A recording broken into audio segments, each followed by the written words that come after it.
Good morning, Commissioners. This is the public hearing of July 14th, 2015.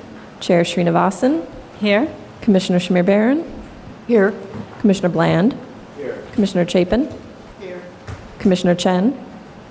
Commissioner Devonshire. Here. Commissioner Goldblum. Here. Commissioner Gustafson. Here. Commissioner Voss. Here. Commissioner Washington. Okay, Commissioners, the first item today will be the application for certificate of appropriateness in the Borough of Manhattan at 38 West 83rd Street, located within the Upper West Side Central Park West Historic District, docket number 164475. This is a Queen Anne-style row house designed by George W. Dekalb and built in 1884-86. Application is to legalize the replacement of windows and alterations to the facade and areaway without Landmarks Preservation Commission permits. Good morning, Victor Tomonix Preservation staff. As you mentioned, this is 38 West 83rd. The application is to request legalization of 5 items. Starting at the top floor, the transom of this central window. At the parlor, the configuration of the 3 windows at the bay. This intercom, which is installed on the return of the entry. At the basement, this central light fixture. And then towards the end, an areaway planter. Those are the 5 items. And the architect is here to answer any questions.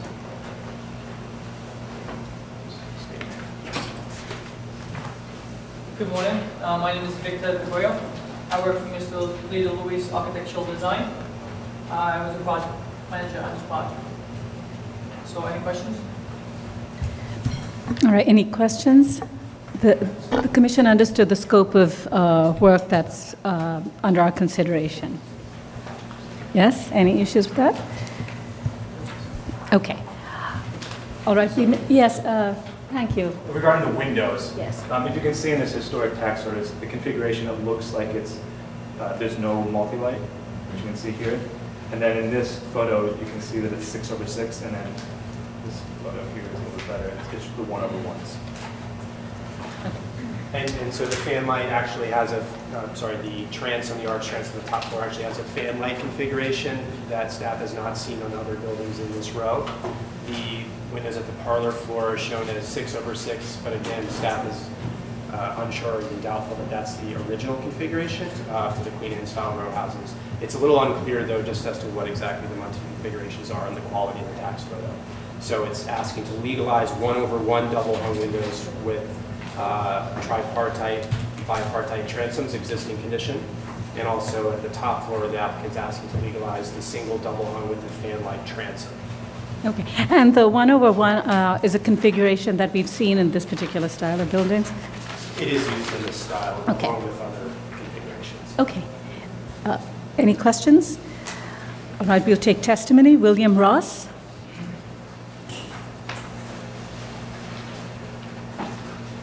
Good morning, Commissioners. I'm William Ross with Landmark West. Landmark West deplores the legalization of work without LPC permits and thus opposes this legalization application. The practice of legalizing alterations after the fact, in essence, penalizes property owners who often go to great lengths to comply with landmarks regulations by rewarding those who flout the law. No landmark property owner is exempt from the law, and operating outside the landmarks law, even with the best of intentions, should not be condoned. In this case, significant changes were made to the facade and windows without permits.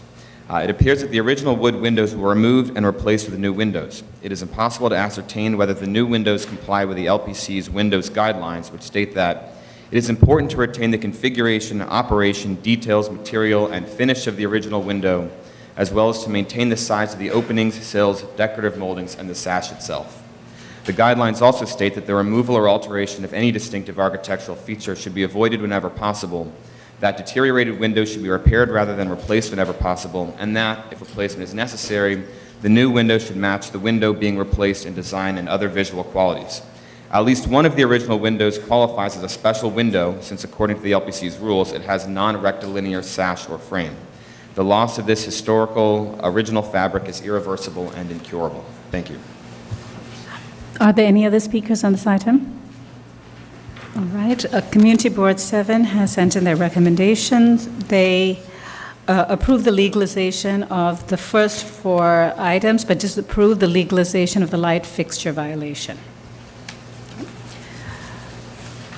All right. Any questions? All right. If there are no questions, we can close the hearing. Okay. Comments? Yes.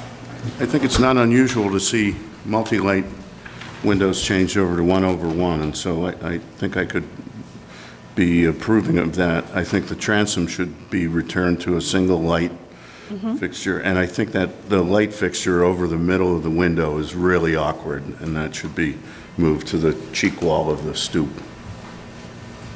I agree.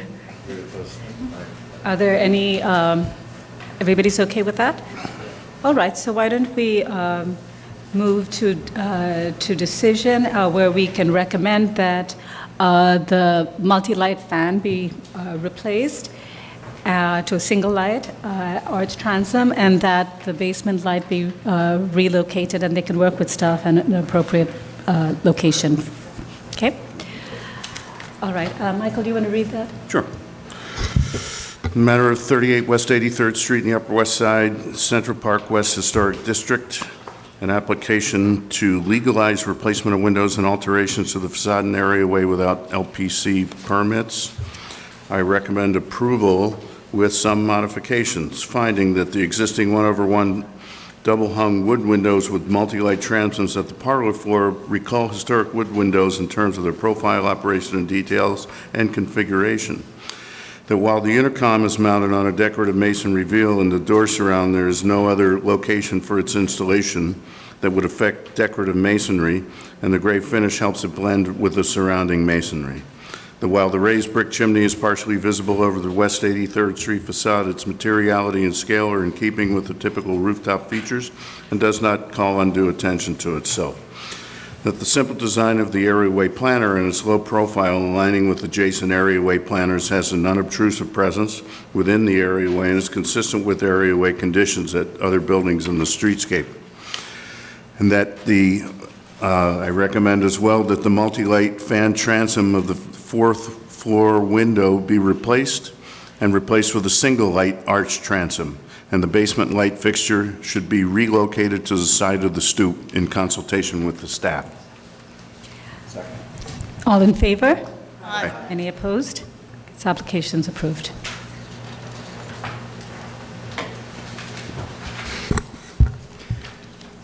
Okay, Commissioners, we're going to move to item number 2. It's an application for a certificate of appropriateness in the Borough of Manhattan. It's 106 West 80th Street, located within the Upper West Side Central Park West Historic District. It's docket number 17-1249. This is an altered Renaissance Revival style row house designed by George F. Pelham and built in 1893. The application is to legalize facade restoration work completed in noncompliance with permit for minor work 135384.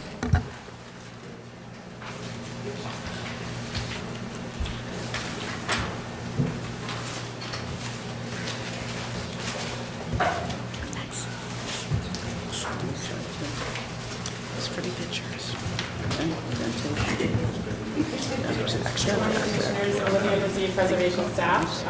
The item is 106 West 80th Street, and the application is to legalize work completed in non-compliance with the permit for minor work that was issued for facade restoration in 2013. The building is a Renaissance Revival style row house, originally one in a row of 8 from 1893. Here's a photograph showing the upper stories after the work was completed. Another photograph, and finally a photograph at the base of the building showing the facade as it currently is. The only thing that's not in compliance with the permit is this decorative door surround here at the basement entrance, and the applicant is seeking to legalize this. this feature. So here's another photograph close-up showing that the door surround is composed of fluted ionic pilasters and a dentil cornice, and is generally in keeping with the ornament at the upper floors of the building. Another close-up photograph of the door surround. Another photograph. Here, photographs shown of the building prior to the work. It had been painted and had a polished stone surround at the basement entrance, and this was its condition at the time of designation in the early 90s. Moving on, here's the designation photograph showing that it was painted with the door surround. The text photograph shows that the stoop had already been removed, and what you see is essentially just a door opening with no kind of surround whatsoever. So this polished stone surround had been added at some point after the 1940s, but before designation. And finally, here are a couple of photographs of different buildings on this block showing decorative basement level door surrounds, showing that it's a typical thing you see at buildings where stoops have been removed. These two pictured here are actually done in wood. And then finally, photographs that the applicant took of the typical level of ornament seen at parlor floor entrances in the district. And the applicant is here to answer any questions you might have. Could I just ask a basic question? I mean, this is the second agenda item and the second legalization on the Upper West Side. This is not exactly a new area of historic preservation. I'm just wondering how these things happen. This is a nice job. Why didn't they come to the commission? What happened? They did. Got it. Okay. They submitted written specifications and photographs of the facade, which is sufficient for types of repair work such as rebrownstoning or paint removal. There were no drawings, and so there was no mention of the condition at the base. The permit also approved a new door, but it said nothing about the door surround. So the contractor, even without the knowledge of the owner, went ahead and just added the door surround. And they came in for a notice of compliance, and we said we think this is fine, but we can't approve it at stock level. So, Thank you. Yeah. All right, any questions?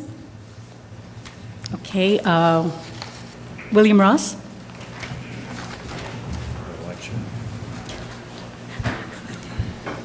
Now, as with the previous case of 38 West 83rd Street, our C of A committee deplores after-the-fact legalizations of alterations done without LPC permits, and thus we oppose this application as well.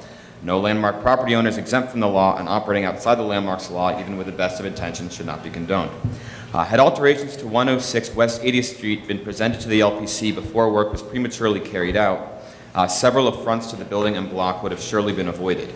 The faux classicist ionic basement door enframement would instead match the existing enfranements elsewhere on the building or row, or be an honest expression of modern alteration. The wood frame Home Depot door itself has no place in the block either, with its many panes of beveled glass within one leaf. Had rules been followed and an application been filed appropriately, the LPC would have surely never approved the areaway railing, which replicates the adjacent neighbor's alteration rather than a historically appropriate design. The off-center $20 sconce above the door would surely have never been granted such awkward placement right through the paneling. Finally, the damage done by 3 through-wall, through-bas-relief panel air conditioning units likely would have been ordered to be reversed. 106 West 80th Street has an unaltered twin sister 6 houses down at number 118, which was built as part of the same row. Work done to number 106 should consult features from this building, not from a home improvement catalog or another neighbor's ill-informed alteration. We urge the Commission not to approve this legalization. Thank you. Thank you. Are there any more speakers? Right. Community Board 7 approves the design of the work done around the entry door. That's their resolution. Are there any other questions? Okay, we can close the hearing then. Okay, I just want to make a comment about these legalizations. I think that the agency and staff also is dismayed when property owners pursue changes to their buildings without coming to the Commission for advice and approval. And I think for those reasons, very often when we are reviewing and considering new historic districts. There's a considerable amount of time and resources of the agency that's devoted to meeting with property owners to inform them and educate them about what it means to be designated and how they can work with staff to get work being performed on their building approved. In the instances when illegal work is done, as you know, the Commission does have an enforcement wing, and we reach out, we send warning letters, and we reach out to property owners to get them to come into compliance. And the way to come into compliance is really to come before the Commission and get these changes approved. I think the Commission knows well that in instances where the changes can be considered appropriate by the standards that we apply fairly, we've approved such legalizations. In other cases, as we've seen in the case just before this, there were certain aspects that the Commission did not believe was appropriate and therefore have requested modifications of the applicant. So given that we just heard some testimony, taking the position that legalization should not be condoned, I think in spirit, we agree with that, but we do work with property owners to try and get these changes legalized and to come in compliance with the law. And our standard is the same, whether they come to us in the first instance or they're coming to us now. It's no more lenient now or more strict now than if they I think that's true. I think we try and apply the standard fairly, which is if it wasn't a legalization and they were coming to us in the first instance, we're looking at something that we could support. So the question on this item is that there's the original door frame was plain and did not have a frame around it, and now it's got this frame around it. Would we have approved putting this in place? Oh, you mean in this particular case? Well, I think that the frame that was on the building was a later alteration and did not fit within the context of its historic character. And so I think this is the discussion we're having now. Do we think this is appropriate? And since you've raised that issue, for me, I think that the changes they've made is in fact more sympathetic to the building and its style than it was before. So, undoubtedly, it's better. Undoubtedly, it's better than what was there before. Right. The question is whether, if that was proposed to us in the first instance, is this something that we would have approved, or would we have said, well, now that you're going to do something, it should be something closer to what the matching building down the street looked like. What is bugging me the most is the door, not the surround. I think there's so many types of surrounds that you can probably accept this, and it's all colored to match the other brownstone. But the door seems to me completely out of historical context. I don't know what others feel, but. The commissioners, I don't have an issue with the door. It's the surround that's in non-compliance. Like it or not, the staff actually did approve that. So the door is approved in by, okay, compliance. all right. It's So we moved away from that. We're talking about the surround. I learned something every day. Right. All right. Other comments? I think just to answer your comment, the Commission can deliberate on that. But I don't think for me, it's not just a question of, well, this is better than what it was before. I think what's appropriate is what was before should and be changed without taking away a historic feature. Then the question for me is that what it's being replaced by, is that consistent with the styles of this period and this building? And in my opinion, I think it works, and I could find that appropriate.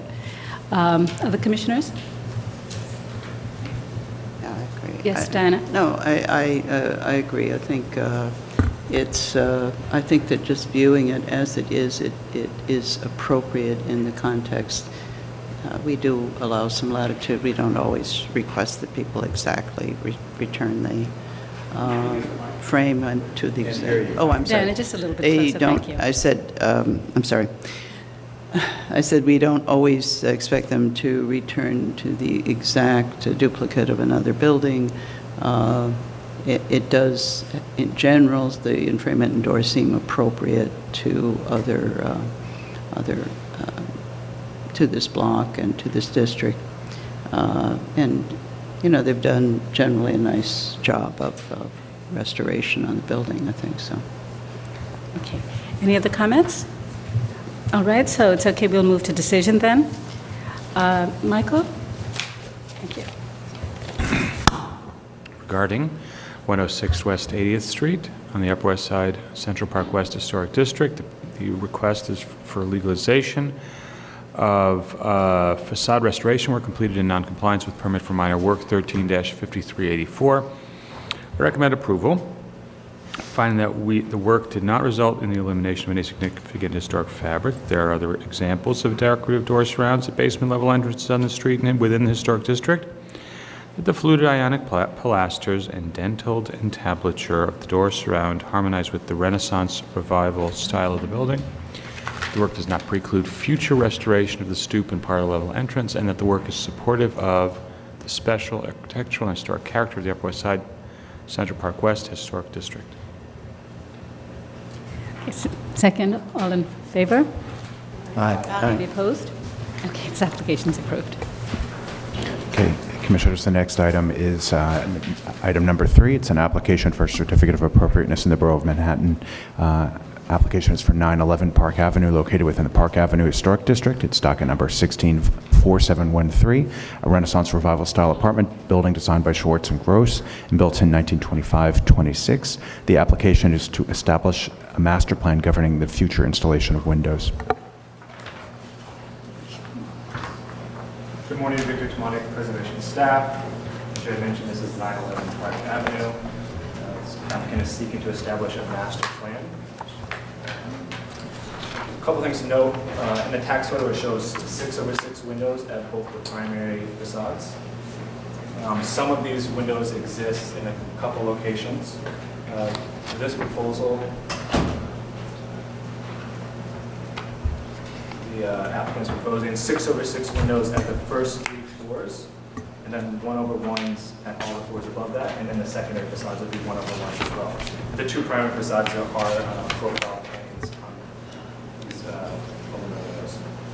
And the applicant is here to answer any questions.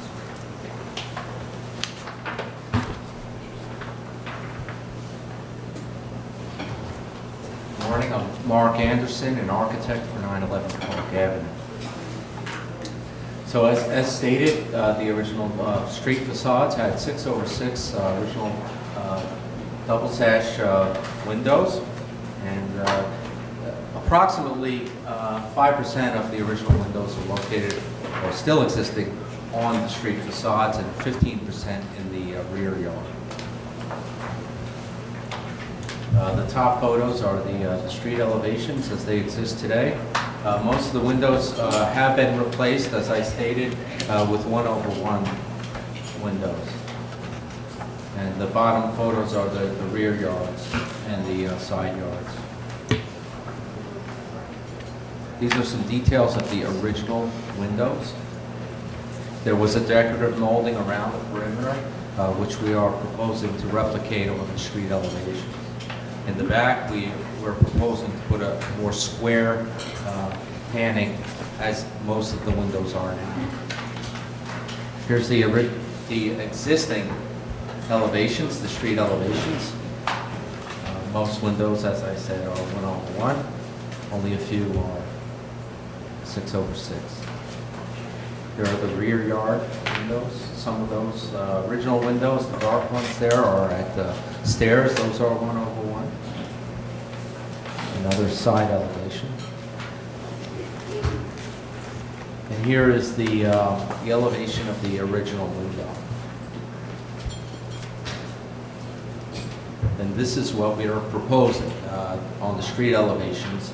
6/6s on the first 3 floors and 1/1s above. Here's a close-up of the entrance to the building on Park Avenue of the proposed. And the back elevations, 1/1s with rectangular pannings around the room. Excuse me, the original windows were wood and you're replacing with aluminum? The original windows were a calamine window that was painted. So there was a metal cladding over wood, which is difficult to judge the condition of any of the original windows that remain because of so many layers of paint and corrosion below. And here are the proposed double unit, double hungs, replicating the center mullion with a metal cladding. And this is the proposed fire. We also need fire windows. Those would be steel. The color, a medium bronze, to match what's predominantly existing.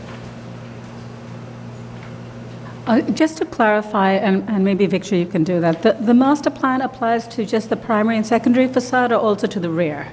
It's all the facades. All the facades, okay. And there's one, the lot line facade, which you will see, and that would be one of the ones as well. And this is a master plan that will be implemented over time, not all at once, is that correct? All right, other questions? Any other questions? Yes, Roberta. So you're proposing just to do the first 3 floors in The 6/6 configuration, and correct. why is that? Do you think that the others? We believe that is the highest visual effect area where that would be seen the most. We're trying to go with a simpler window, especially because these windows will be done over time. They'll be ordered in very short quantities or small quantities. So trying to make the look uniform, but simplify it as well. All right, any other questions? All right, why don't we take testimony? Kelly Carroll?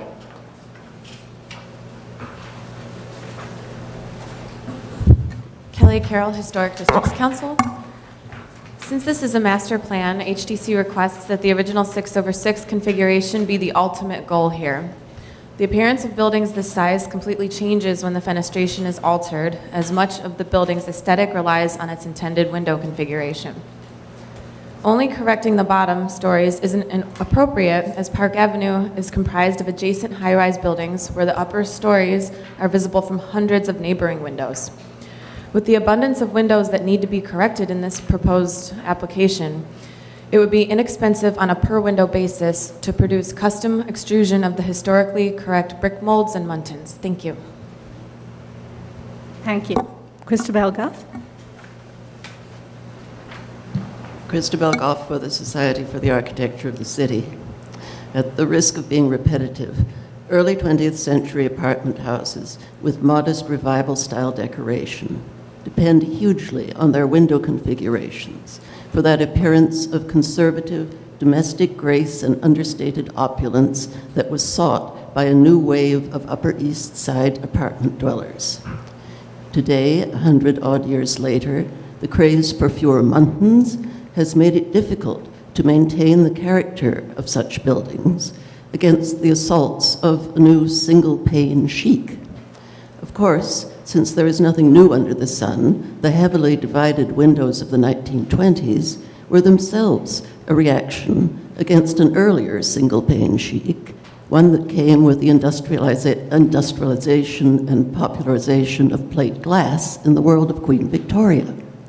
After 1900, Ogden Codman and Edith Wharton and Elsie de Wolfe were decorators who inveighed against what they saw as the vulgarity of these old-fashioned blank expanses. We always recommend, and will continue to do so, that window master plans should reflect the original design intention and not the current trend. As window makers adjust to landmark specifications, there is little reason to compromise and use a product that destroys the historic character for which a landmark was designated. Thank you. Michael Hall. Thank you. Michael Hall.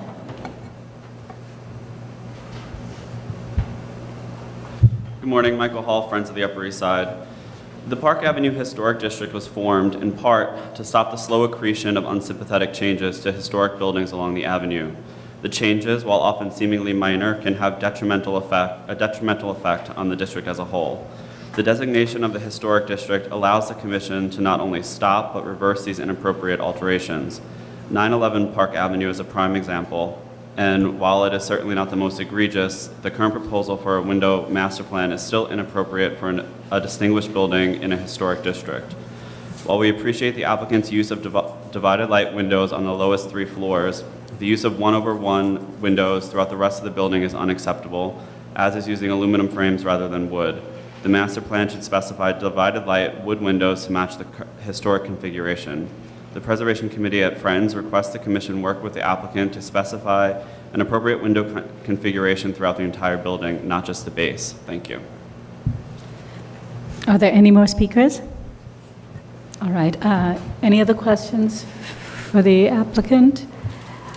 I just wanted to clarify. You said that the original building was wood encased in metal? Yes, a calamine window. A calamine window is a window that's wood at its structural property, but it's clad inside. It's covered with a thin metal sheet iron, which is then painted. Okay. All right. Are there any other questions? Okay. Yes, Fred? Could we just have a reminder from staff how often we do this? It seems like we have done it in the past, whether it's right or not. I just wanted a little precedent. Yes, the commission has in the past on the Upper East Side, I believe on Fifth Avenue, several instances we have approved this. There have been various ways the commission has gone over the years. Approved what? A multi-pane at the base. Only? And a single, yes.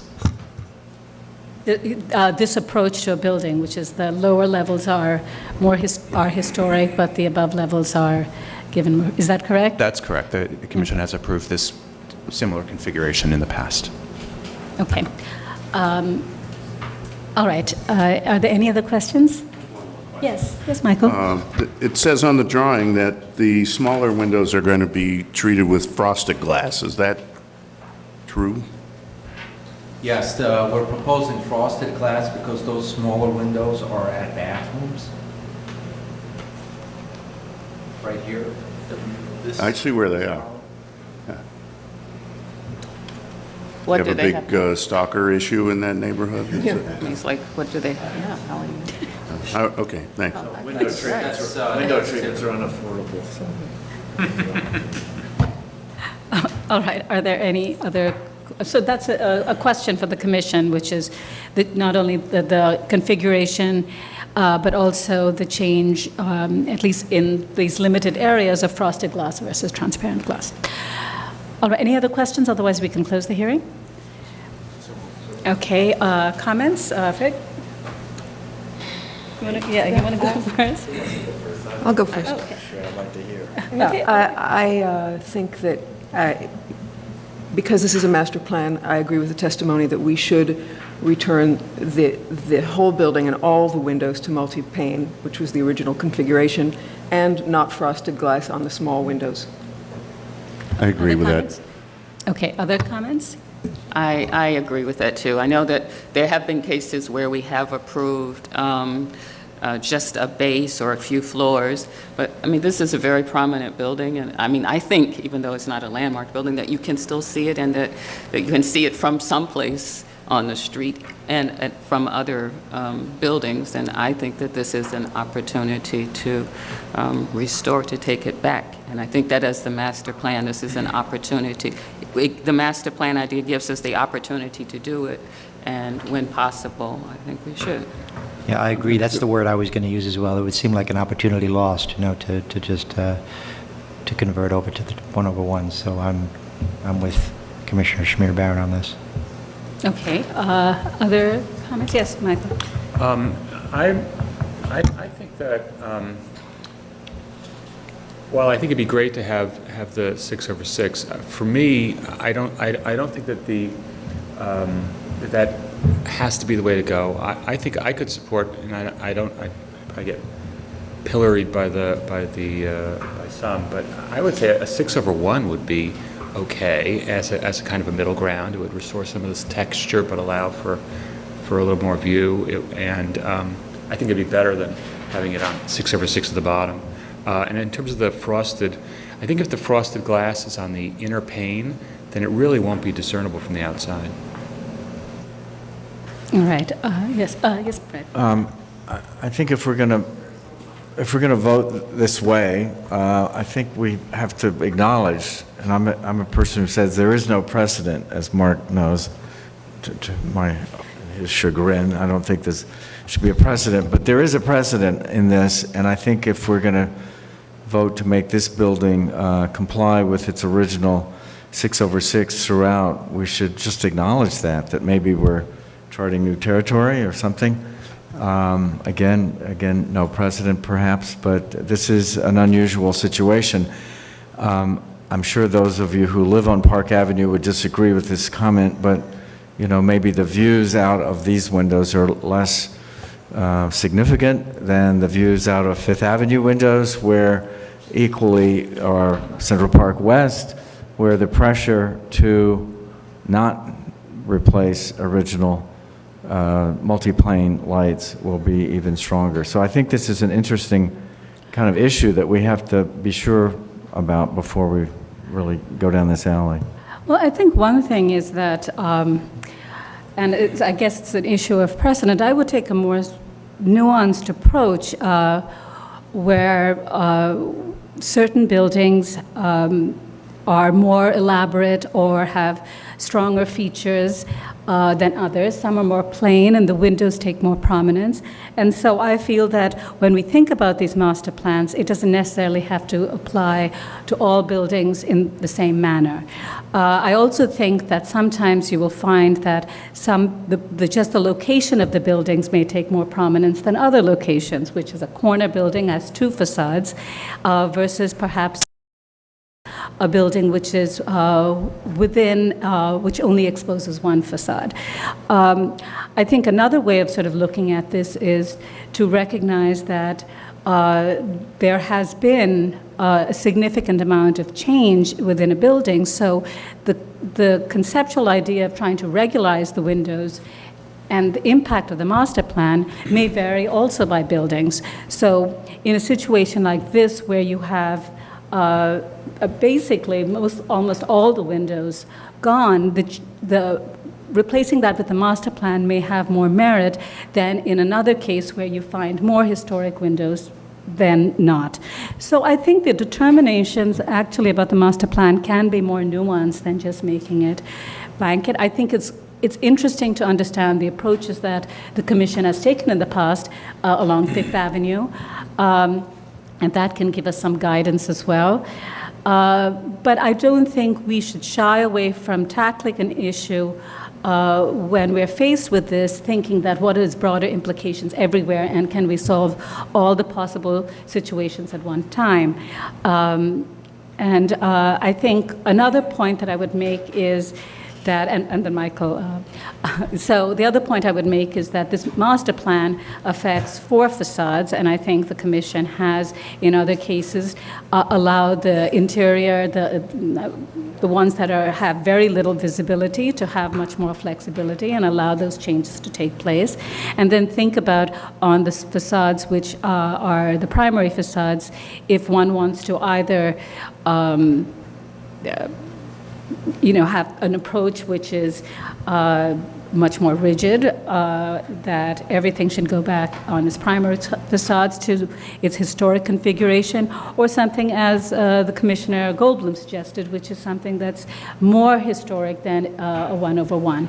I think one of the complications, and it's all about how much patience does one have, which is how long do we wait for this facade to be regularized and get all the 6/6 windows. It may take 50 years, I don't know. And sometimes there may be some wisdom in just regularizing it more easily. So I think, the Commission should grapple with these questions when we're faced with master plans. Yes? I just wanted to ratify what you were saying, and my recollection of recent votes related to master plans of large buildings of this vintage, both in this district and in others, we've always focused on the degree of detail of the building in looking at whether or not to be more restorative in the master plan. And to my recollection, almost every building where we said, no, you've got to go back to the 6/6s or to whatever configuration the window was. There was one on Riverside Drive that was a steel window job. It was all about the fact that the building really, really needed it because it was a relatively spare building. And the question is, whether, where does this one fall? I mean, for me, this one is a little bit less austere, let's say, or pared down than some of the other ones that we've seen, to my recollection, and that might suggest perhaps a bit more flexibility, but it certainly is not it's not, the Belnord or something like that that's awash in Beaux-Art masonry or something. So it's not an easy one. Yes, Diana, and then and Michael. I was actually going to kind of go on the other side, so it's interesting, but in the sense that, looking back at some of the examples that we have, but really in the past, but really looking to, the only thing I could look to with this one to say, okay, we really need to go back to the 6/6 is to say, that because it's a rather plain building in many respects, that it needs this to achieve its original design sense, because if it doesn't, if the windows don't really contribute strongly to that, if it's only minor, then should we really insist on it? So to me, it's about seeing it as a less decorated building where perhaps the windows then become more important than they would otherwise. I don't know what Michael was going to say. Yes, Michael?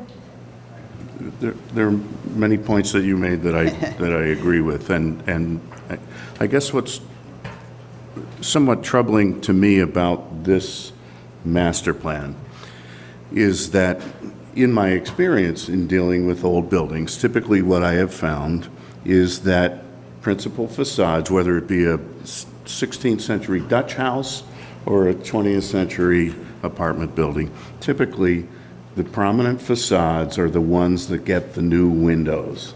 And it's actually, that works itself out in this building. The funky calamine windows are left on the secondary facades. They replace the windows on the front facades with new windows.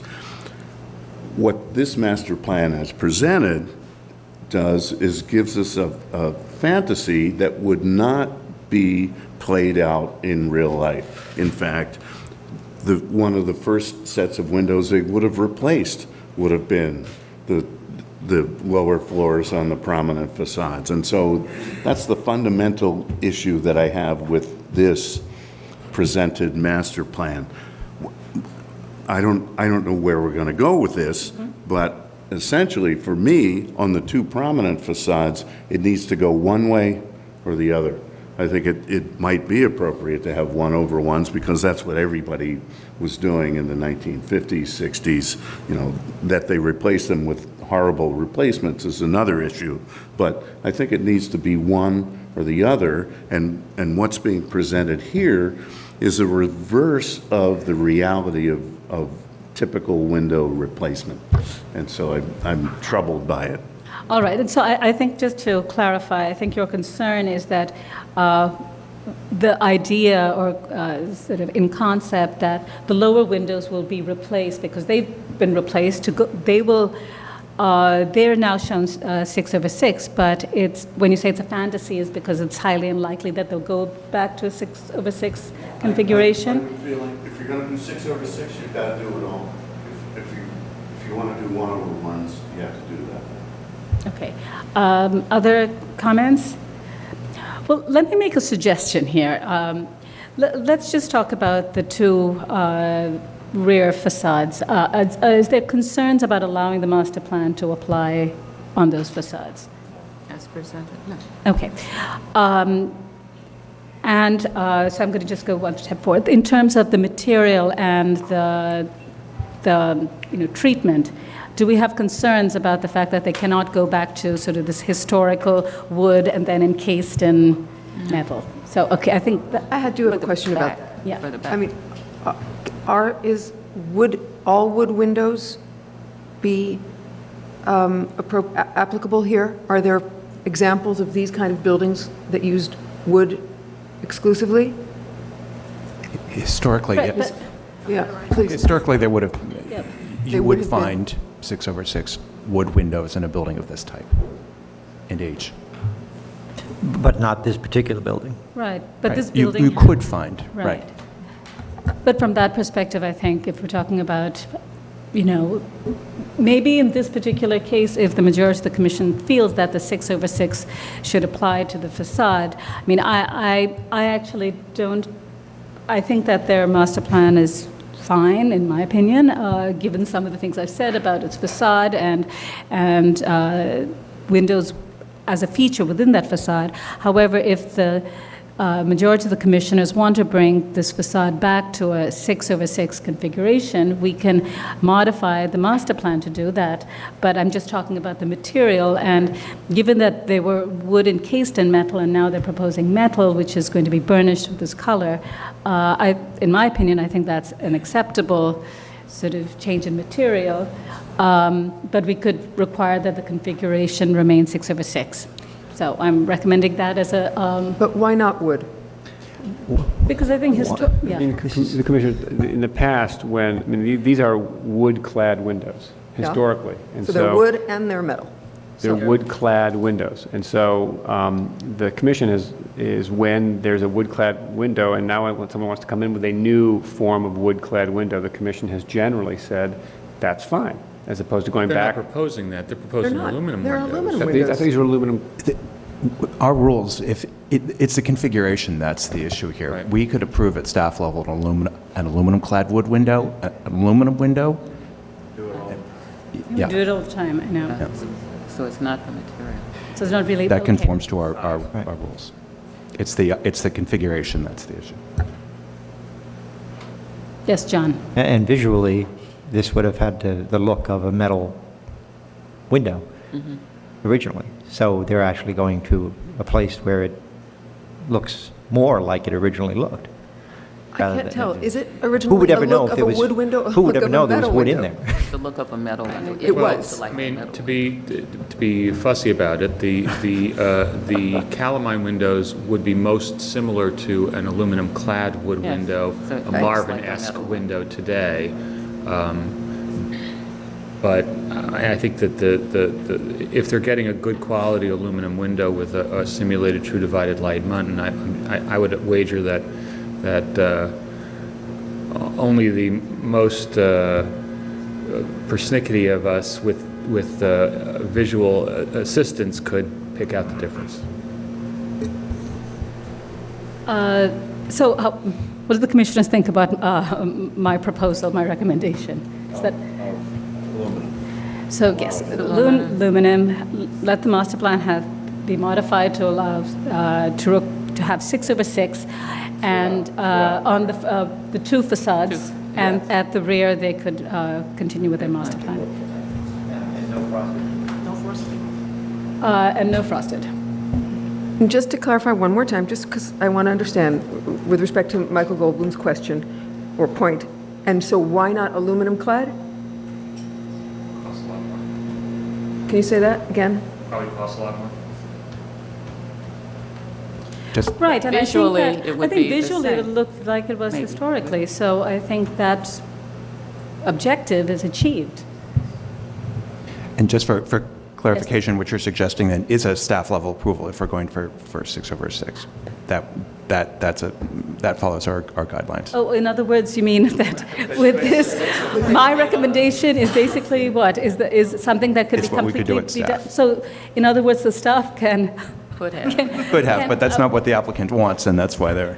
I know, I think that's, we'll 20 years from now, we can check out this building and see how many of these buildings go back to 6/6.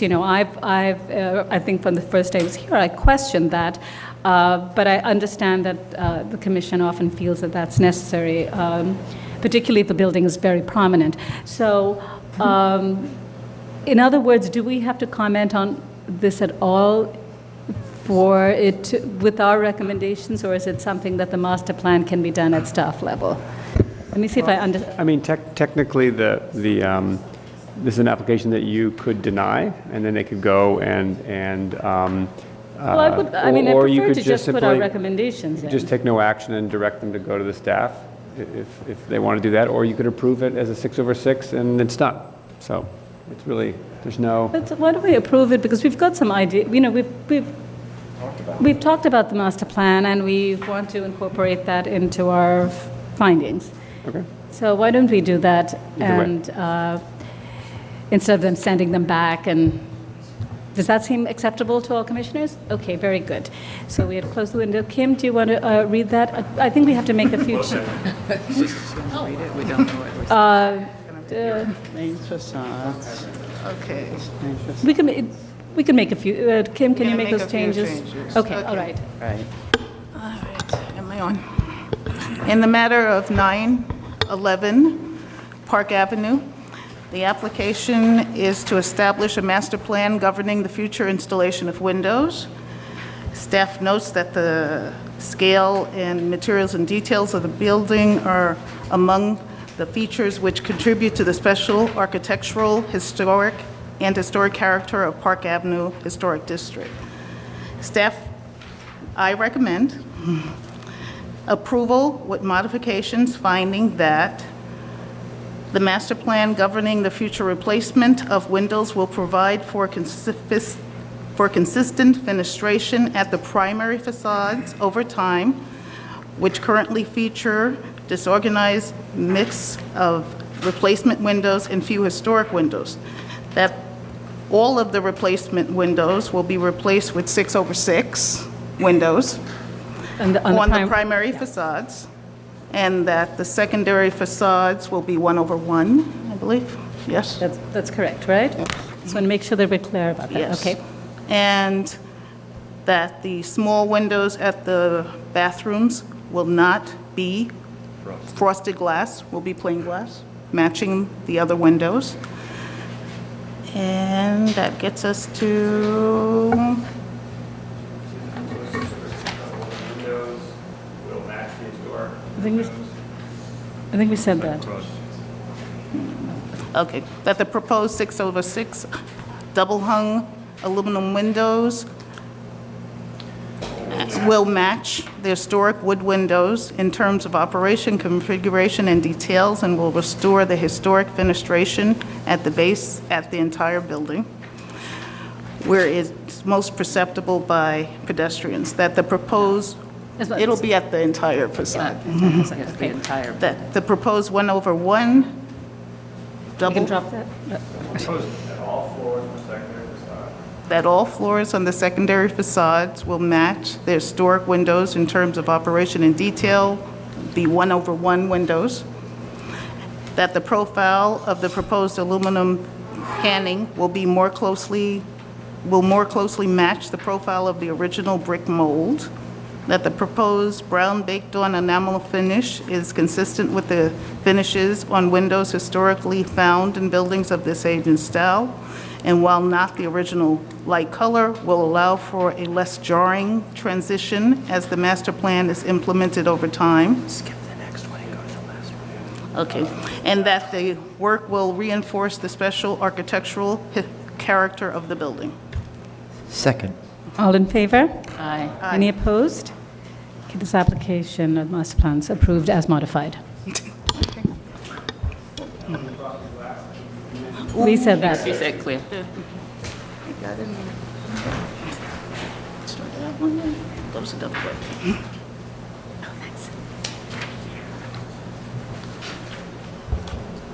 Okay, Commissioners, the next application is item number 4 on the agenda. It's an application for a certificate of appropriateness in the Borough of Manhattan, 245 West 138th Street, located within the St. Nicholas Historic District. It's docket number 171095, a new Georgian-style row house designed by Bruce Price and Clarence S. Luce and built in 1891-92. The application is to demolish a wall and construct a garage and deck. Good morning, Commissioners. Emma Waterloo, Preservation Staff. The item before you today is for 245 West 138th Street in the St. Nicholas Historic District. The building is located mid-block on the north side of the street between Adam Clayton Powell and Frederick Douglass Boulevards. I would also like to point out that this block has shared private drives that are not public thoroughfares. They're closed to the public via the metal gates. There are numerous garages along the length of this drive here, as well as garden walls and some fences. The proposal is to demolish the existing wall at the rear of the property and construct a garage and deck. The garage will not be visible from public thoroughfares and cannot be reviewed at staff level since it extends to the rear lot line. The project applicant is here to consider this proposal and answer your questions. Thank you.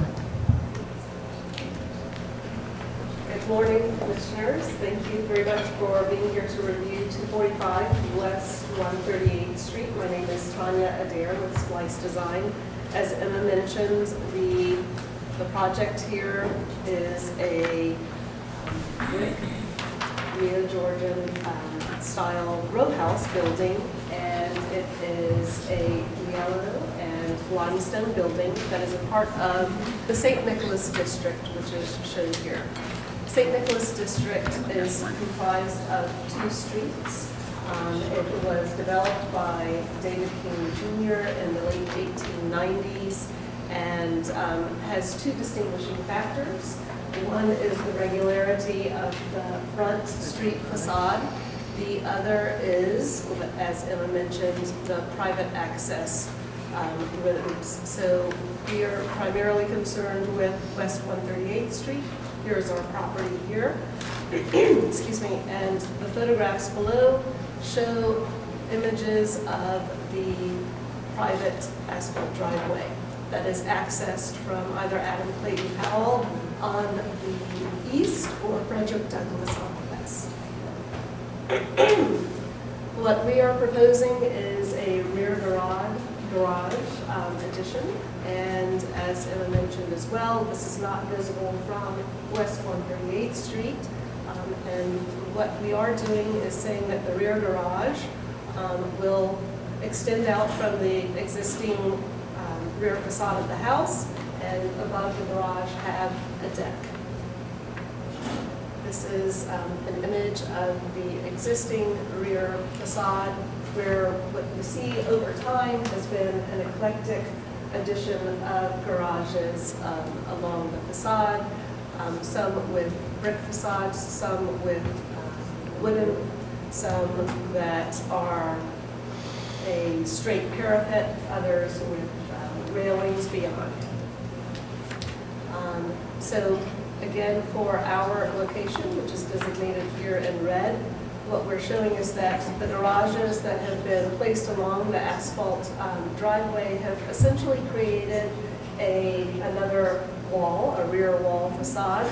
Again, what we're showing are other additions that have been done over time. So again, you see the bricks, some with arches, some with straight lintels. Primarily, all of the garages have a 7-foot door. There are approximately 45 garages on the block. Most are 7 feet. There are about 20 that have an 8-foot door. There are other that are walls with additional doors there. This is an assemblage of photographs of the actual property in question. Again, 245 West 138th Street. This is the rear facade of the house itself. What we'll be doing is taking a brick color that is similar to the rear facade and using that for the facade of the proposed garage. Here's a plan very quickly of the property itself. 138th Street is here. The rear alleyway is here. This dashed area is the proposed area of our garage. The garage takes up the entire width of the property, which is approximately 17 feet. And on the level above, what we would have as you come through the garage is a stair that winds you up to a deck level. These are the existing front and side facades. This is the proposed rear facade with our proposed brick parapet that goes above an 8-foot painted steel door. Here's the garage in section. showing the wood deck above. Here's the overall house, and this is the overall rear facade with ours at 245 existing. This is the existing brick wall with a metal door that we're proposing to remove and replace with the garage, again with the painted metal door and the brick parapet. Can I ask you, is the height of the garage, the garage, no, it's okay. The height of the garage, is that sort of a standard height, or is it, because it seems just in the picture, the elevation, it seems higher than some of the others, but is it to accommodate modern vehicles? I don't know. So that is a good pick. The immediate houses on either side of 245 West 138 do not have a parapet that is this particular height. What I'm showing here, though, is this, as I mentioned, the street wall by all of the garages. Immediately across the street, there is a garage with a parapet that's actually going to be a little bit higher. So, I'll take you back here. This, we just did a study showing other garages. This is directly across the street. The garage door here is 8 feet, and the parapet goes up approximately 6 feet. So that's about 14 feet. Right, and the clear height within the garage is? The clear height is going to be a 9-foot ceiling. So it's an 8-foot door, and because of the mechanism for the door. Oh, okay, so it's the mechanism that's why you need the additional feet, because otherwise 8 feet could probably accommodate your car. Okay. Wait, I'm not sure that's right. So the parapet is hiding the equipment, or the parapet is No, the parapet a is balcony? also, it's also forming the railing for the outdoor deck, right? So then, and I think that's code required, it has to be 3 feet 6 or something like that, right? And that's the exact dimensions we're doing. Per code, we're saying that the deck itself is 10 foot above the rear alleyway, and then the parapet height goes to 3 foot 6. So total is 13 feet 6 inches. Okay. Yes. Tanya, I think I missed some basic issue about this whole interesting property. Are the garages all added, or were they Garages are added. all added from the original? So the typical properties are shown in the light blue and the dark blue. So what you have typically is that the properties themselves extend about 50 feet back. And then these little L-shaped pieces here were all additions. They're 2-story additions. And that's typical through all of the properties. But the garages themselves or rear walls are coming later. Thank you. Okay.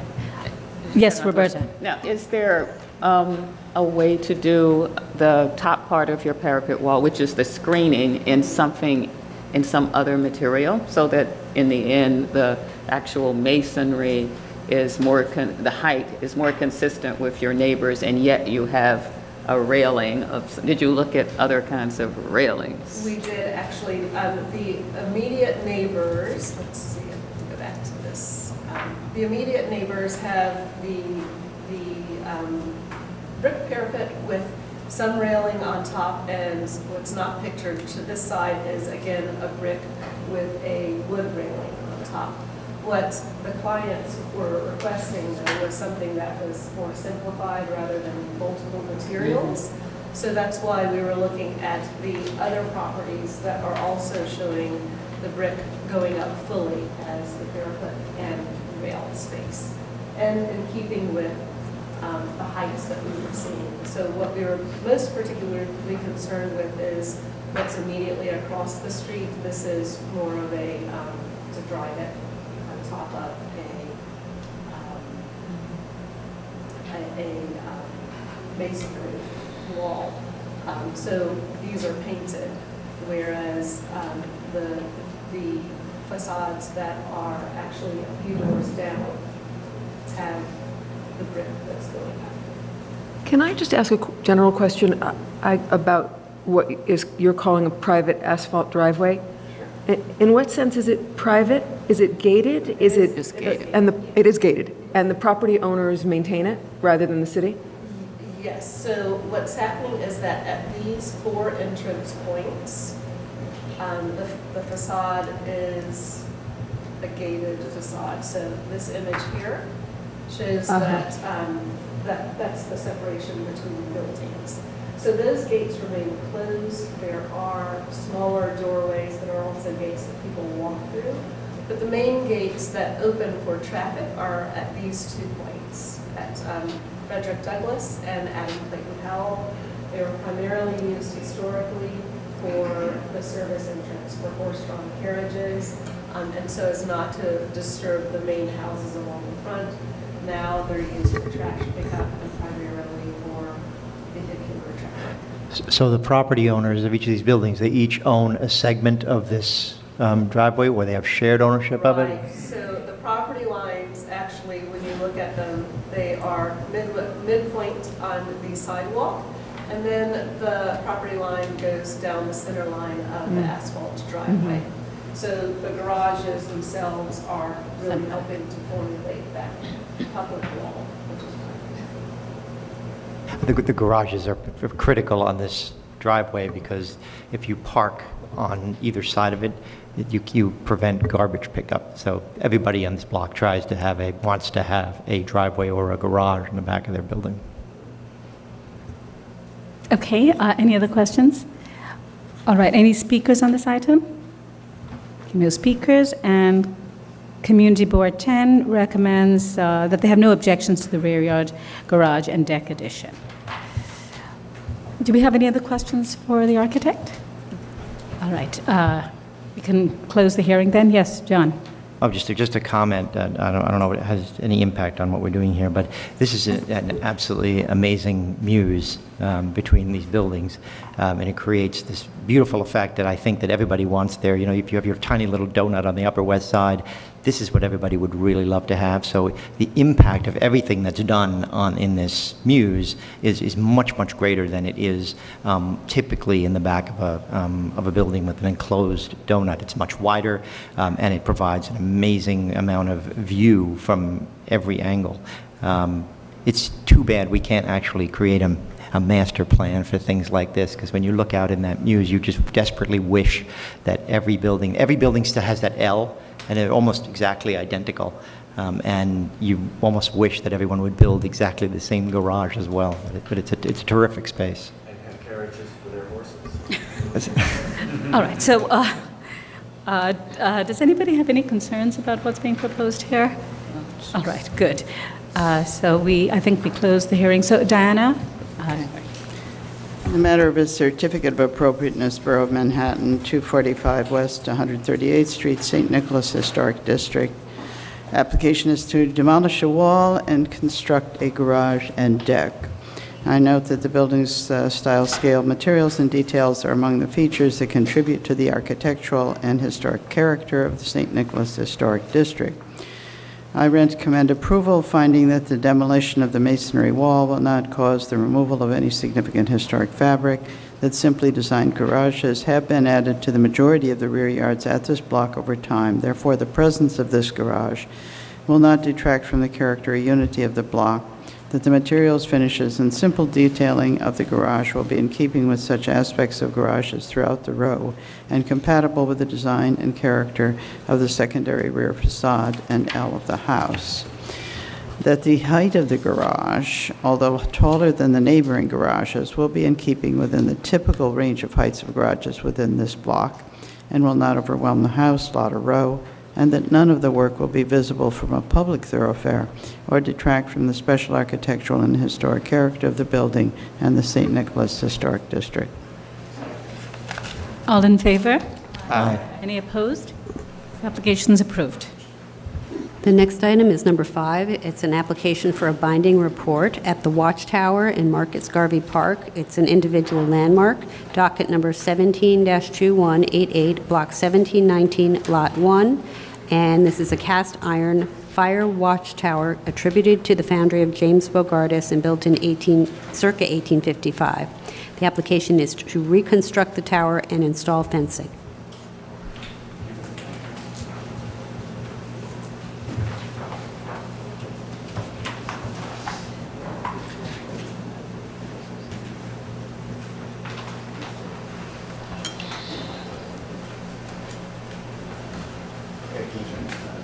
Good morning, Jared Knowles and Preservation staff. This is an application for the reconstruction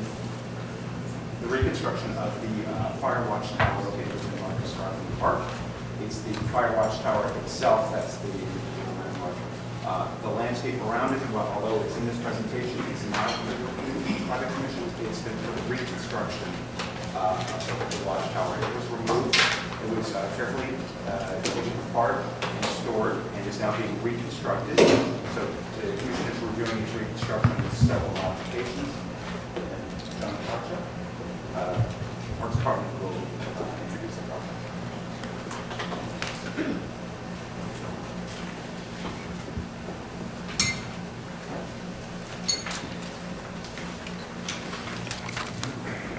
Good morning, Chair Srinivasan and members of the Commission. My name is John Krawchuk, and I'm the Director of Historic Preservation for New York City Parks. We're pleased to be here today to present our proposal for the restoration of the fire watch tower in Marcus Garvey Park, a significant historic structure in our parks collection and a beloved Harlem landmark. With us today, we have our consulting engineering team from Thornton Tomasetti, who will be leading the investigation and design work. Robert Kornfeld, Principal and Architect, Charles Van Winkle, Project Manager, and Soren Moisey, who is the PE and the Senior VP of Thornton Tomasetti. Our parks team, we have Kate O'Malley, the Director of Architecture, Michelle Langner, our Project Manager, George Volonikis, our Landscape Architect, and Steve Simon, who is our Chief of Staff for Commissioner Castro's office. NYC Parks has a long relationship with Thornton Tomasetti on this project, beginning in January of 2005, when they were hired as consulting engineers to conduct a thorough history and condition survey of the structure and prepare detailed recommendations and documents for the tower's restoration. With the funding now in place, thanks to the generosity of Mayor de Blasio, Councilmember Dickens, Borough President Gail Brewer, and former Borough President Scott Stringer, we are now able to embark on the full restoration of the 1857 cast iron fire watch tower, a rare surviving service structure and reminder of a time when New York City had a volunteer fire department to combat the dangers of fire. This past spring, the tower was systematically surveyed and cataloged, and we began the process of carefully dismantling and storing the components. This is the first phase of the tower's restoration and reconstruction. The dismantled pieces were carefully placed in custom wood crates and safely stored at a secure facility in Fort Totten, Queens. With this dismantling successfully completed and the condition of the cast iron components further analyzed, we are before you today to present our proposal for the restoration and reconstruction of the fire watch tower. Robert Kornfeld from Thornton Tomasetti will lead the presentation describing the tower's history, conditions, and the restoration proposal. And George Volonikis from NYC Parks will conclude with a brief introduction to the proposed site work and the landscape design that, while not officially under the jurisdiction of the Landmarks Commission, will be shown for context. Thank you.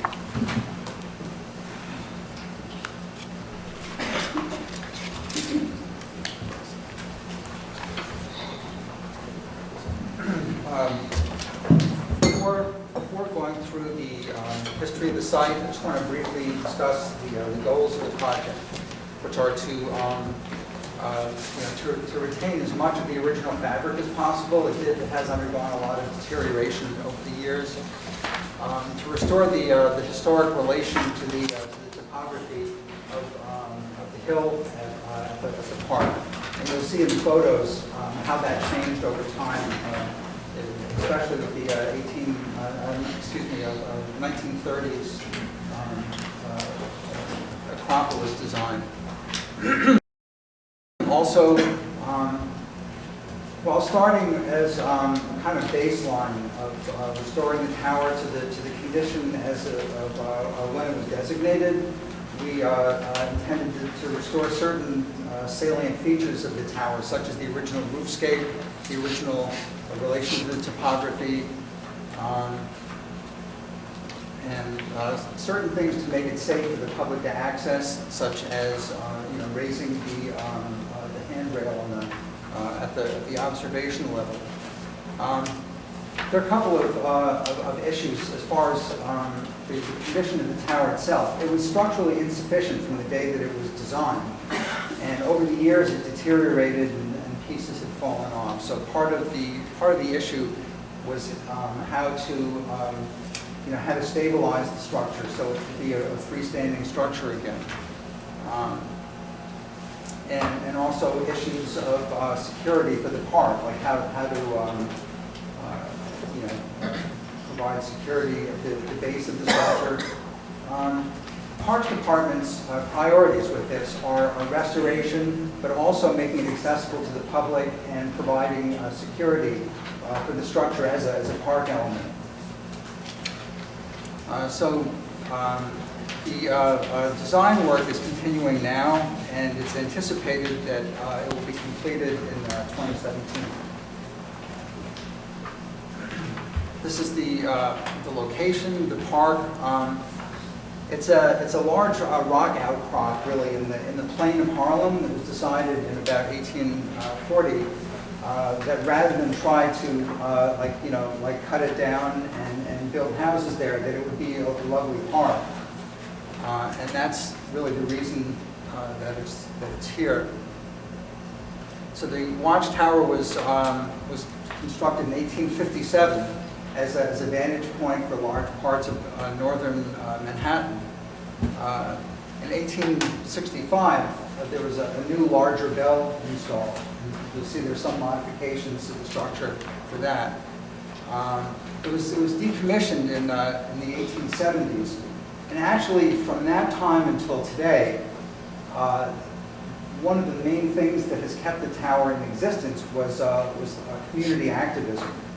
The community didn't want it dismantled.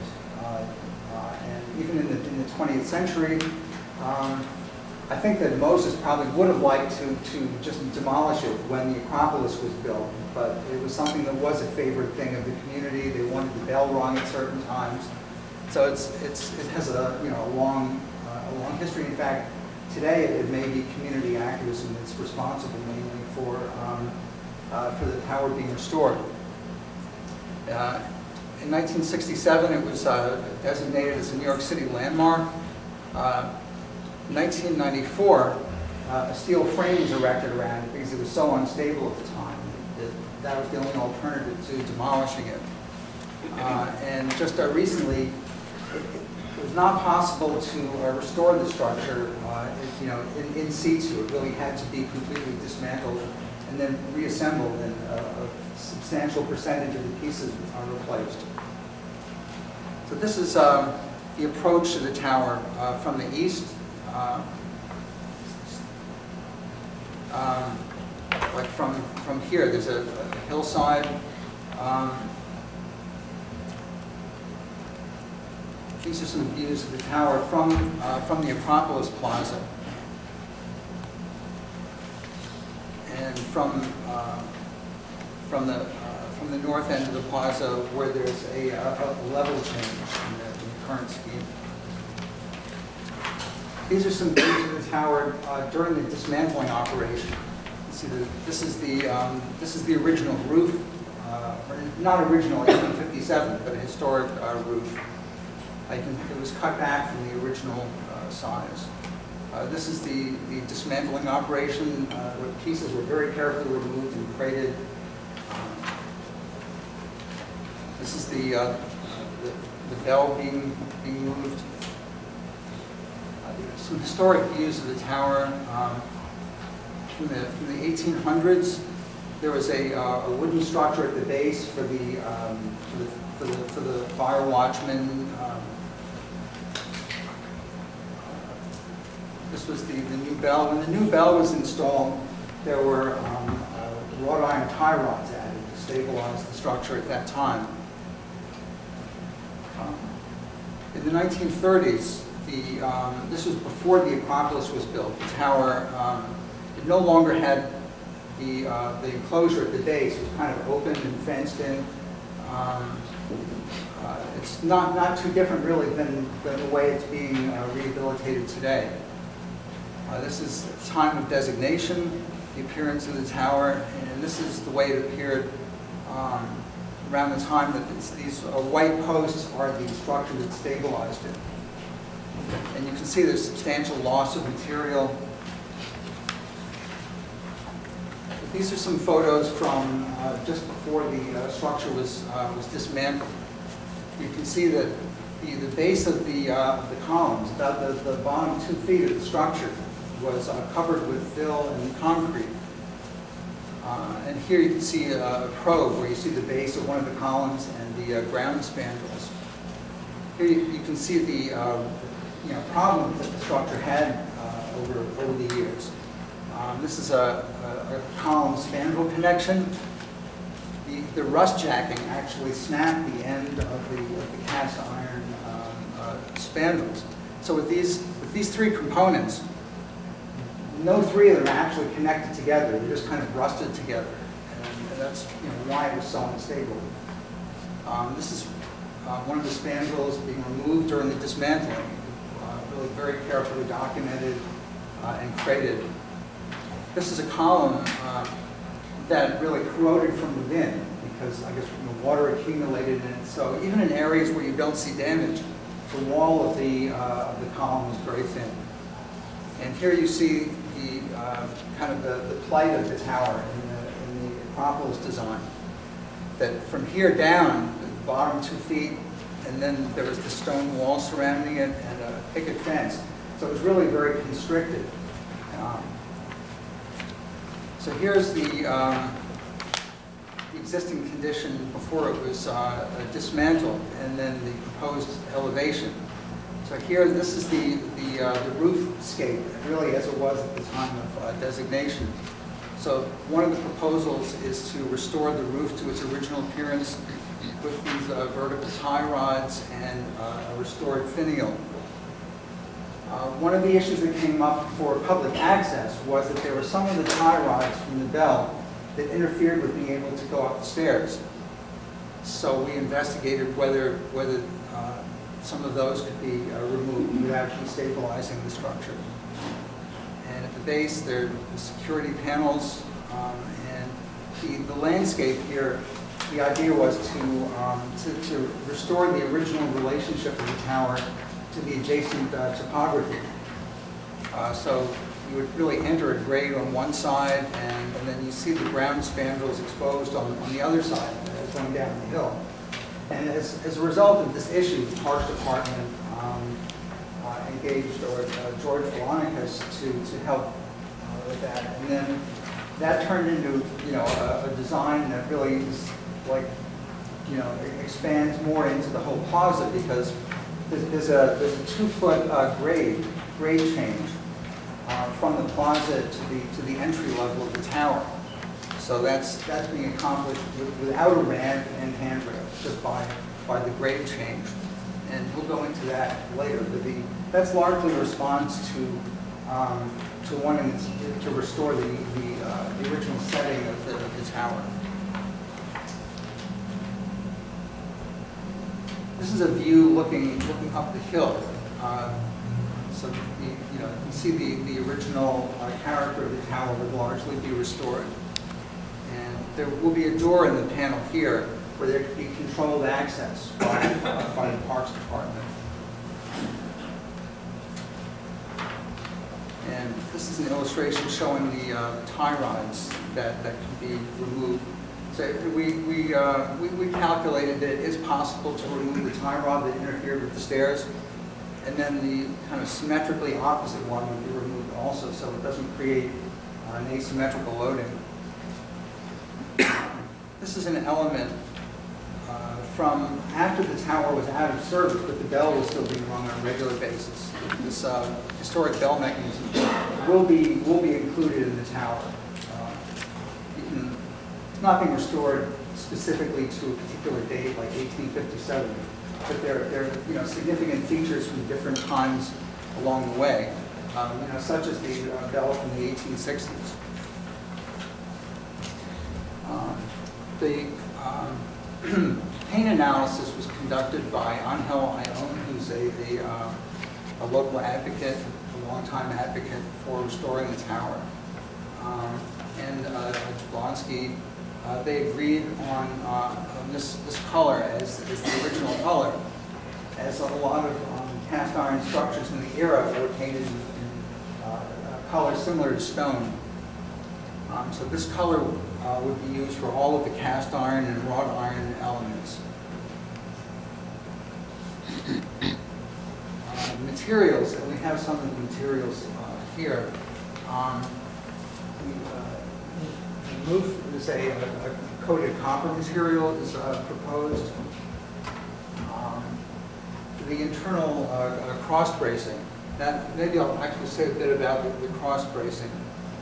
The main issue with the tower structurally is that it was insufficient due to the connection between the columns. There weren't moment connections. It was actually a very weak frame to begin with. So it's almost a miracle that it stood up as many years as it did with all the wind loads. The columns are in good condition because the cast iron is very strong in compression. So what we're doing really is taking like the tower, letting it stand by itself the way it has historically, and just correcting the deficiency that it has, which is the in bending. So the Can I just ask a quick question in connection with that? Is that okay? And I haven't seen it in the drawings. What is the relationship, the structural connection relationship between the stair itself and the structure on the outside? Does it touch? And the reason I ask that is to understand whether or not you considered using the stair, reinforcing it and having it act as a kind of an asymmetrical but continuous structural support for the outer element. So so the question has to do firstly with whether or not the stair touches, or in what way it's connected, and how it supports itself. Well, the stair is supported at points along the path at these spandrel levels, but the stair is not really in a configuration where it could act as bracing for the frame. The forces are pretty substantial for the frame as a whole. Soren, the stair is very localized. Sorry.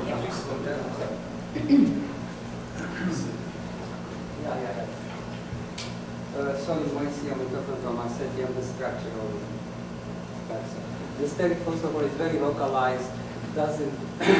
Cannot be used to supply any bracing. If you look at the plan, the stair, besides the shape of the stair, it's some kind of helicoidal.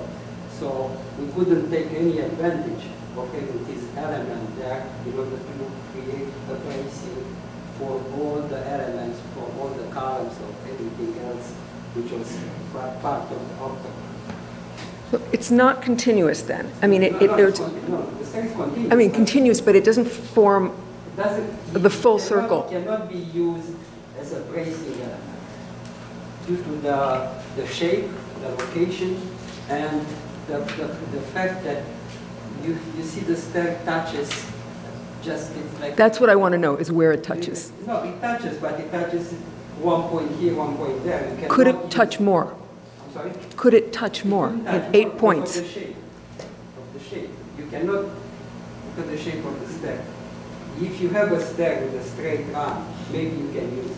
But it's not a straight run. Well, it's supported at the places where it touches the spandrel. At the part, so there are some, I call platforms, whatever. There is level. It's not a continuous thing. For instance, look over there. The stair touches here. How can I brace the other columns? At the columns. The whole bracing is to brace the columns. So I'd like to understand your concern in this case, I can answer. The reason we couldn't use the stair, it was because we have 8 columns there, right? Mm-hmm, 8, right? 8 yeah. columns, yeah. So each one has to be braced for lateral forces. So the stair is just an element to access the upper levels. It is connected practically at the tiers, levels. bracing the stair. Well, Also, the stair. I'm sorry, just to clarify. Is your concern that by using the staircase, if that's a practical solution, is it allows you to remove the tie beams or the time rod? Maybe, I'm asking. But I'm just curious, where is Right, this sort of that's going? where it's going. Okay. So the possibility that it's So- inverted, yeah. Okay. Well, the stair itself is the original stair, or pieces that are replicated for ones that are too deteriorated. But the stair itself is not a very robust structure. I think it would have to be modified. If that were possible, it would have to be substantially modified. It wouldn't look like the original stair. It would have to be really a big. May have to be heavier. In the moments where, in the nodes where it touched the columns along the way. I mean, I don't know enough about it. Michael, you wanted to say something? I have, I guess, a couple of questions. I had, well, possibly the misfortune of looking at this building with Robert Silman Associates in 1991. And I seem to recall at that time Bob Silman coming up with a structural supplemental, I mean, this is clearly a significant amount of additional visual impact on this building. And Bob at that point was talking about having supplemental support inside the columns with bands that ran at those spandrel levels inside the spandrels so that it was much less visually obtrusive. I'm curious to know, A, if that was a design possibility and why it was discarded, and B, has there, I mean, this is an important structure. Has there been a peer review of the structural design? Let me start with the first thing, the peer review. Yeah, can you speak into the microphone, please? Thank you. It's just, right, that'd be helpful. That's good. So the first thing, whatever Robert Silman, and I have respect for as a professional. I'm sorry. It's okay. We didn't entertain. We thought of it. We didn't entertain this idea for two reasons. Number one, first of all, in 60 something, the tower had some kind of renovation in which they used the cross bracing. Not everywhere, but they started to use cross bracing because they realized that the vertical elements, or the way they originally were designed, they were not able to sustain the lateral forces. Number two, by doing whatever Silman suggested, and of course you asked the question, you use whatever the existing tower elements, which are part of them we try to save, part of them they will be replaced, just as a shell. In order to use and reduce the bracing, in order to use like an interior element, steel element, we have to create moment connections. This thing would have created worse visual at the connection itself, because you have to connect the tube coming horizontally with the vertical tube and to put plates, bolts, and you have to stop short the shell, the cast iron element, which I think we try to present as a visual aspect. I have to elaborate more. The moment connections there, and we discuss in our office. The moment connections there. Besides, we try to keep the same type of structure, which was corrected in 1967. Well, 94 was when that frame was built. No, I'm talking about when they added some of the. That was 1867, right? When the heavier bell was installed, they used tie rods. They corrected the tire. The tie, I mean, I'm looking at these photographs, and the ties seem to date back to, as you said, 1880, when the bell was put in place. Is Well, that correct? they're just hard to see in some of the earlier photos. Oh, okay, I'm just looking at these ones. They were installed shortly after the bell was installed in the 1860s. They were not part of the original. They're not part of the original, but then, Because when, yeah, they tried to reinforce, somebody realized, but they didn't continue the whole idea of bracing concrete. So they tried to correct partially, you know, it was like a. okay. Yes, Michael? Just as kind of a follow-up to that, I mean, I think that the main visual aspect of the cross bracing as a new element is what Michael was referring to. Would it be possible to do the cross bracing instead of in the plane of the octagon, to do it across the interior so that these lines were not at the face, but were kind of going in? You know, so that you're connecting front to back, kind of across the center instead of across the face? Maybe it would make the rods less visible? Well, and that goes to my second question, which was, has there been a peer review of this very significant structure so that the possibility of that might be entertained? And I'm just thinking about it as maybe a way to take, you know, to achieve the cross bracing in the system in the way that you're saying. Obviously, it's maybe a bit more complicated as a structure, but I think it might. I don't know. I'm just asking what your opinion would be. I mean, we can look into this thing, but I don't think this one will solve the problem. But if I understand correctly, what bothers you is the fact that you see them there.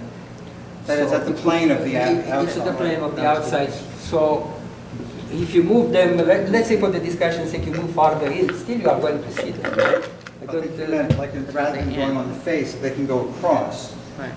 Like from one side to the other. Radially instead of on the face. Front to back, Vertically or horizontally? diagonally. No, he's saying. Diagonally, I mean, But through the interior, not. something like, I don't, Instead of I don't here, quite understand. like that. I mean, I'm no structural engineer, so I'm not trying to say, but I say from a front column bottom to a back column top. Front column bottom, back column you top. mean the So you- location? So that the The location where it's anchored on. so the rods are penetrating in and not creating a kind of virtual plane on the outside. I'm just, you know. Yes, John? So, hi, John Krawczyk, Director of Preservation. The proposal to actually put the tie rods through the center of the tower was something that was done historically, which obstructs the staircase. And one of the main comments that we had from the community was to provide public access. If we were going to invest all of the time and energy into restoring the tower, they wanted the chance to be able to go up and enjoy the view.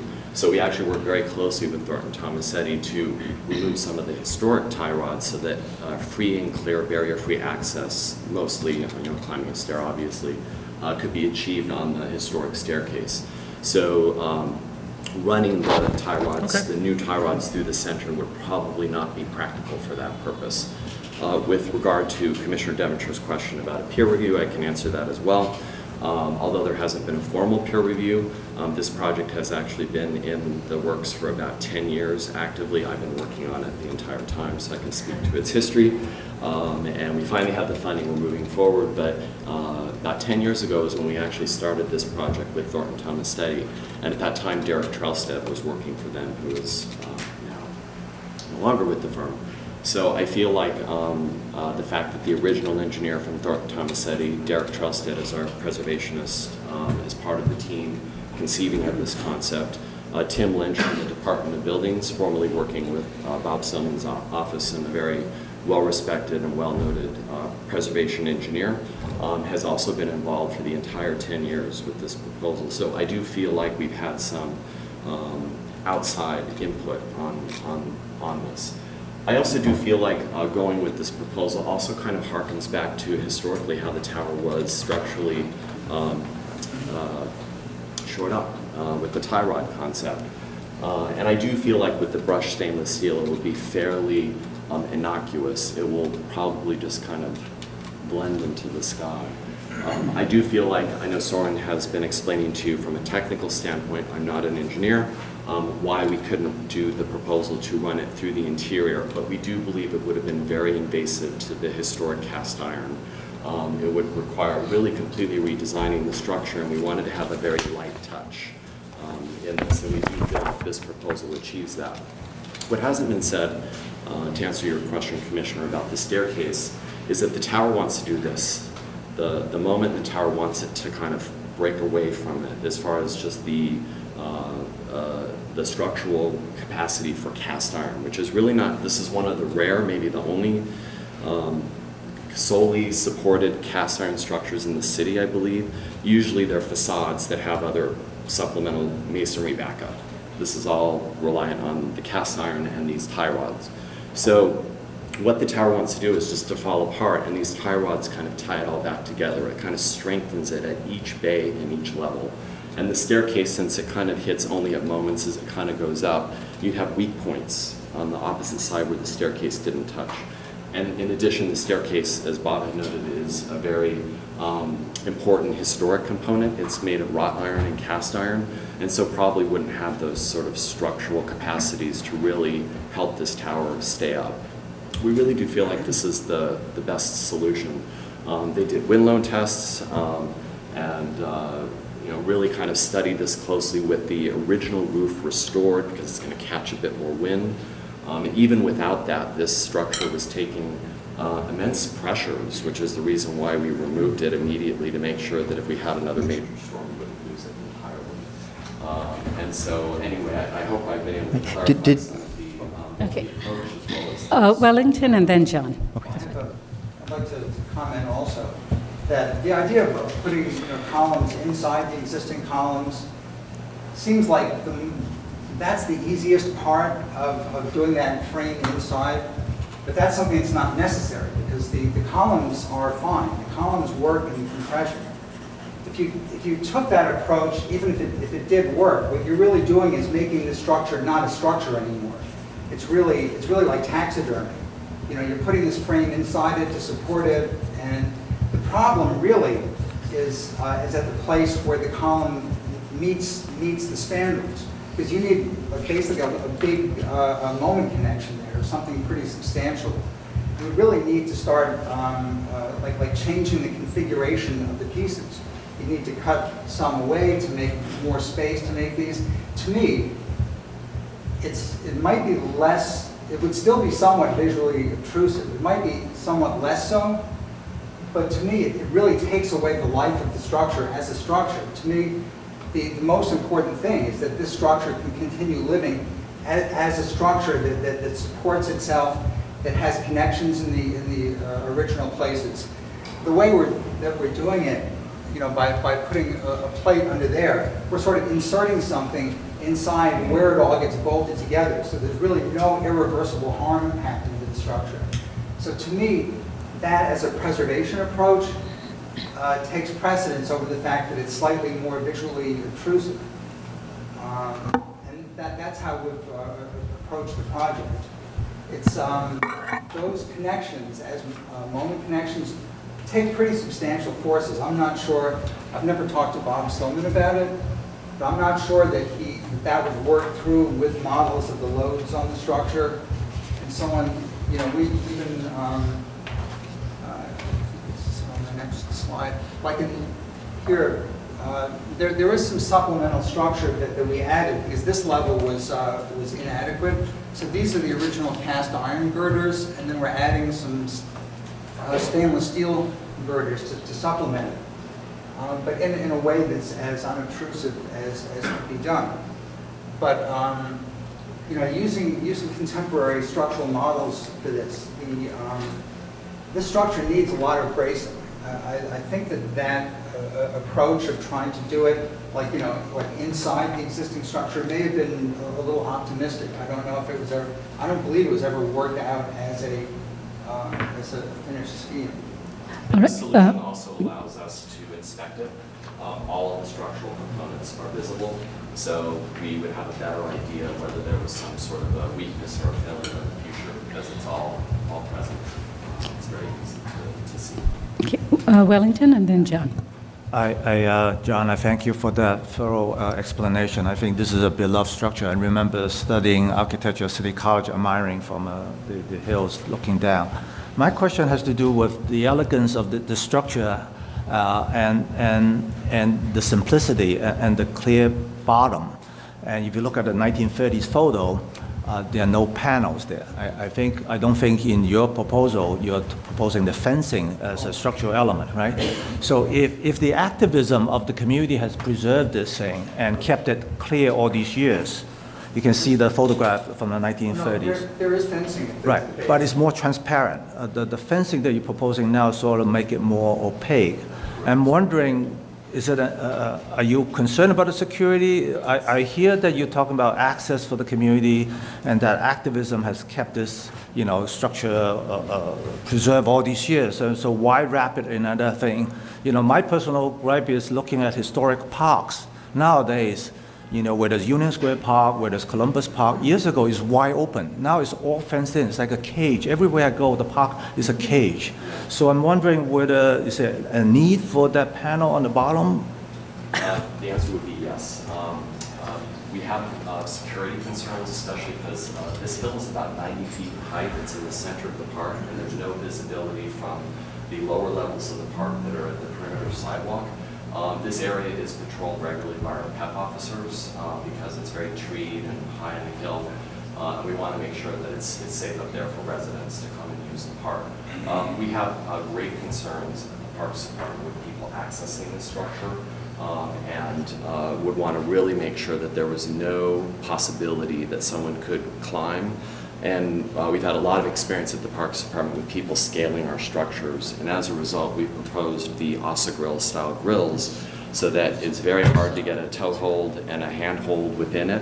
That's the reason why it's much more dense than the 1930s when it was chain link. We would love to have done something more visible just to retain the beauty and the transparency of the tower. Could you go back to the historic photos, Bob? That is demonstrated in the historic photos. Historically, we also had it fully enclosed, and that wasn't something that the Parks Department wanted to consider also for visibility reasons. We need to make sure when this area is patrolled, they can quickly, our PEP officers cover a lot of territory in our parks. They'll usually just quickly do a walkthrough, make sure everything's good, and then go off to the next site. So they need really clear visual access, both at the bottom level and the top. Anywhere that they think something mischievous might be going on, they need to be able to just do a quick walkthrough. So we felt that the Asa Grill actually, it harkens back to the historic enclosure at the bottom, but it allows the visual transparency that the Parks Department needs for security. And why couldn't you do that just on the stair and not on the whole base? Just enclose the first run of the stair and leave the base more open? Well, again, I think that if we wanted to, perhaps it's a subtle reference to the history, but historically we did have fully enclosed panels on the outside, and we wanted to replicate that experience for children. We'll probably have children visiting here on school groups about learning about the history of firefighting in New York. And this really gives them the sense of this was the enclosure where the man that was at the top scanning the city for fires would have gone to get out of the cold.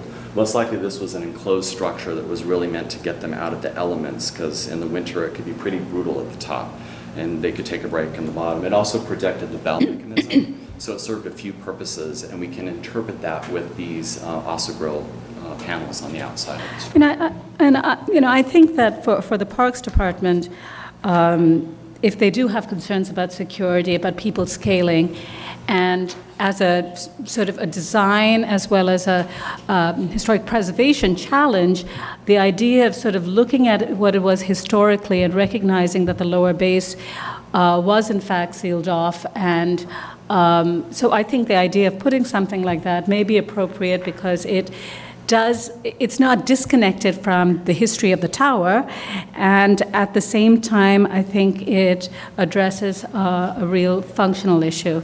John? My question was about the same part of the structure. Do you think that the original masonry infill there contributed to the stability of the structure, or was it irrelevant to the stability of the structure? It was a wooden enclosure. I'm sorry, it was wood. Okay, I thought it was masonry from the pictures. Okay, thank you. Yeah, so I was looking here. Yes. To make about that is that, I think that for people who would visit the tower, that it's kind of a special experience to enter the tower and not have it sort of like ambiguous whether you're in or out. Another issue is that that there are things that potentially could be vandalized inside. That there will be the historic bell mechanism, there are floor grates, they're just things that people can, sort of get at, if they're not exposed.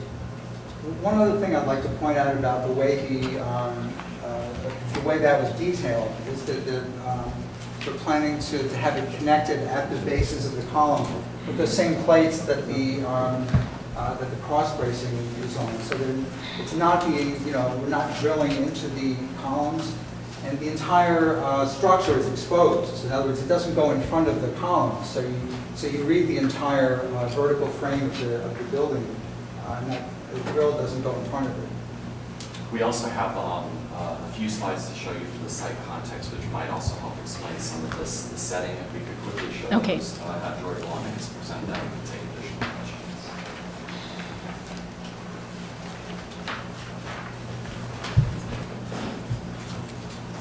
George Lonnicus from Parks and Recreation.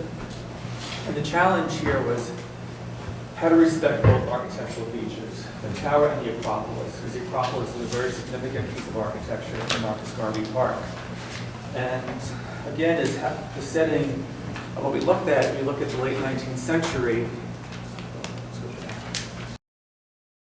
We have in the first slide is, again, this is looking towards the tower from looking towards the south. So the northern part of the tower was really in a very kind of naturalistic landscape with the rock outcrop and greenery. Looking to the north was paved with asphalt and a pipe rail, with an ornate pipe rail. When the paved plaza was removed, there was a green landscape, which is really quite lovely, and that's what we're trying to kind of capture today is how to incorporate the Acropolis, which came later, into this kind of green landscape, because what we have here is that the spandrels are 2 feet below the plaza. And so how do you get people down to this area in a very kind of appropriate way? And our choice was to make it very green versus creating a double tier or kind of an amphitheater kind of like mezzanine with railings and ramps. So the whole intent also was how to capture and remove this wall so that the tower is more respected within the Acropolis. Because we do have documentation that Robert Moses didn't want to remove the tower, and there was an earlier scheme with just the Acropolis. So you can tell what Robert Moses did. He just said, you know what, the community wants it, but we're putting a wall around it. So what we have is, this is the 1930s before the Acropolis, showing again what we showed earlier. That's the large rock, that was a flagpole, and that was the old photograph with the green landscape looking towards the tower, and then that was the asphalt with the pipe rail that was removed. So it kind of goes through layers and layers of history. Then we have the Acropolis, and we have this wall around it, and the wall that goes totally around the tower. A great, wonderful structure that we all really love at the Parks Department. There are overlooks in these locations with pipe rail, with a lower wall in those areas that allow people to look down the hill. And so our whole intent was, by listening to the community groups, they wanted more green. This is a lower mezzanine with a 2.5-foot grade change to an upper mezzanine. So the community groups wanted more green and more visibility. Because when you are up in this Acropolis and with these high 3-foot walls, you really can't see the park below. So it really kind of creates more of an entrapment to many people who use the upper mezzanine and the Acropolis itself. So the intent here is, when you lower the walls, how do you make this more visible from the original slope? That was the historic slope. And what it does visually from the interior of the Acropolis. So what we have is that you lower the walls, and there becomes a pipe rail that is very similar to the details that are around the Acropolis currently. There's grades, and again to the wall and the rails. And the intent here is, in plan, is how to kind of consolidate the green spaces. So when you're at the Marcus Garvey to the east side, you can really see this beautiful green landscape into the tower with no impediments, removing the wall around it, opening this green, creating a gradual grade change. And what's really very good here is that the 2-foot drop goes back down to the grades of the lower mezzanine. So this becomes an ADA compliant walkway from this versus going up these stairs. And so it kind of marries this lower mezzanine to the upper mezzanine. And then you have the rock outcrop. This is very schematic. Again, once you remove the acropolis setting, this rock will actually become even larger. But we don't really know until we do some borings. But the whole intent here is also to capture the historic feature of the Acropolis, even though it's not in your jurisdiction, but our kind of thoughts and process, that it becomes very random and irregular at the ending, so it kind of breaks away. And this is also very important here also because these walls are still exposed slightly to the south and to the west, and these become the pipe rails, so it becomes more open, more visible from the approach above and from the approach below. This is, again, just showing how the walls are worked. The walls are slightly lowered, a pipe rail, so it kind of opens up the space. This is kind of more of a gradual slope, 4%, which goes down to the original slope, which is 18%. What we have here is a very light mesh with very native plantings and just a very kind of simple landscape. Is that green area on an outcrop on rock as well, or is it actually originally It was, earth? Okay. It was always, before this plant, it was always on earth. So this rock actually was a large, majestic piece. The whole tower, the whole part of the park is a lot of rock. When you go to Marcus Garvey Park today, you'll see all this rock outcrop. So as you start removing more, our whole goal is that once you start removing it, we know that Robert Moses blasted the rock to create the Acropolis, so we know we lost a portion of it. But we're hoping that we could actually expose some of it even further as we lower it. But we know once we get closer to this wall, it's been removed. Oh. That's the enlarged plan. And then we have the view corridors of what you see from below, the wall that's exposed with the concrete coping, the double pipe rail which matches the 1930s, which kind of exists around the park today as a historic fabric. Again, the low wall, the Acropolis with the rail. So this kind of allows the Acropolis, and it kind of is a marriage between both features, between the architectural element, both architectural features. And this is just a grade change. You can see it's less steep on the upper Acropolis and down to the natural grades again, and that becomes the plantings.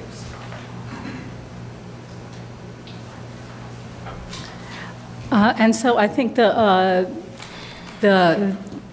reconfiguration and bringing back the watchtower as a part of a larger plan that's ongoing in this park, but what's before us is really the assembly of the tower. That's correct. And just FYI, they have conceptual approval from PDC for that for the design of the landscaping park that you just saw. and access. Yep. All right. Are there any other questions right now? Why don't we take testimony and then we can discuss. All right. Michael Sandler from Borough President Brewer's office.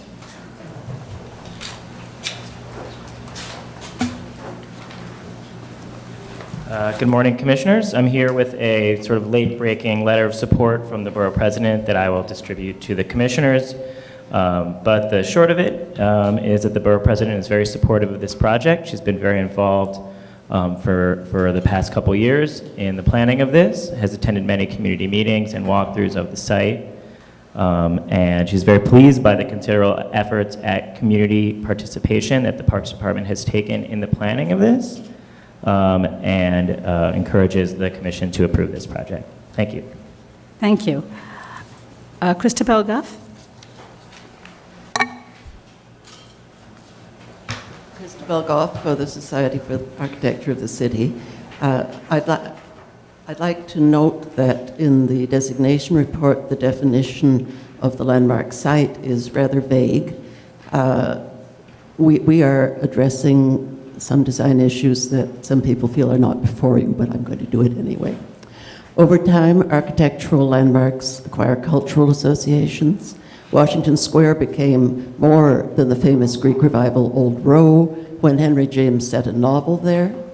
Cooper Union became a symbol when it was visited by Lincoln. Or recently, Stonewall was marked as a locus of rebellion.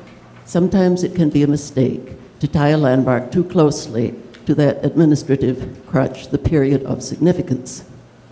Mount Morris Fire Watchtower is a fascinating part of the history of firefighting and the history of cast iron architecture, and it is a landmark we are all tremendously grateful to see rescued and rebuilt. But Mount Morris also has a place in legend and in 20th century literature, in Ralph Ellison's Invisible Man, a novel too controversial and then too new to have been cited in the 1967 designation. But go tell it on the mountain. The tragic public funeral where the Invisible Man delivers his virtuoso oration, his name was Clifton, mourning a young man shot by the police. The imaginary coffin borne through the streets to the watchtower under the great black bell. Quote, instead of holding it in a church or a chapel, we selected Mount Morris Park, the open public space, the high point and heart of Harlem.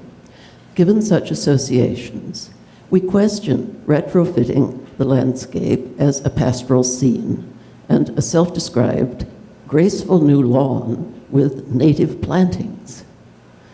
Is that Lower Manhattan luxury landscaping template the wrong reproach and the wrong formula for Harlem, in a city that might better be memorializing Ralph Ellison's still unanswered burning questions about death by gunfire?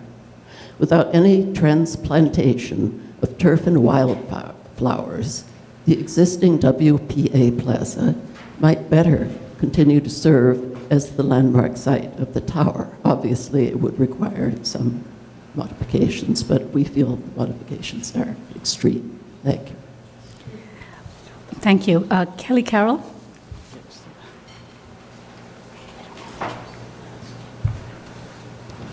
Kelly Carroll, Historic Districts Council. HDC is thrilled to be able to comment on the Watchtower today, and we applaud the Parks Department for adhering to the timeline that advocates discussed this past fall. This beloved 1857 individual landmark is the only known structure of its kind in the United States, and early technology such as this provided the prototype for the steel frame that supports modern-day skyscrapers. Its importance as a New York City landmark cannot be overstated. This restoration is long overdue, and HDC eagerly awaits the return of this landmark to its home atop the Acropolis in Marcus Garvey Park. Until then, the committee has some minor suggestions regarding its restoration. Most notably, HDC would like to see a different solution for the new stainless steel reinforcements. These foreign additions, while necessary, visually undermine the cast iron structure. As cast iron is a hollow material, we suggest exploring a way to conceal the steel within the ironwork itself to solve this problem. The choice to restore the roof to its original size is commendable, but we felt that restoring the watch room's glass enclosure would take this restoration one step further. Enclosing this space as it appeared originally would speak to the functionality of this structure and also restore a crucial visual element which has since been lost. Thank you. Thank you. Paul G. Huck?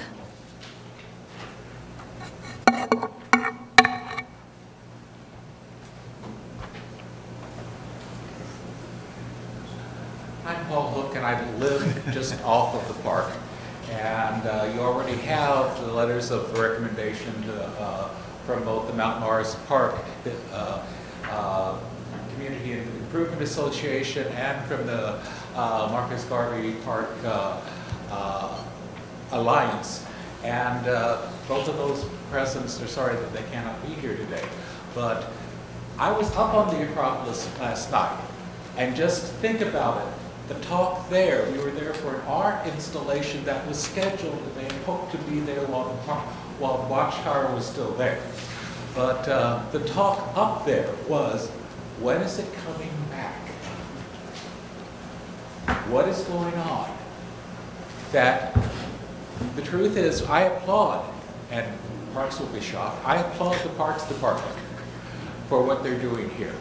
That not only are they bringing back the Watchtower, they're bringing it back in a manner that works for its historic views of being a watchtower and its historic views of how it's been seen in the community. And this way, it does both functions. It has returned to the original as much as possible of what the Watchtower was, but still making it available to the community that many of the people there remember the bell ringing for the special occasions, and they want to hear it again. And with that, just one other comment based on what I heard today, and just when you're talking about tie bars, going from the front and back or from side to side, it is an open installation. And you look at it, you're going to see them one way or the other. So it's the same thing. Because that was discussed, and I didn't understand it. So I thank you very much. Angel Aon. Good morning. My name is Angel Ayon. I'm the principal of Ayon Studio Architecture and Preservation in New York. I'm also a member of Save Harlem Now, a nation preservation advocacy uptown. For the last 15 years, I've been an advocate for the conservation of the Mount Morty Fire Watchtower in Marcus Garvey Park. What started as a cool personal interest in 2000 eventually became an independent project when I attended Columbia University's Historic Preservation program in 2001. In 2005, before Facebook and Twitter, I launched firewatchtower.com, a website that is a comprehensive online resource for the history, significance, and condition of the Fire Watchtower. Over the years, working with the local community and the Parks Department, I have enjoyed how the conservation of this beloved structure and the space that surrounds it has evolved into a collective effort. Like most of the Harlem community, I thank the Parks Department for following through with this promise to restore the tower, especially under the controversial disassembly and storage proposed last year. However, I respectfully request that the following be considered. Number one, the overall approach seemed inconsistent. It calls for a date of significance to restore the tower as a designation date in 1967. However, it restored the original roof line from 1857 and also the original color. The former observation booth at the top level is not being reinstated.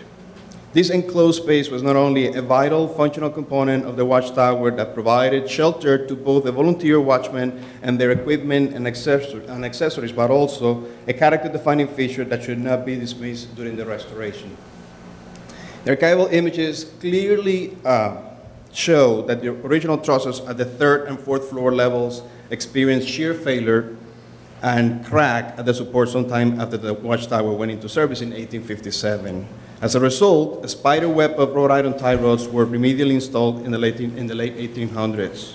This historic structural band-aid survived until the watchtower was disassembled a few months ago. This was a relevant event at the time, one that taught the late 19th century builders and engineers that cast iron is a great material, was great when working in compression, but terrible when in tension. The construction industry learned this lesson and quickly moved on to successfully experiment with steel, which became the material of choice for the modern skyscraper. In accordance with historic preservation practice, it is reasonable to assume that the failed cast iron trusses at the watchtower should be replicated to match the original material, size, configuration, and detail. However, given that the original trusses failed due to the inadequate tensile capacity of the cast iron, if the trusses are replicated in kind according to the original geometry and detail, even using contemporary cast iron alloys, they seem to be bound to shear failure like the originals. The proposed project has not demonstrated that this concern has been thoroughly addressed to ensure that the cast iron failures experienced more than 150 years ago do not happen again. There is no doubt that supplemental structural reinforcement has to be provided and that some or all remedial tie rods dating to the 1800s have to be removed. However, the proposed 32 pairs of stainless steel cross braces seem excessive. They are unsightly and distract from the original configuration. They will make a historic post-lintel open frame structure look like an octagonal shaft. They are equivalent to stitch weld repairs on the Liberty Bell or crotches on the Leaning Tower of Pisa. I'm sorry, your time is up. Can you try and conclude your statement? Sure. Just, the proposed intervention at the Acropolis also raises various concerns regarding the cultural significance attributed to the WPA area and as a setting of fictional and factual events relevant to African American history in Harlem. So you have to conclude. I conclude, and I respectfully request that the LPC commissioners defer the approval of the proposed solution, and direct the Parks Department to continue to work with all stakeholders to explore more historically appropriate solutions to these challenges with the same ingenuity and imagination with which the structure was designed 150 years ago. Thank you for the opportunity to comment. Thank you. Are there any more speakers? All right, we received Community Board's 10 recommendation that they support unanimously this proposal. Chair, can you just clarify? Yes. The status of the WPA Acropolis and its, whether it was designated or not, and the extent to which it's connected to the tower? Right, Jared, do you want to speak to that issue? It's the footprint of it's not part of the designation, it's the land on which the tower sits. That's right, and it's the standard language the commission has used to denote it's the land on which it sits, underneath it. So it's the footprint of the tower. Of this tower. No, I know, I understand that. I'm asking about the status of the Acropolis itself. Has it been designated? No. Never. No. No, and therefore it's as a Parks Department property that is being reviewed by PDC. As a what? Sorry.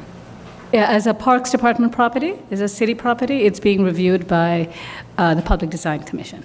But part of what we're asked to approve today includes changes to it, or not? No, it doesn't, because it's not on the designated lot. It's just a context. Right, it was just the context that the Parks Department wanted to bring that to our attention. Yes, Roberta? Something came up about the roof and I guess the enclosure of the top part from other from previous years. I guess it's a floor more than a roof, right? What you see in the north view, late 19th century. So that was an enclosed floor under the... No, just the bottom was enclosed. Right, so now the deck is of another material. So this is the deck, and we're saying now that the deck is which of the materials? Is that...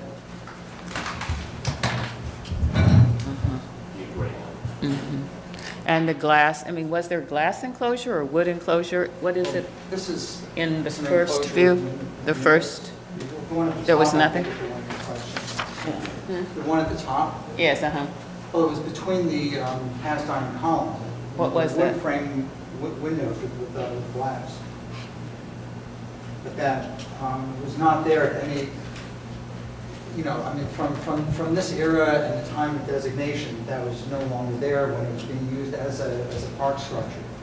Only when there was a person stationed in there during cold weather and stay all night watching for fires. So if you had to sort of identify the period that you're trying to sort of go back to, given that it's had several phases, is it 1935? And I say that because you've chosen to expand the top canopy to its original, but you've also made the design choice not to enclose that portion at the top level. That's the closest. Okay, so I'm just trying to, instead of sort of picking and choosing from here and there, I'm just trying to understand, is that? Well, as the structure evolved over time, there were changes made that we felt were historic, such as the new bell, the tie rods connected to the new bell. We didn't see a reason to take that out and install a smaller bell without good documentation and design it without the tie rods.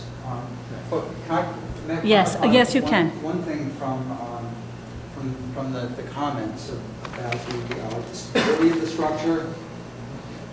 One is that the way the structure failed, it was inadequate to begin with, and it failed in a number of ways because part of it was time. You had these trusses, the girders that were cast iron, but then they had a wrought iron tie rod for tension. Those things also corroded, and it was a whole sequence of things. Not only as being inadequate to begin with, but things corroding and then things falling off and that overstressing other elements. We didn't track the exact sequence of how that happened.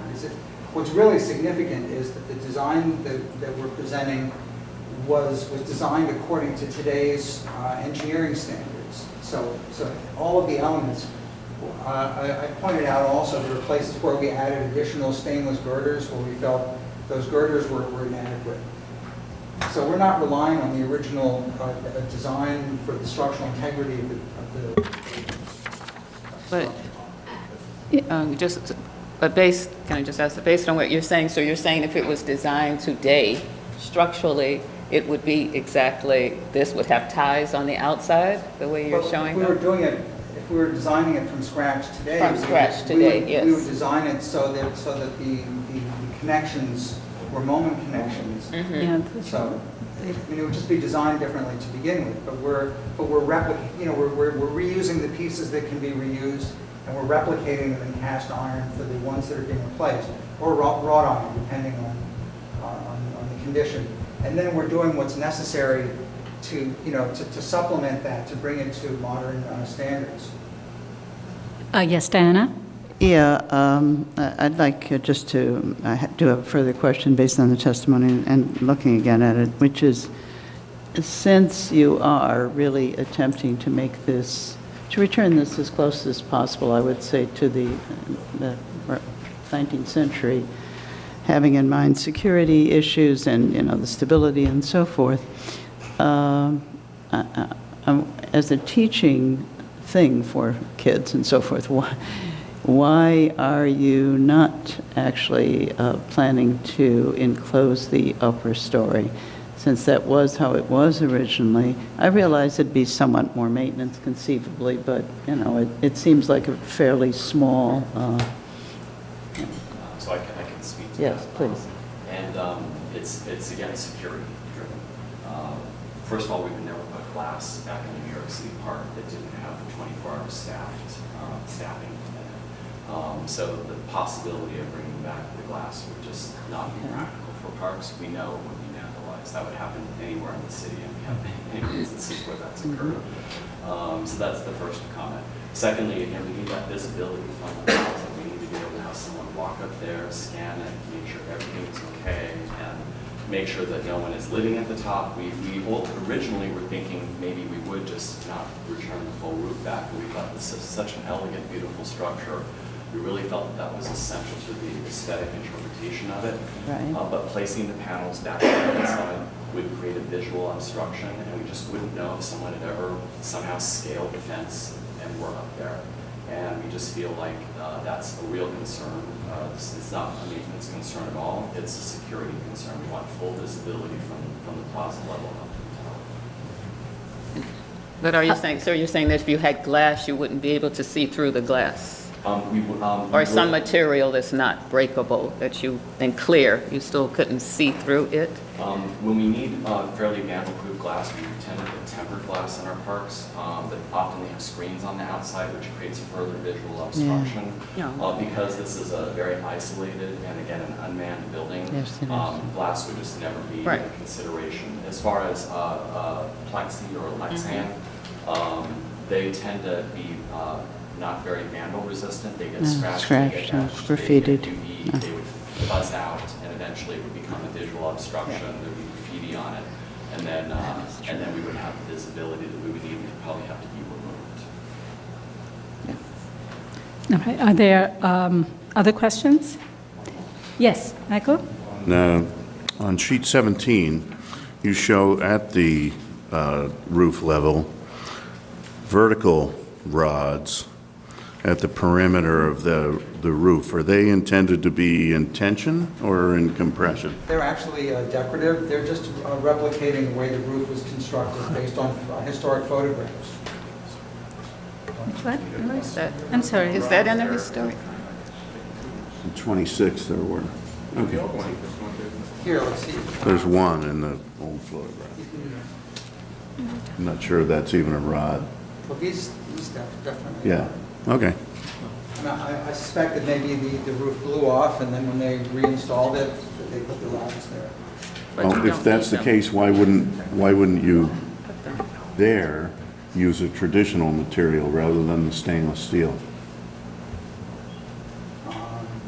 We don't really have, we don't have recorded information of what the original material of those rods was. whether it was wrought iron. We could certainly consider that. We'd be happy to consider it. But you're saying you don't need them now, right? You're just saying you put them there because they were there at some period? You're saying structurally? Historically? Sorry, they were there historically, but not structurally, is that correct? Well, historically, they may have helped prevent the Snow roof load from on the going roof, off. perhaps, or? Probably wind loads, because they were just, I don't think they took like, downward. So they would have been wrought? Yeah, it was Okay. a rod. Mhm. Well, we Okay. designed the roof itself to take the required wind loads without the rod. But the rod seemed like such a character-defining kind of element in the historic photos. I mean, there are other historic photos that may show that. Right, but to replace it with the shiny stainless steel, I think is an aberration, and you would consider, okay. I don't feel that Thanks. that's essential. I mean, you have documentation that was there historically. I think you're absolutely correct that it could be done well. If it's a historic element that's being replaced, we would paint it. It's just the ones that are modern interventions that are exposed stains. But I would say if you don't need it now, then, I mean, since we're picking from different periods to decide which things end up in the final one, why show that structural, if you don't structurally need it now? I think it is present. The photos are a little hard to read because they're fuzzed out, but we believe that these rods were present through most of the tower's history. And it makes sense for such a large But overhaul. it doesn't, it's not required now. Correct. But we're restoring the roof to original, to the original shape. As I recall seeing the rods in all of the historic photos when the roof was that. Was the roof was the larger roof, right? What's that? When the roof was the larger canopy, Yes. then it had these rods. Correct. And although there is... So I think it's a part of sort of the bringing back the historic feature, including the rods. But we're choosing which features we're bringing back. Right, but So I know, would- but I think if you look at the photographs and once you, excuse me, see the larger roof, which is what they're putting on top, that's where you see the rods.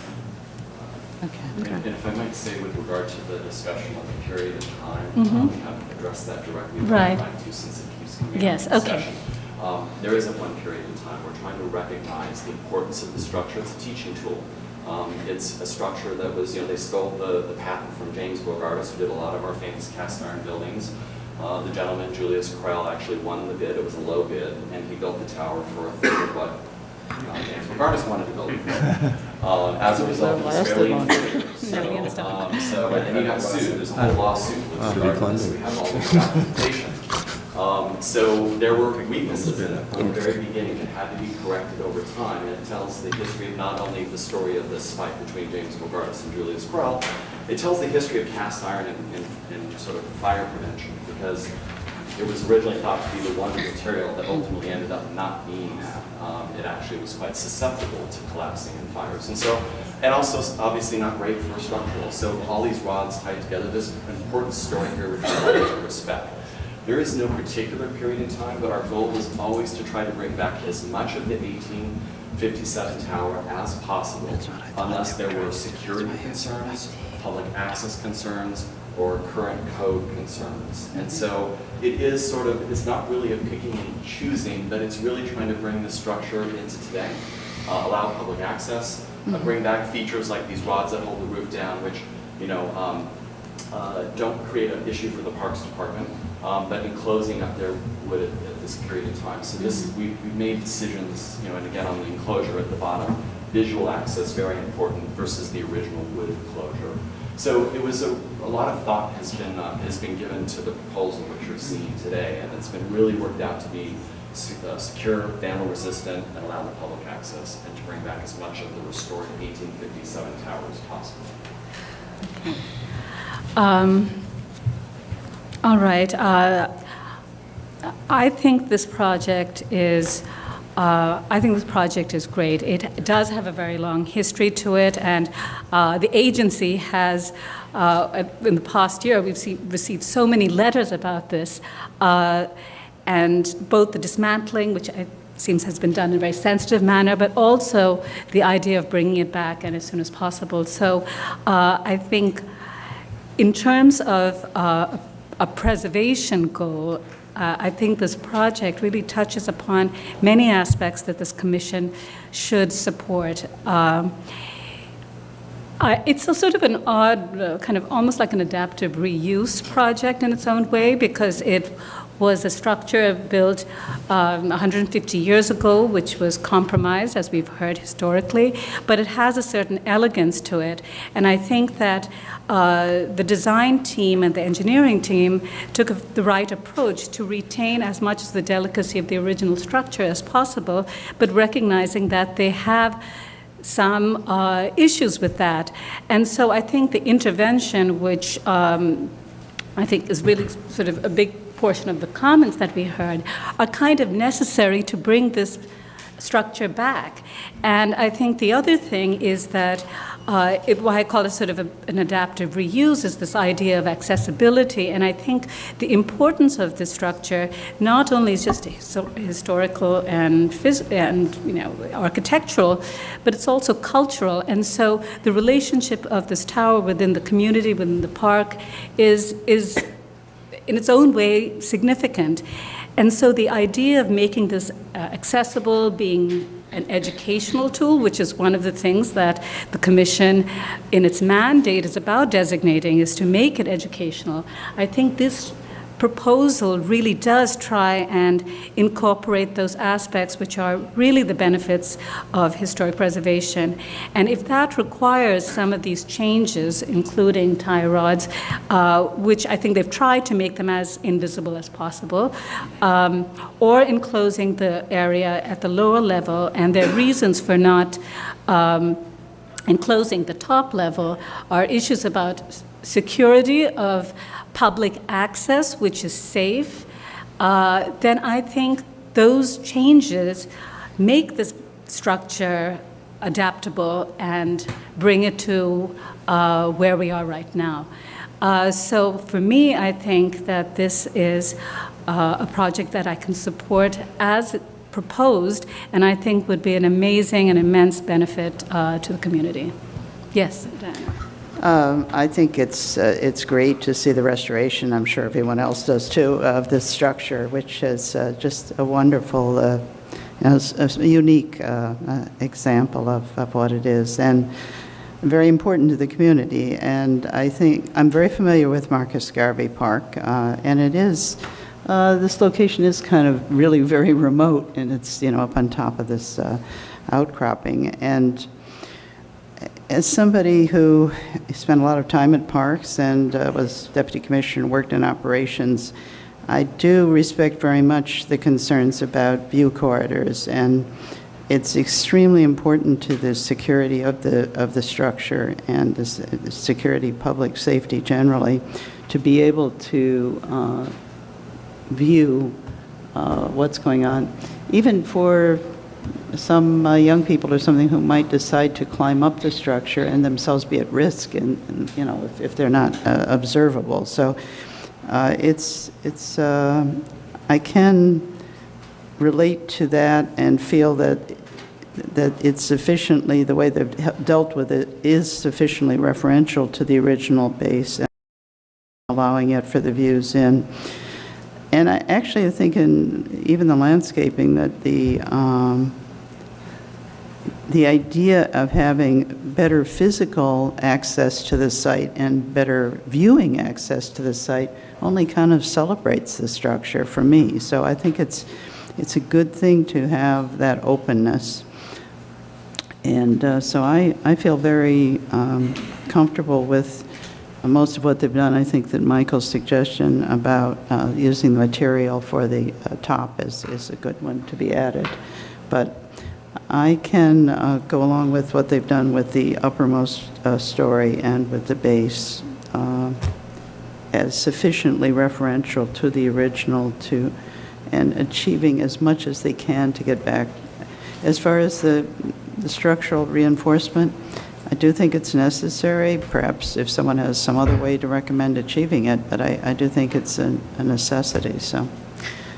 Yes, Fred. I just want to speak also in favor.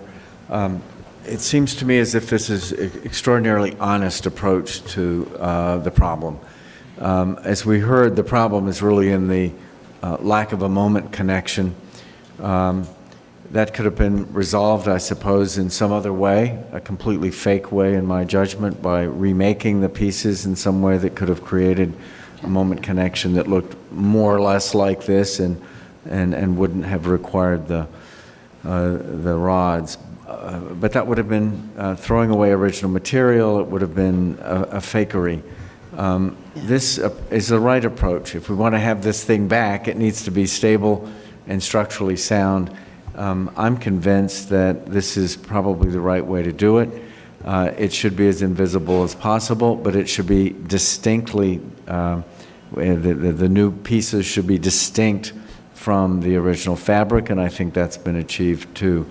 Apart from all of the structural issues, of course, there is the social issue and the community issue, which I applaud as well. So I'm totally in favor of this, and I think it's a very thoughtful. It took a while for us all to get it, I think, or for me to get it, that these new tie rods had to be there and that they should be expressed even as they are as little as possible. But I appreciate the philosophy behind it all too. And I think, therefore, it's a great educational tool. Yes, Michael, and then Roberta. I agree. I think it's a great project. We certainly examined it in great detail here, and I think that was worthwhile and appropriate for such an important individual landmark. For me, the enclosure at the bottom, I think, is totally appropriate. I think that there's plenty of historic precedent for seeing that this thing had enclosure at the bottom of one kind or another.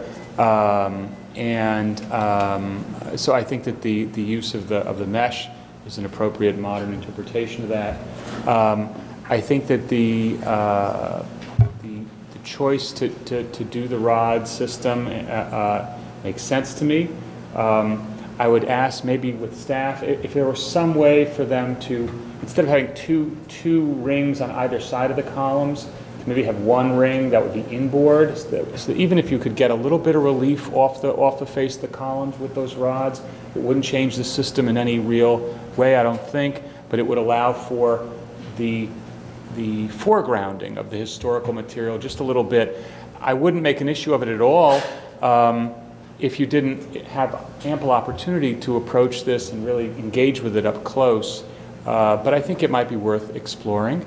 I think that the dialogue that Michael had with the applicant about the coloring of the rods on the upper floor would be worth exploring with staff as well. And I do want to put in my own 2 cents on the landscaping, even though it is maybe not within our purview. I think that it's not handled with the sensitivity of the restoration of the tower itself. I think that something that worked, that achieved the aims of the community with a little bit more respect for this very historically significant plaza that's been there for a long time and it's been part of the memory of the people in the park.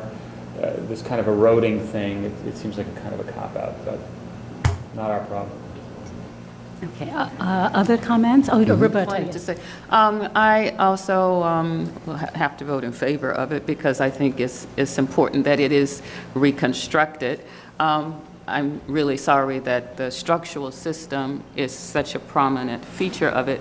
I think, though, we have discussed it and have, I think, come to a conclusion that things that other solutions did not work, would not work, and it's only because of that we end up with this. So I think that the tie rods are perhaps the price we pay to have the original pieces there, back there.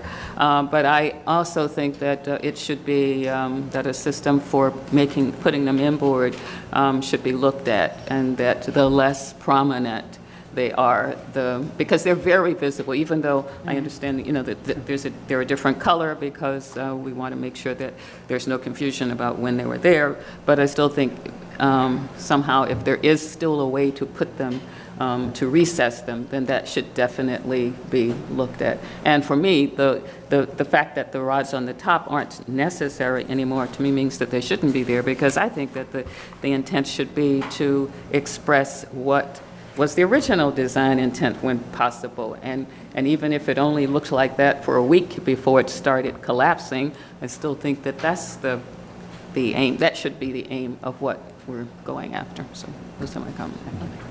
Any other comments? Yes, Michael? I guess clearly this. Oh, God. Rat? Was that a rat or a cockroach? Not a comment on your discussion. He's got 3 minutes. You got 3 seconds is what he had. I know. Yeah. Michael, yes. If there's any structure in the city, in the country perhaps, that is unique, and I hate to use the word unique, but in this case I'm going to use the word unique, it's this one. And I absolutely applaud the approach to this project and the labor and the thought that's gone into it, and I understand a 10-year design process. We've done them with you also, sir. I guess, and I understand that your approach to identifying the contemporary structural supplementation follows the Venice Charter. I mean, everything that should be done has been done here in an appropriate manner. The thing that is nagging at me, and perhaps this is my own problem and will remain so at the end of this hearing, is the fact that in a previous phase of this, I heard the possibility from a structural engineer. I mean, essentially, we're cake decorators at this table. I heard from another structural engineer that it might be possible to have a less visually obtrusive approach to the supplementation of the structural system. And so, in my estimation, that warrants a peer review of the structural design. Very simply. I'm not saying it's necessary. I'm saying this building, because it is so significant and absolutely unique, warrants that. Okay. All right. Other comments? I don't think we discussed it, or at least I don't think I fully understand this part. But so the very last line of the designation report says that designates as its related landmark site that part of the Borough of Manhattan Tax Block 1719 Lot 1, which contains the land on which the described improvement is situated. And so my question is, it's not question, comment, at this point is, I understand that the plaza itself, that it is not for us to consider, but I'm just wondering about whether or not we can specify that the material underneath the structure will remain as a number of things, either as bedrock plus the stone of the Acropolis, rather than, and if I'm understanding it correctly, rather than the structure just sitting on a rolling green hill.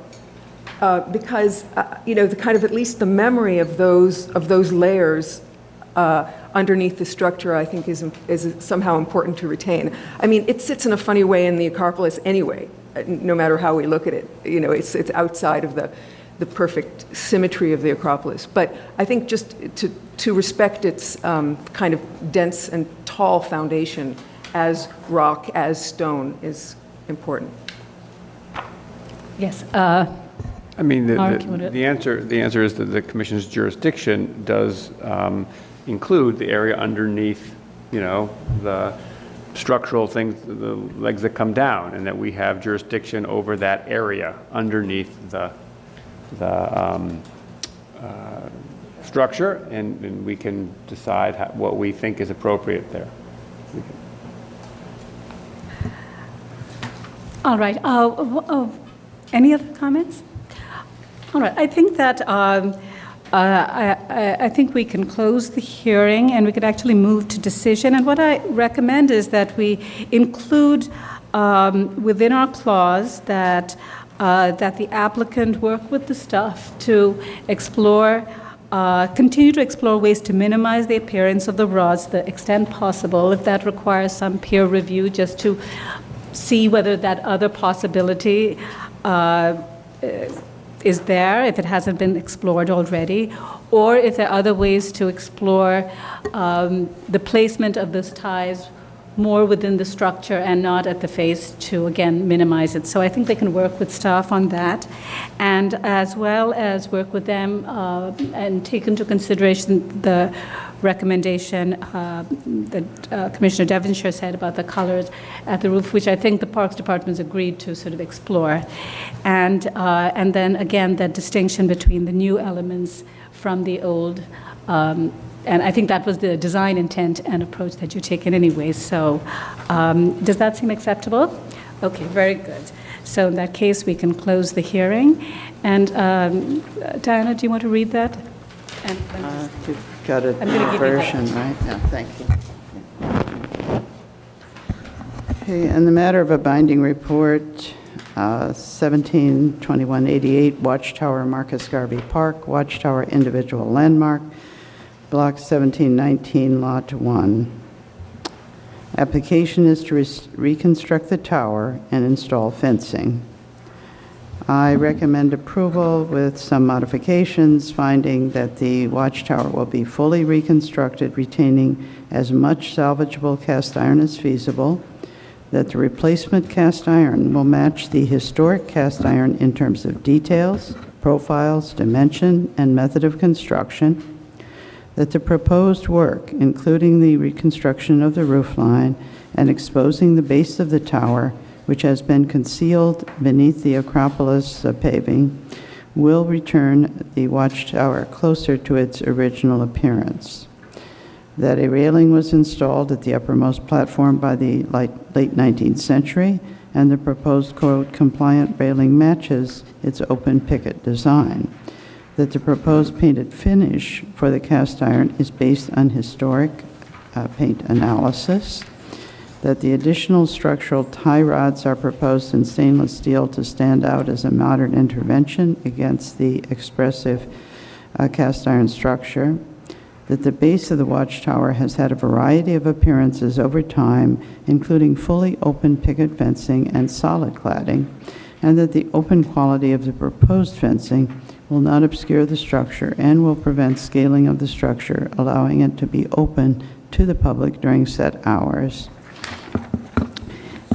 However, I recommend that the applicant will work with the staff to explore ways to minimize the appearance of the rods to the extent possible.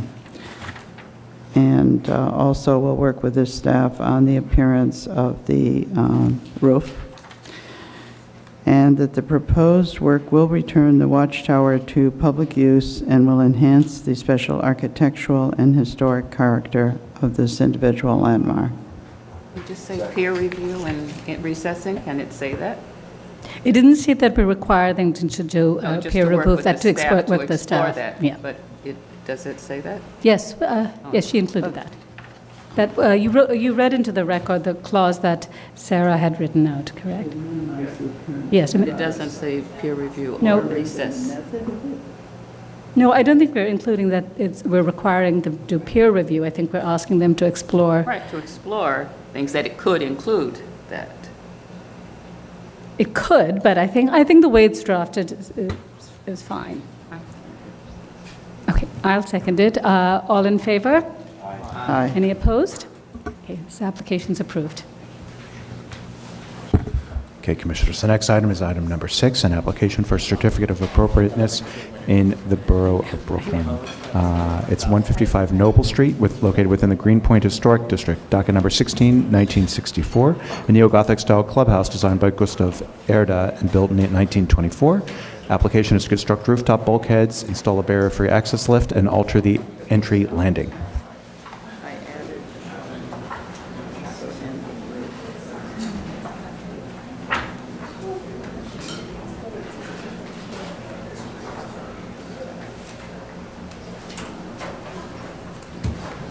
Good afternoon, Victor Timonic, Preservation staff. As Jared mentioned, this is 155 Noble Street. You're going to see here in these photos. One thing there on this first page is this existing bulkhead, which you can see here. The application includes two major things. At the areaway, they're proposing a lift to serve the entry. Doing so will require modifying the chief wall in this location and also adding an additional granite landing. Right now there's just two. So we're adding an additional one, which would make it the same level as the interior. And then at the roof, like I mentioned, there's the existing bulkhead. They were proposing to enlarge that to add an elevator bulkhead. And then the plan also adding this secondary stair bulkhead. Staff has determined that this bulkhead is not visible from any vantage points. And finally, there is a handrail around this part of the facade, which you will be able to see some portions of it. The applicant's here to run through the detail.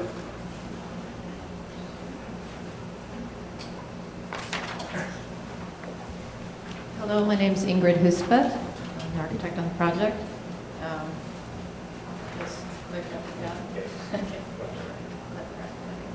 All right, so as you can see from the photo on the left, the 1940s tax photo and the existing photos, very little has changed in this building over time on the front facade. There's been additional railing around the front area. Otherwise, it's really, all the windows, everything is existing. This is just a little bit of the details on the building, the neo-Gothic style building. And most of the work is on this. I'm going to start with the work in the front areaway. It does also include replacing the existing concrete sidewalk that's deteriorated with the new concrete sidewalk. The railing in the front has this kind of unhistorical decorative detail. We're just replacing it with a very simple railing. And as Victor mentioned, the ADA lift is being added. There's some minor restoration work in the front, including just little, repairs around windows, cleaning up the granite that has some stains on it, and new doors. All right, so the ADA lift, you can see, takes up a bit of the areaway, and it's not a whole lot I can do about it, but it does come up. The only interruption of the historical material is that when it gets up to the raised platform, is that I have to shave a little, make a little edge along the granite bend to allow for the transition from the lift to the platform itself.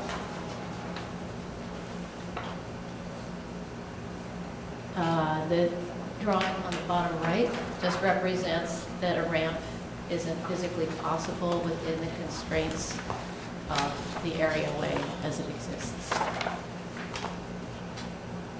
Otherwise, of course, we would prefer a ramp. These are the elevations of the existing and the proposed on the sides of the buildings, which over the years have had numerous various window configurations. Our modifications are rather minor. In some cases near the back where it's not very visible, we're enlarging some openings. Some openings are being enclosed. These are issues that are due to the layout of the apartments, which I should, in general, of course, say this is a building conversion on the first and second floors from a clubhouse to apartment buildings. The upper floors was existing residential, 2, 3, 4, and 5. I mean, 3, 4, and 5 were existing residential. This is the rear of the building. It's remaining the same, more or less, with the enlargement of the windows on the right-hand side. This is the roof plan. The bulkhead of the lower portion is non-visible. It is really an access from the 5th floor apartment up to the roof.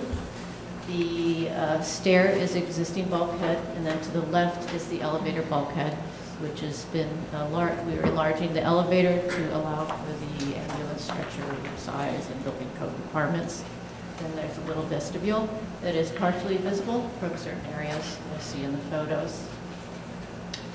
The railing that wraps around the entire roof is required by code and is visible a bit on both of the sides, as you'll see in the photographs.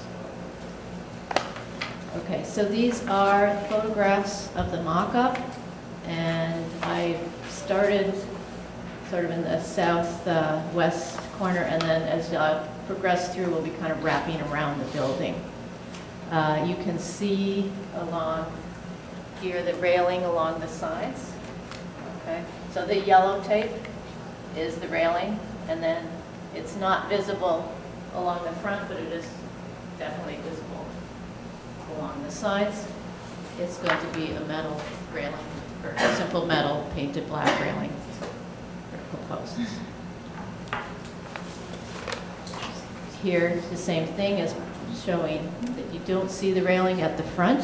You'll see a little bit at the side. And now here is looking up at the east side where you have the bulkhead. So this is the raised bulkhead for the elevator. And you can see the yellow tape line here along there. Here again is probably the upper left is the better view of the bulkhead. The height is going up, and then extension for the elevator vestibule, and the railings on the side here, the visibility. It's really the yellow tape you're looking at. The posts are above the railing line, so the top of the posts in the front are not, part of the railing will not be visible. This is just, the lower drawings are images of the mock-up, and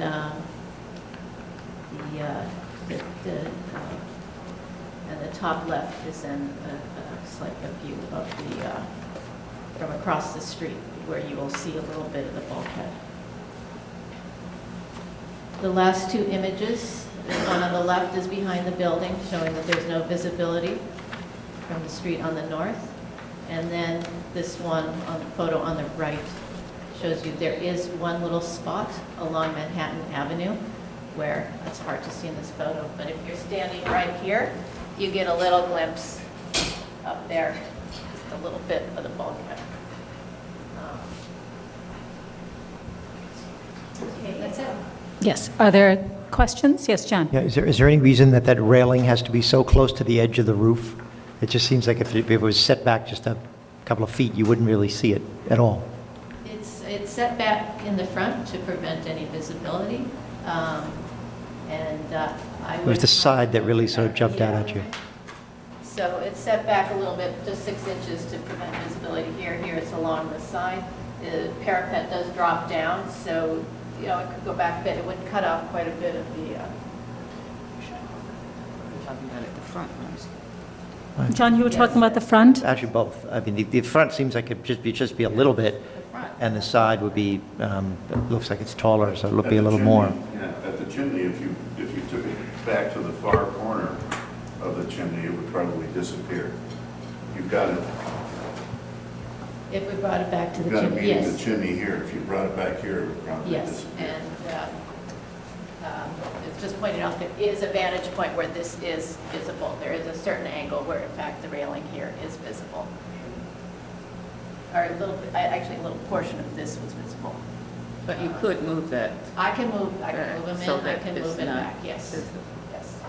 It's roof terrace, so obviously the owner wants to use as much space as possible, but yes, it can be brought in. Okay, and it seems that actually if you bring it back to the chimney line, on one side, I don't know which direction it is. On the lower side, when you view it, it'll disappear altogether on the side. So it'll disappear from the front, it'll disappear from the side, and on the other side, if it's visible, it'll be largely reduced, right? It would be largely what? Reduced in terms of how much visibility Yes. there will be, because it'll be set back about, I think it looks like it's 10 feet or something. Is that correct? I don't know how many feet that is. Setting it back to the chimney? You're referring to this chimney line Yeah, pulling it yeah. back here? Oh, no, that's like 18 inches or something. Oh, no, I'm, Oh, you mean bring this back? yeah, exactly. Why would I, this is not visible. Oh, okay. These are the sides, this side and the top side are visible. Those are the angles where you really see it. We got a little Okay. glimpse of this in one photograph, but Okay, so in the front, it's, she's referring to the distance. okay, all right, so it's, the front is not the issue, it's So to the here, sides? actually, Yeah. there's a teeny bit here that becomes visible. This is, Well, I mean, I don't have so many issues with the amount of visibility it has, but if the commissioners want the railing to disappear or become much reduced, it seems they can easily do that. They can work with staff to do that. I don't think that's an issue at all. I have no problem. Okay. Let me take testimony. Kelly Carroll?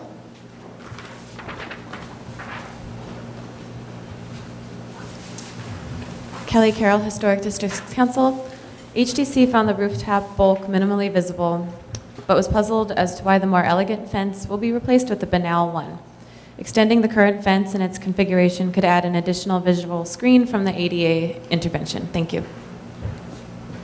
Okay, are there any more speakers? All right. So we will ask them to work with staff to set back the railing to become minimally visible. That seem reasonable? Okay. Oh, and that fencing, was that fencing original? I mean, is there anything historic about that, or it's just? Well, I think that, yes, would you like to? Yes, please, Victor. I'm talking. They're talking about the fencing at the lower level, at the area level. At the area. Originally, there was, you see, at least in the tax photo, there was not historic fencing. But what's there now is. But you don't think that the? It's not original. No, now it's, I understand it's not original. Now I'm just saying it's nice. Is it nicer? Fine, go ahead. No problem. All right, but does the commission have any concerns about the changes that they make at the lower level? It just allows for access. Putting the lift is behind the front wall. Okay. All right, so why don't we close the hearing? And John, you want to read that, please? In the matter of docket number 16-1964, 155 Noble Street in the Greenpoint Historic District. Application is to construct rooftop bulkheads, install a barrier-free access lift, and alter the entry landing. I note that the building style, scale, materials, and details are among the features that contribute to the special architectural and historic character of the Greenpoint Historic District. I recommend approval with a small modification that the historic granite stair cheek wall will only be minimally altered to accommodate access to the proposed barrier-free access lift from the areaway, which will be minimally visible from the street. That the proposed granite landing and step will match the existing granite present at the entry and areaway, that the simple utilitarian design of the lift, its neutral painted finish, and its storage position will prevent the lift from calling undue attention to itself, that the ADA push button will be installed into the non-decorative brick facade adjacent to other miscellaneous accretions, that the installation of the barrier-free access lift is easily reversible, that the construction of the proposed rooftop addition will not result in loss of or damage to any significant architectural feature of the roof, that the presence of the moderately visible elevator bulkhead, which will be seen in context with background buildings and other rooftop additions helping it recede from view, will not detract from the streetscape, that the brick cladding of the proposed elevator bulkhead will be toothed into the existing brick stair bulkhead and will therefore be harmoniously integrated with the materials palette of the building, that the proposed additional brick stair bulkhead will not be visible from a public thoroughfare, that the simple design, dimensions, and finish of the proposed rooftop picket railings will help minimize the perceptibility of the installation from public thoroughfares, and that the proposed work will not detract from the special historic or architectural character of the building, the streetscape, or the Greenpoint Historic District. However, I find that the visibility of the proposed rooftop railing above the ornamented front parapet and side parapet will detract from the architectural character of the building, and therefore we recommend that the applicant work with staff to adjust the placement of the somewhat visible proposed rooftop railings in order to set them further back to decrease their visibility. All in favor? Any opposed? This application's approved. Okay, Commissioners, the next application is item number 7 on the agenda. It's an application for a certificate of appropriateness in the Borough of Brooklyn, 6 Pierrepont Street, Brooklyn Heights Historic District, docket number 171132, an eclectic Romanesque style house built in the 1880s. The application is to alter the roof line and install railings. Good afternoon, Carolyn Classroom Preservation staff. The subject property is located on the south side of the street, just to the east of Pierrepont Place. And here's a 1940 text photograph showing the mansard roof with some openings. And currently there's scaffolding at the building as the owner completes the removal of asphalt shingles and the installation of Spanish terracotta barrel tiles, which was approved at staff level. The applicant is proposing to raise the height of the mansard roof, raise the parapet, and install railings, and the architect, Mr. Schwartz, is here to discuss this proposal and walk you through the sidelines of the mock-up constructed here.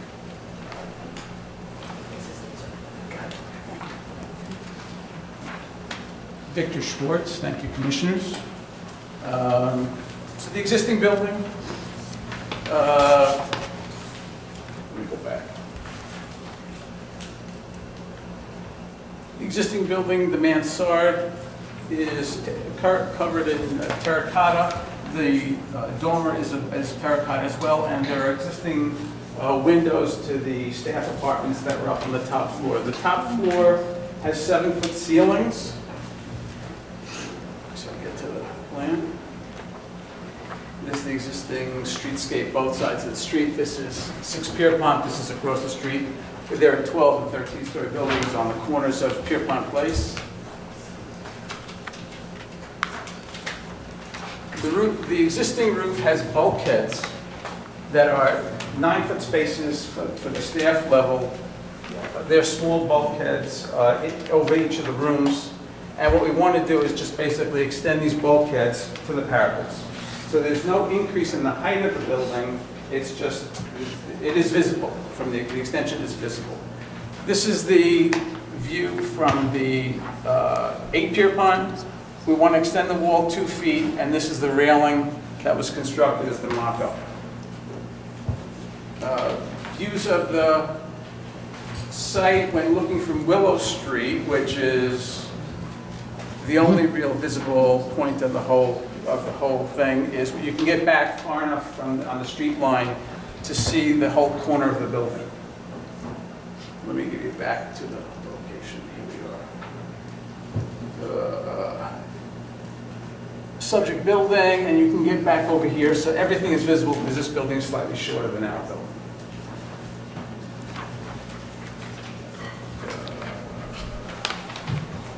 So the plan is basically, the existing plans have bulkheads, raised sections in each of the rooms at the 5th floor.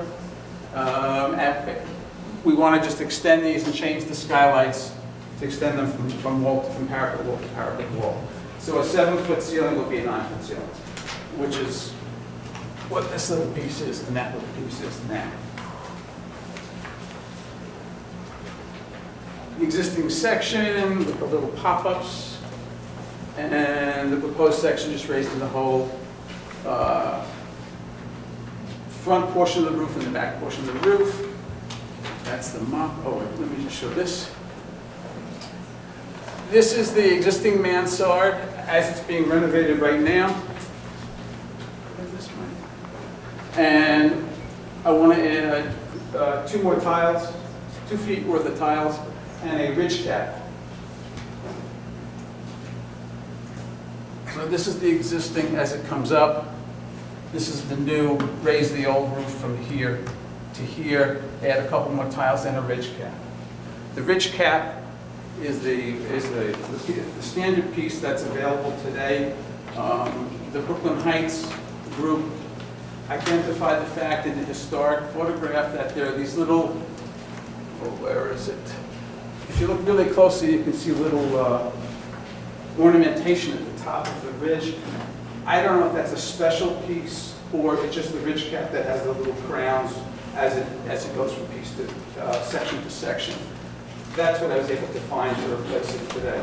So there'll be 2 more barrel tiles plus a ridge cap to finish the roof. But while you're on that photograph, the tax photo, so does that mean that the piece that the extension you're proposing goes to the height of the chimney on the right, and so the chimney will be obscured? Or No, I'm only adding 2 feet. That chimney is about 4.5 feet. So the roof level is going up 2 feet. Let me see if I can. This is the terracotta tiles that are going in play. Oh, I don't have a shot the other way. Can you see the chimney? the chimney is the whole thing. The chimney's on the other side here, but I'm not going up the full height of that chimney. Is the reason why you're lifting the height of the ceiling at this level, is that a code requirement, or is? No, right now I've got 7-foot ceilings with little pop-ups that are about 8 by 8 that are 9 feet, and it's just an incredibly tiny apartment. So we wanted to make the apartment a little bit more friendly. It's really cramped. They're staff quarters back in the day, and it's really, really tiny. Right, now, and I'm just wondering, the determination that the floor-to-ceiling height should be 9 feet versus 8 feet, or? Oh, well, it's based on what I... Oh, okay, it's bringing it to the pop-out level, is that? I'm just going to basically, well, in order to have to reconstruct it, but basically we're just taking this and extending it from parapet to parapet, as opposed to sitting in the middle of the roof. So what's in the middle of the room? Okay, yeah. Go ahead, Roberta. Is it lower? You're saying it's lower in the middle of the room? No. The middle of the rooms are up. It's high. The sides are 7 feet. Uh-huh. So what I want to do is just basically raise It's the this. entire room to the height of the existing. I get a 9-foot ceiling under here. You have a 9-foot? I have 9-foot ceiling under here, 7-foot under here, which in plan. All right, but you could, if you're going to anyway remove that because you're going to reconstruct the entire roof, right? So if it had to be lowered, you could lower it. You're not wedded to the 9 feet because that portion is being removed. Correct? That's correct. Okay, just want to understand. And so it's the railing that we're looking at that is more or less adjacent to, approximating the height of the chimney, right? It's the railing and not the roof. The roof is lower. Right, the railing. Railing. Let me get Right, in that, in 203. That's all railing. And Yeah. I actually built the mock-up based on doing a pipe railing, and I thought it was so obviously, it was awful. So looking around, even the neighbor has just a thin little wrought iron pickets. Seems to be the simplest way to solve the dilemma. I did set the front back 3 feet. So this is really an elevation. Don't believe, it shouldn't be seen from the street as the section should show.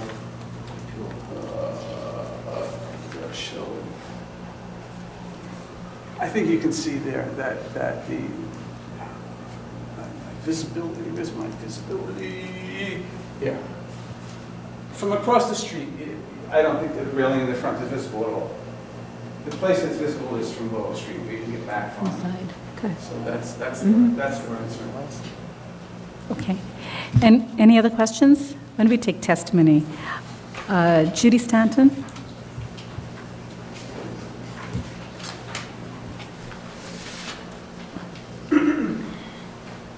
Judy Stanton for the Brooklyn Heights Association. This handsome brick and brownstone townhouse, built in 1890 as a residence for Mrs. Hallie I. James, was designed by the Parker brothers. As noted in New York, 1890 by Robert Stern and others, the house exemplifies many of the robust, dynamic qualities found in the Romanesque architecture of this period. It is particularly noteworthy in its lively gabled upper facade, high clay-tiled mansard roof, and articulated parapet ends. The proposal's approach to increasing the upper floor's interior clear height to 9 feet throughout results in not simply raising the roof level, but also increasing the height of the recently restored mansard roof and its existing original flanking parapets, both of which are significant historic fabric contributing to the powerful three-dimensional termination of the building's upper floors. The applicant also proposes adding roof railings mounted behind the creating of the mansard, a cresting of the mansard, and along the east side of the roof. Site sections 2 and 3 of drawing A003 show how the raised mansard and parapets will be visible from the north and northwest, but indicate the railing will not. However, the application drawings do not include a site section taken from the east and northeast. From these vantage points on Pierrepont and Willow Streets, the raised elements, including the railing, both along the building front and sidewall, are fully visible. Mock-up photograph number 6 of drawing A006 shows the scale and significant impact of these additions atop the existing 62-foot height of the house. Our committee does not support the modification of the mansard roof because in both form and scale it is a significant contributing element of the building's original design. We also do not support the raising of the parapets insofar as the raised section is visible from any public street vantage point. We also feel that the proposed roof railing is not appropriate so long as it is visible above the mansard roof line. We would also add that at 62 feet high, the house is already 12 feet above the historic district height limit. The committee strongly urges the applicant to reconsider this approach to increasing the interior space and building height, and to conclude with a solution that leaves these key facade elements in their original form in order to minimize the impact of the new construction and added railing on this very prominent historic roof line. Thank you. Thank you. Ms. Tanton, I just have a quick question. You said that it's above the height limit. Are you talking about a zoning height limit? Yes. Okay, all right. It's already over that. Okay, thank you. By 12 feet. All right, Kelly Carroll? Kelly Carroll, Historic Districts Council. It is unfortunate that a desired interior configuration will have negative consequences for this lone gable-fronted row house. Adding height will obscure this building's fanciful roof line, and we ask that the interior program be revisited to avoid any alteration to the facade, which in this case is also the building's termination. Thank you. Thank you. Are there any more speakers? All right. Could you just answer the question about the height limit? If this is increasing, can you do this? Can you increase the... I'm not increasing.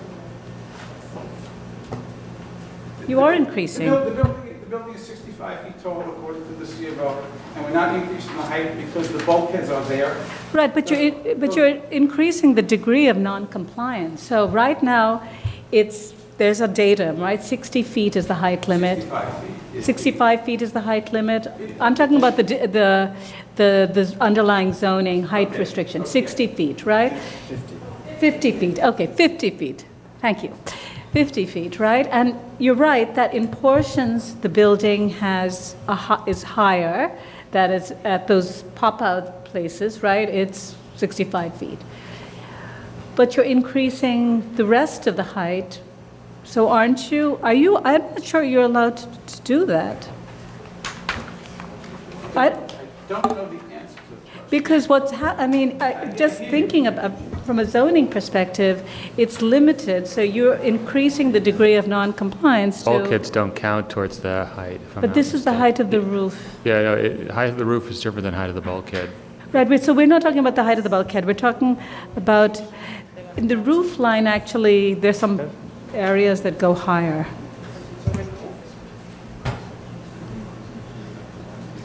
Okay, I just question it, whether you can do it, particularly since, it's a visible sort of increase. I don't know. I don't know if you've checked this with the buildings department.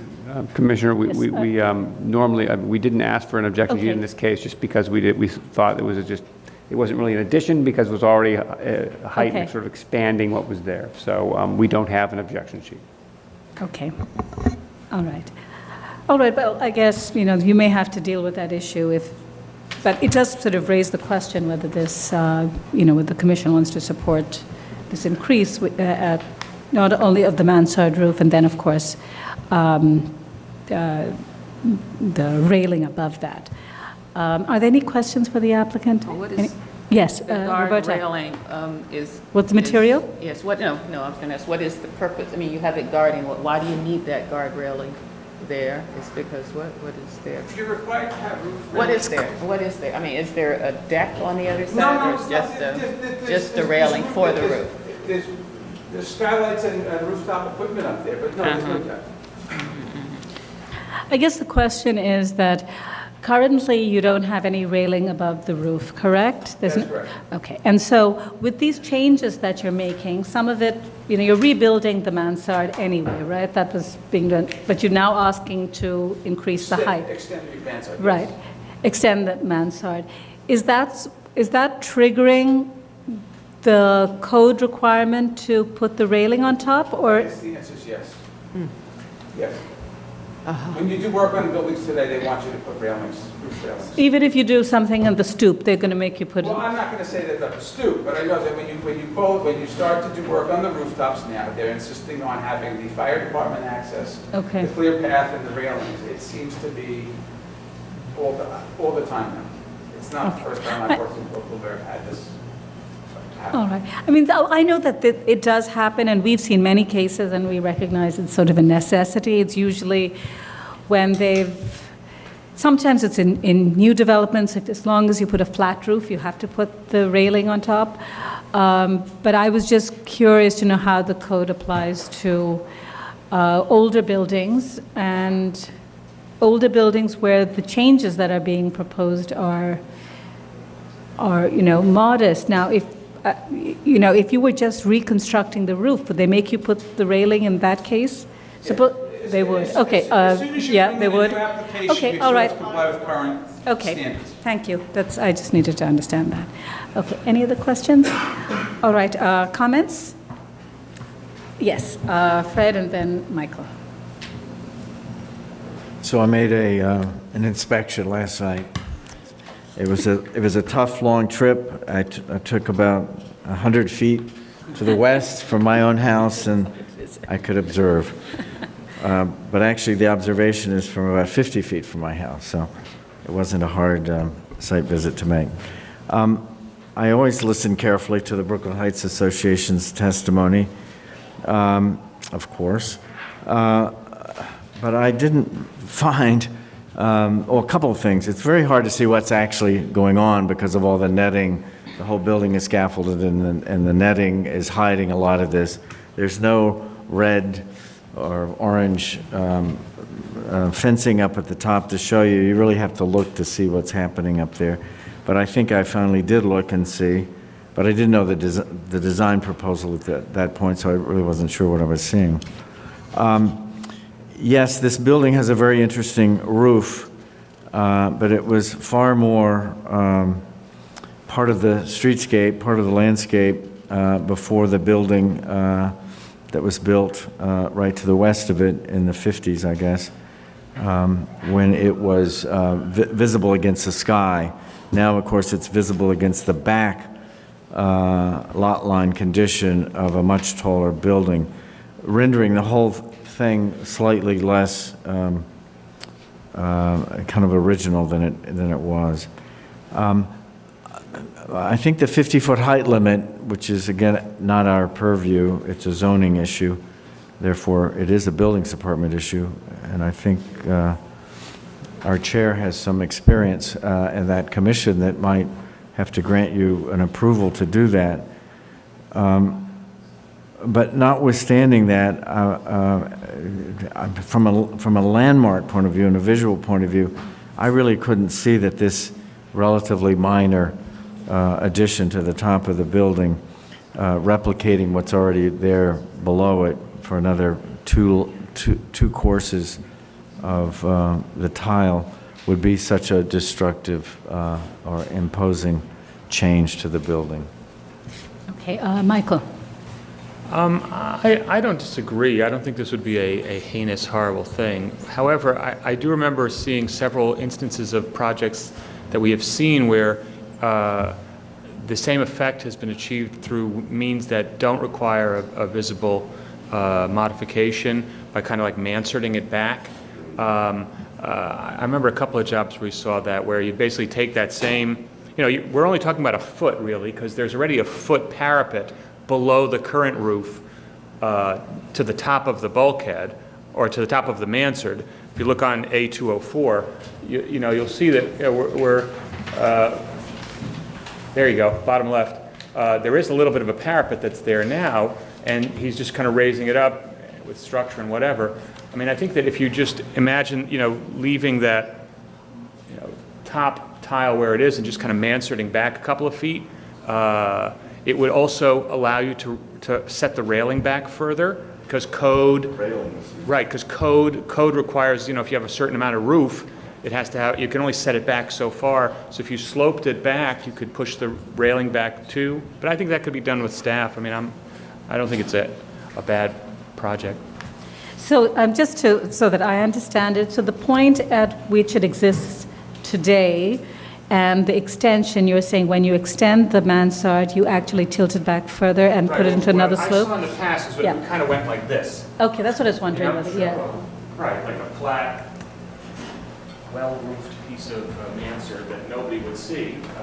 Right. But that would allow you to keep the capping. So the capping would be, so you'd keep the capping where the capping is right now? You would just kind of mansard it back, and that mansard would allow you to start the dimensioning of where the railing must be a little further back, and you could still have your 9 feet.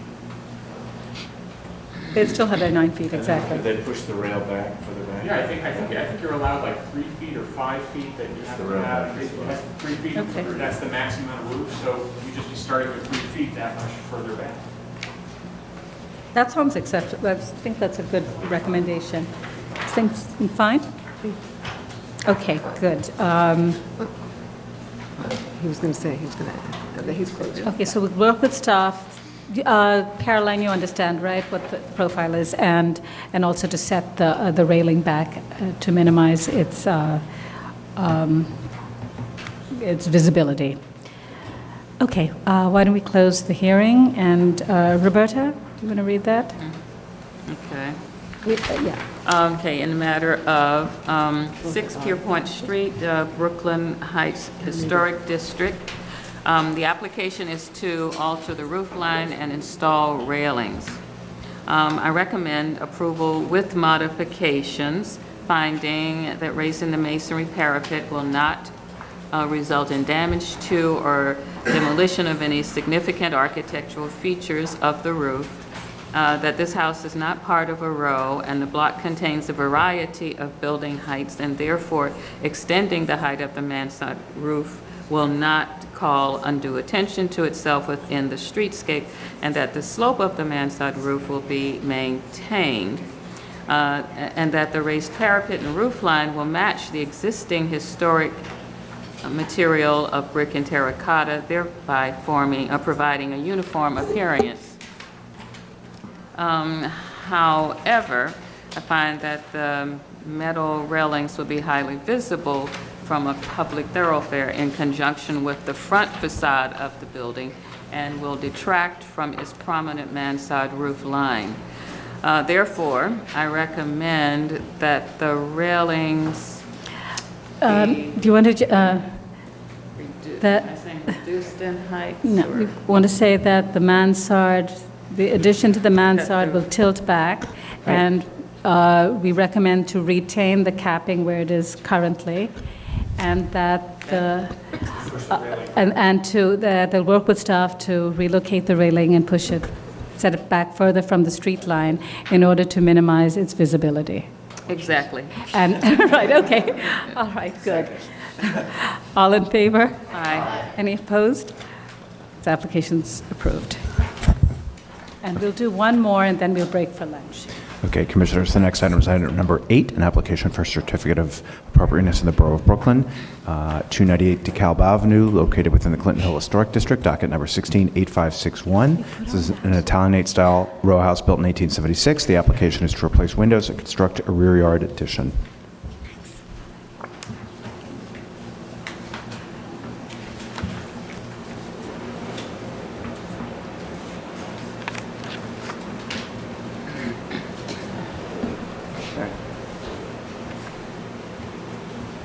Good morning, Commissioners. John Graham with Landmark staff. The application before you is for work on the south side of Dekalb between Washington and Waverly.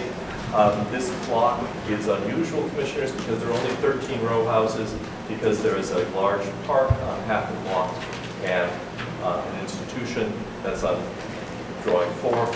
They are proposing to change windows and to construct a rear yard addition. And the designer, Mr. Buck, is here today to walk you through the proposal. Great. Thank you very much for allowing us to present our project to you this afternoon. As John mentioned, the address is 298 Dekalb Avenue in Clinton Hills in Brooklyn. This is really 2 issues that we'd like to discuss. One, a front window replacement.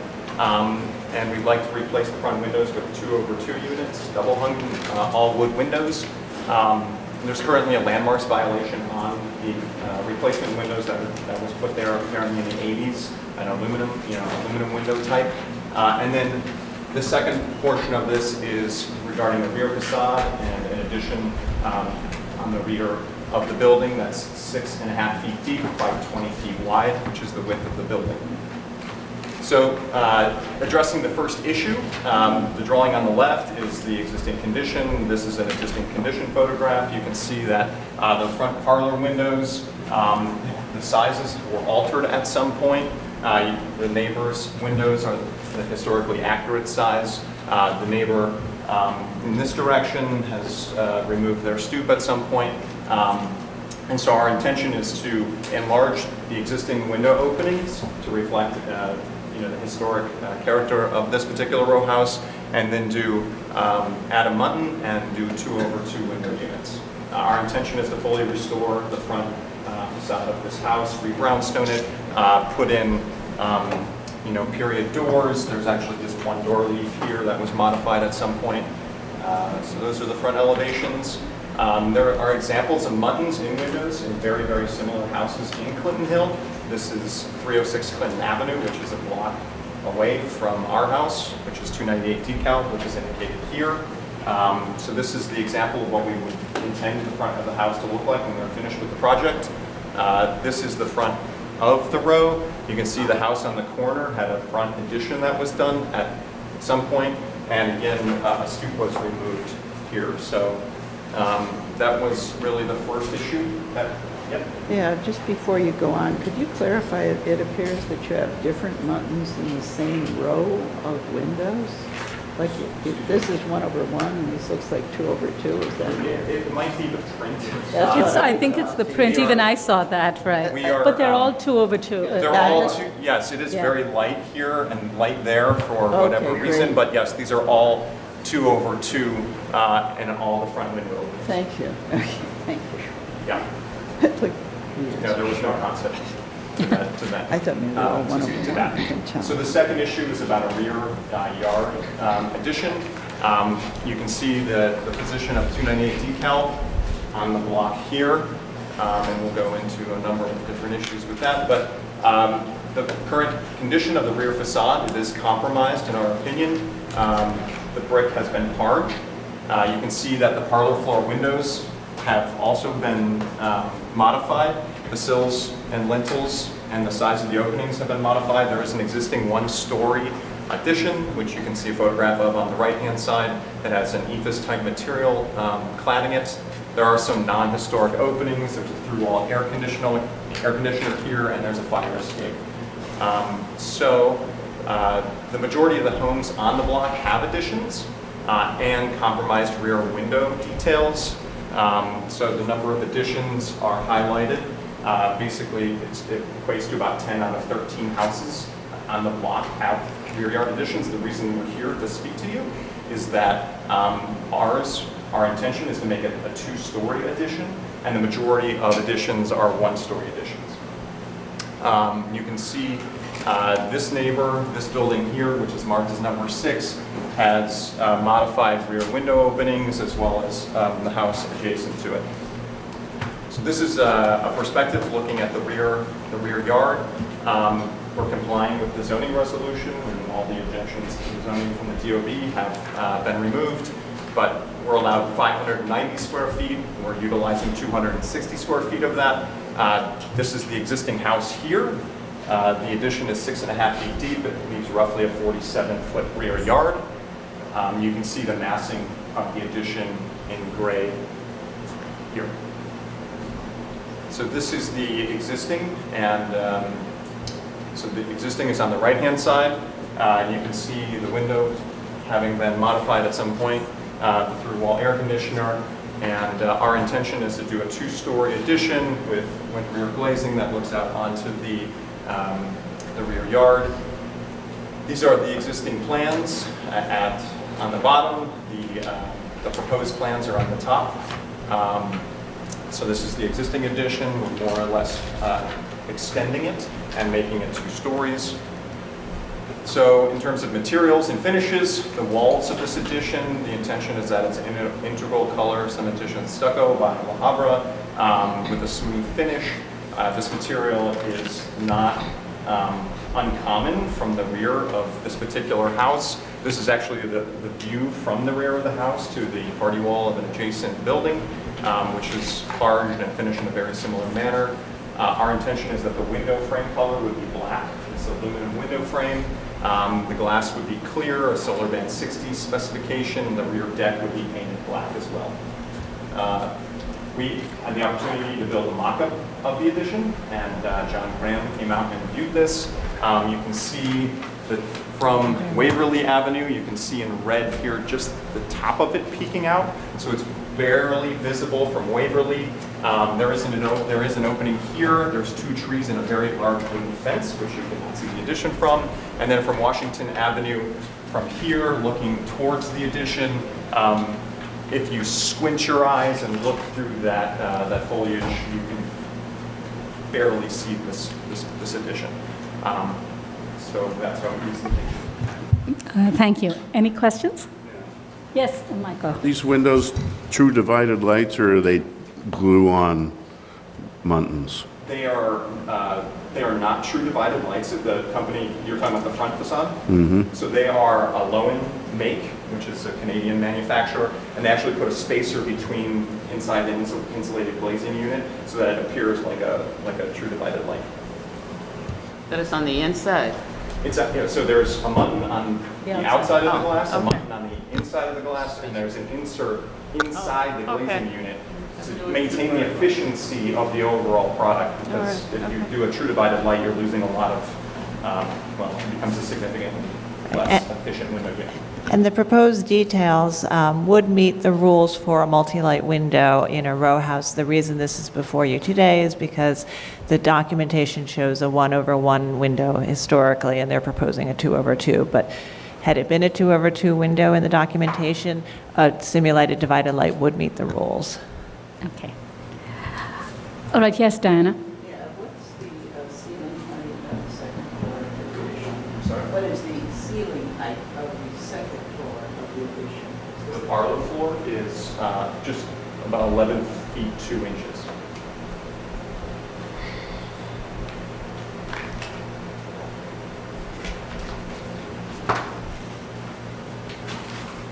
Okay, are there other questions?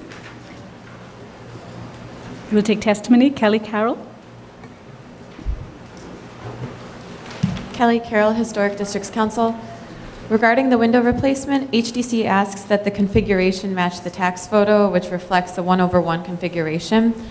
The rear addition could be improved by choosing a less off-the-shelf sliding glass door design, which currently has no sense of scale that relates to the other openings on the rear. Thank you. Are there any other speakers? Okay, no other speakers. Any other questions for the applicant? Okay, then we can close the hearing. All right, comments? Yes. By 1876, these would have been 1/1 windows, and I think I would be able to approve that. I think the 2/2s are kind of retardataire. All right. Other comments? Yes, Michael. Yeah, I don't remember us approving a lot of stucco stucco jobs, especially when most of the structures in the back are brick, even though they're partially parged. You're talking about the rear addition? Yeah. Is your recommendation that they go I think towards... masonry would be better. I mean, in the past we have kind of favored a more sturdy material in this kind of location. And I think the argument here is that, hey, the party wall is parred, so let us use stucco on the rear.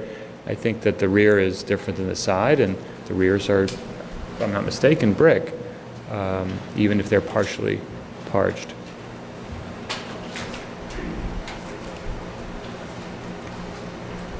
Okay. Other comments? So that's your recommendation. And so we're talking about brick over the entire facade then, right? Okay. All right. Other comments? I do too. So we're saying the 2 over 2s instead of the 1 over 1s, because, No. what are we saying? 1 over 1. Okay. What are we saying? Because they're presenting 2 over 2s, right? Right. And Okay. we're well, saying- well, that's what Michael said. Okay. Yes. But let me I'm just just pose that asking- question. Do we have a concern about their proposal is 2 over 2? Well, first of all, their proposal is to extend it, to make it a longer window. Right. They're extending it. And that we support. That was the Correct. original configuration, and then they are, as a part of that move, they're also recommending that all the windows become 2 over 2. So, yes, Yes. that's actually restorative. They're restoring the openings back to the historic size. Yes, to the historic length of the window, as we've seen in some of the others. So I don't have an issue with the 2 over 2. I think it seems to fit, and the other commissioners have concerns? I mean, I'm listening to Michael Devonshire's point about the historic, Right, period of time, and the fact that they might have been 1 over 1s then. And what are the rest of the ones on that block? Yes, you want, we haven't closed the hearing, so you can go ahead. Yeah, I just want to interject and make a couple of points. Yes. The rear addition will be made of masonry. It will not be, we're proposing it to not be clad in masonry, so it will be a masonry framed building. There is currently, from this vantage point, you can see 2 over 2 windows. So all these exposed rear windows on the block are 2 over 2 windows, and some of them exist today. So, the tax ID photo does support, the existence of 2 over 2 units in the row. What In the period rear. are those houses? Excuse me? What period are those houses? It's a completely different.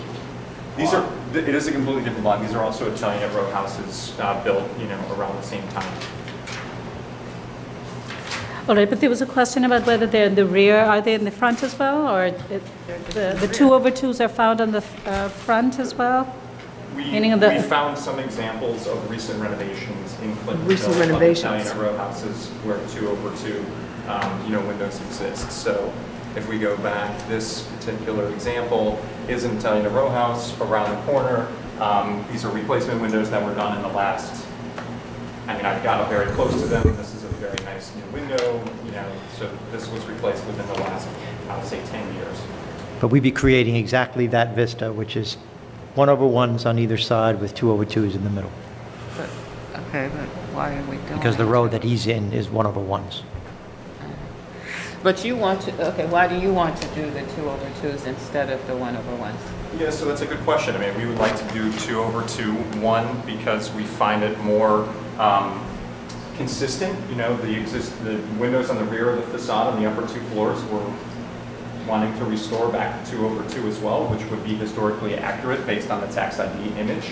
And so when we're standing in the house on the 2nd and 3rd floors, we want to be able to see those buttons on both the front and rear of the building. And there are examples. This is not the only example in Clinton Hill. We found, 3 or 4 others around the surrounding block and a half. But in terms of historically, you found them, but it doesn't mean that they were historically existing. It means that they could have been done within the last 10 years. Sure. All right. Okay, so that's an issue. If the commission feels that it's preferable to have 1 over 1s, I'm trying to get the sense of the commissioners. I know Michael feels that. Right, but I think Well, I think there are two, it's actually sort of an issue, either we allow it or we don't. I mean, I think it's not about the detail, it's if the commission feels that they've made an argument of appropriateness for the 2/2s, then we should support it. If we feel that they haven't, and historically it was 1/1s, then we shouldn't allow it, but yes. There's an existing window violation that we're going to remediate. The windows as they exist on the facade are not in any way historically accurate. And we're restoring the front of this house to exactly as it was with the tax ID image. The one exception from the tax ID image, I mean, we're doing the front doors, the ironwork, everything is the 2/2 window. So I feel like we're going, 99% of the way there, and we're asking for. Okay. All right. Why don't we close the hearing unless there are any more questions? And thank you for your response, but we can close the hearing, and now we can move to discussion. See, I'm fine with it. Okay, Go you're fine either with way. it? I think we I'm could. fine with it. But And I I think just that think that the architect made such a strong case in his opening line for the presentation to say that he was restoring or trying to restore to whatever. So, just seems along that line, if you were doing that, then you would have the 1/1s and not the 2/2s, since that was part of the explanation for the work was authenticity, I thought.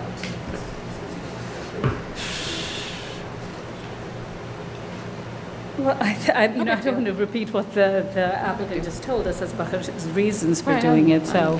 Yes, Sarah, you want to add anything? Well, I just wanted to add that while this building historically is in this tax credit and historically had 1/1, this is a transitional period, and this is a time in the city when buildings of this age and style could have had a 2/2 or a 1/1. And so if you're thinking about the appropriateness of it, even if it may not be existing in this building, I just want to put that out there. Right, and I think the other thing is that there's a window violation, so these are not the historic windows either that is going to be removed. Yes? The only reason I would tilt a little bit towards the 1/1s is that I think what is very important in this particular grouping of buildings is uniformity.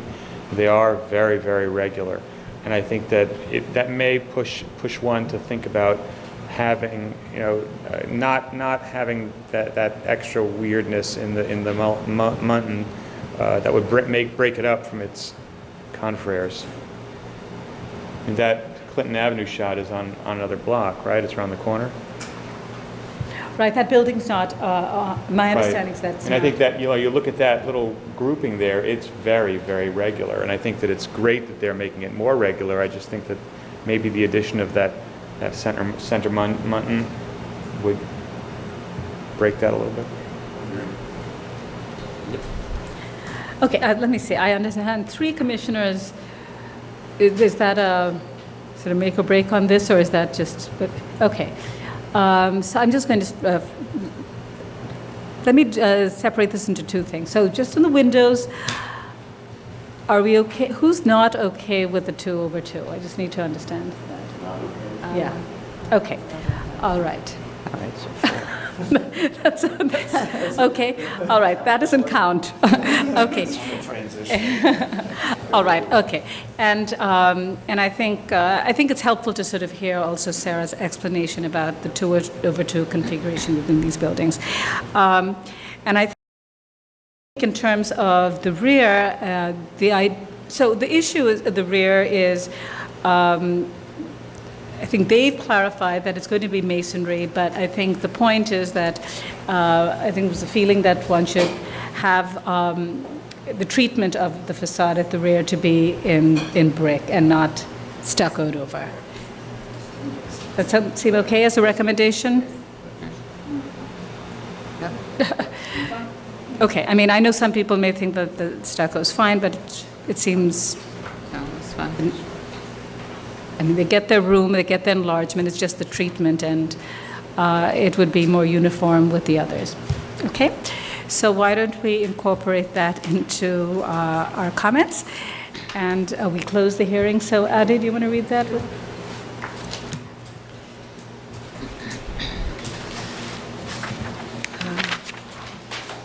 We're on Kingston. Dekalb, right. 8. It's Dekalb. Right. In the matter of 298 DeKalb Avenue in Clinton Hill Historic District, the application is to replace windows and construct a rear yard addition. I know that the building's style, scale, materials, and details are among the features that contribute to the special architectural and historic character of the Clinton Hill Historic District. I recommend approval, finding that the demolition of the existing rear yard addition and proposed work at the rear facade will not eliminate or damage any significant features, that the proposed rear yard addition will only be minimally visible from limited vantage points looking over an existing garage and a fence from Waverly Avenue and between buildings from Washington Avenue, that the proposed rear addition will not project into the rear yard further than the existing one-story rear yard addition at this building and the other historic rear yard extensions within the block, and therefore will not further diminish the central green space at the end of the block, that the proposed rear yard addition will not rise to the full height of the building, thereby preserving a sense of the building's original volume, that the proposed rear yard addition, the rear deck and stairs giving access to the garden, and large single-light French doors with transoms at the parlor floor doors will maintain the scale and character of this building as an individual row house, and that the 2 double-hung wood windows proposed for the front and rear facades are consistent with windows historically used on buildings of this age and style. However, we recommend that the rear yard addition be clad in brick to relate to the historic materials found within the rear yards. All in favor? Aye. Any opposed? Opposed. Okay. This application is approved.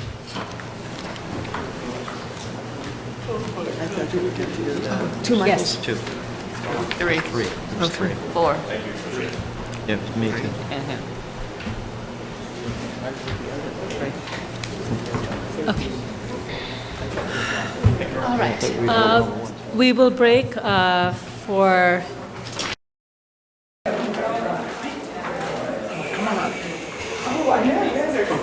All right, Commissioners, we're going to start up with item number 9.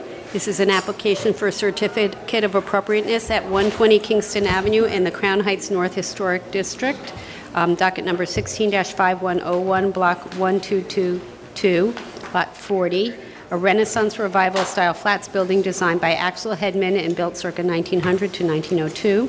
The application is to replace ground floor infill, modify and create masonry openings, and install signage, light fixtures, security cameras, a fence, and a rooftop bulkhead. Good afternoon, Commissioners. Abby Hurlbut, Preservation staff. The application is for work at 120 Kingston Avenue, which is located on the southwest side of Kingston Avenue and Bergen Street in the Crown Heights North Historic District. Now, if you look at the first page of your handouts, you can see that the building was built circa 1900, and in the early 20th century it had a storefront at the ground floor.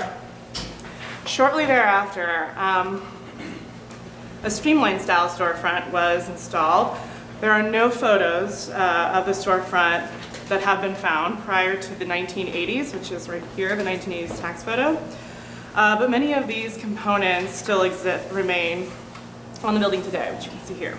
So the streamlined design appears to have been introduced across and over the residential entrance at Bergen Street to the western end of the Bergen Street facade, as you can see here.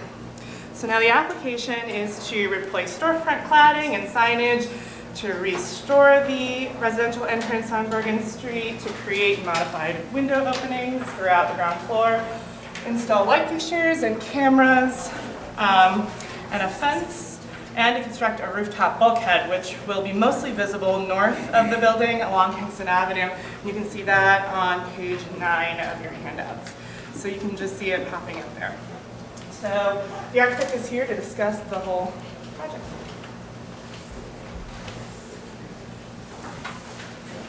My name is Sonia Conti. I'm from the Office of Charles Steele Architect. So our proposal here for 120 Kingston was quite a challenging design situation, because looking at the existing photo here, we have a 2013 photo. Currently, there's scaffolding across the front of the building, so it's much harder to see what's there. But in site visits, it's deteriorated even more than what you see here in the 2013 photo. So just to point out, if you turn to page 2 of the handout, the existing elevation on Bergen Street is a good way to see what the condition is of the first floor. You'll notice here right at the bottom the tag where there's no original architectural fabric from this point forward. Also another one from this point back.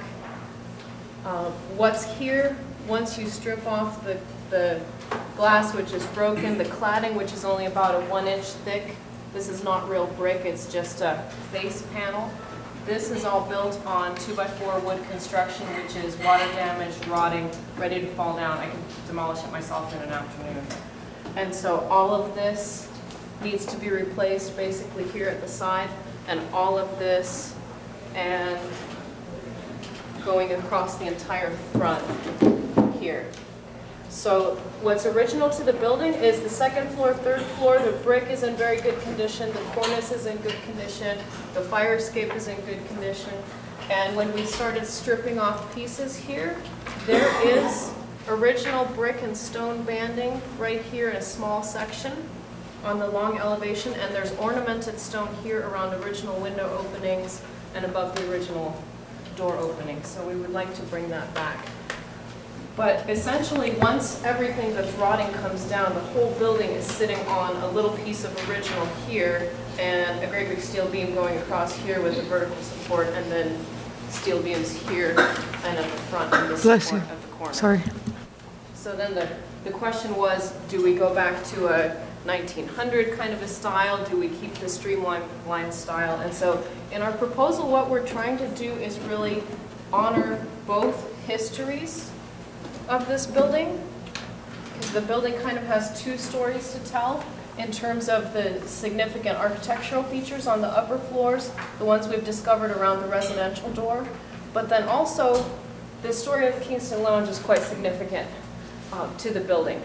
And not just because of the streamlined architecture, the colored glass panels, the visual appeal, the unique signage and lighting, but also because the Kingston Lounge was so important in the African American community. It wasn't just a place where you go for dinner and music, but many people who were important in the community from a sports or a business point of view hosted private parties here and dinners. It was very often mentioned in newspapers. Unfortunately, no photos of the outside.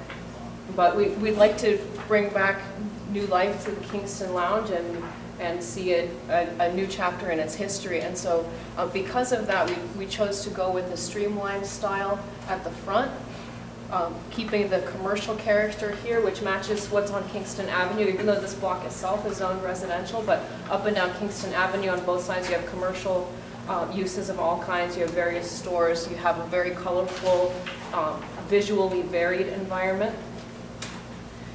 So our proposal is for metal cladding here for the banding instead of glass, just modern, new, clean lines. Also, for the signage, we're proposing new signage, and there's a close-up again on sheet 4 here at the upper right corner. So a band that's kind of floating in space, very similar to, actually I have a reference photo here from the first page, a landmark building in Manhattan at 770 Broadway that also has like a curved shiny metal sign with cutouts. And this is to comply with zoning because it becomes an indirectly illuminated light as opposed to the neon, which is an illuminated light and actually not allowed in a historic district. And then the rest of the proposal then is to continue metal cladding here at the front and the ribbon windows just here at this corner up until the part where we can start restoring the original brick and stone. And then trying to create a horizontal line here. There's some brick corbelling here right under the stone band, either side of the historic residential entrance, and we'd like to continue this line. This stone is original, so we want to continue that line with the new stone at the back, but that at the front would become the sill line of the ribbon windows. we're also proposing still a corner entrance, which is appropriate for the streamlined style and matching the 1950s design, but a curved door, curved glass door, and curved glass side light to go with it. These two openings here are original, so we just decided to go with a fixed glass panel. This once upon a time was a door, but it won't be a door. But instead of trying to fill in something that would end up obviously looking like a fill-in, we decided to just keep the opening, keep it as glazing.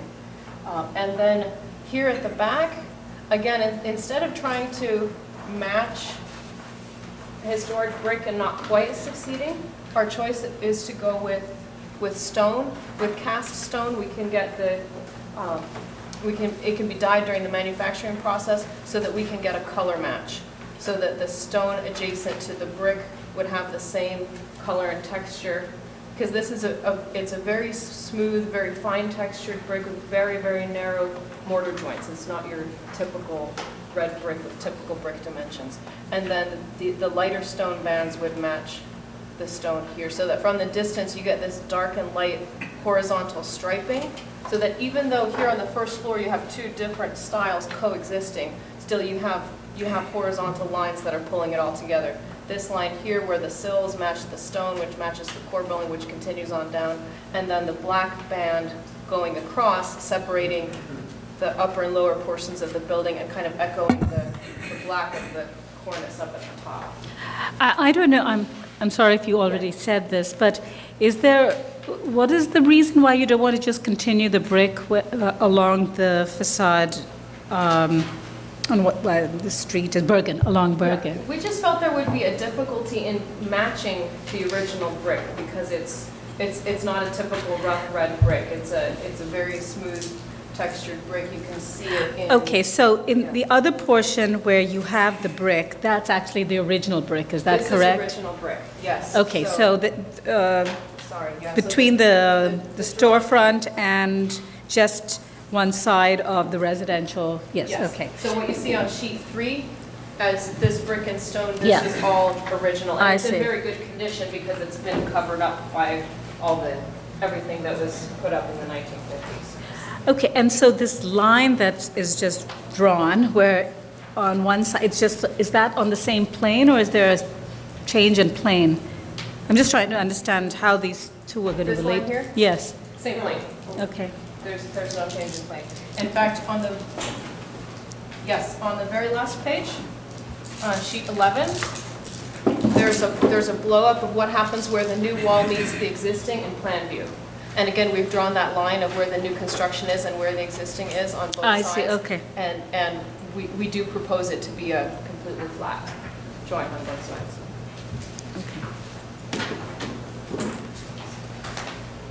So in terms of the interior, we also have the proposed floor plans. That's sheets 6 and 7.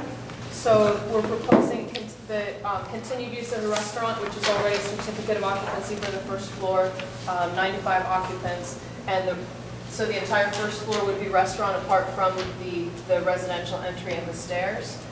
This is a new opening at the back. These two are original openings.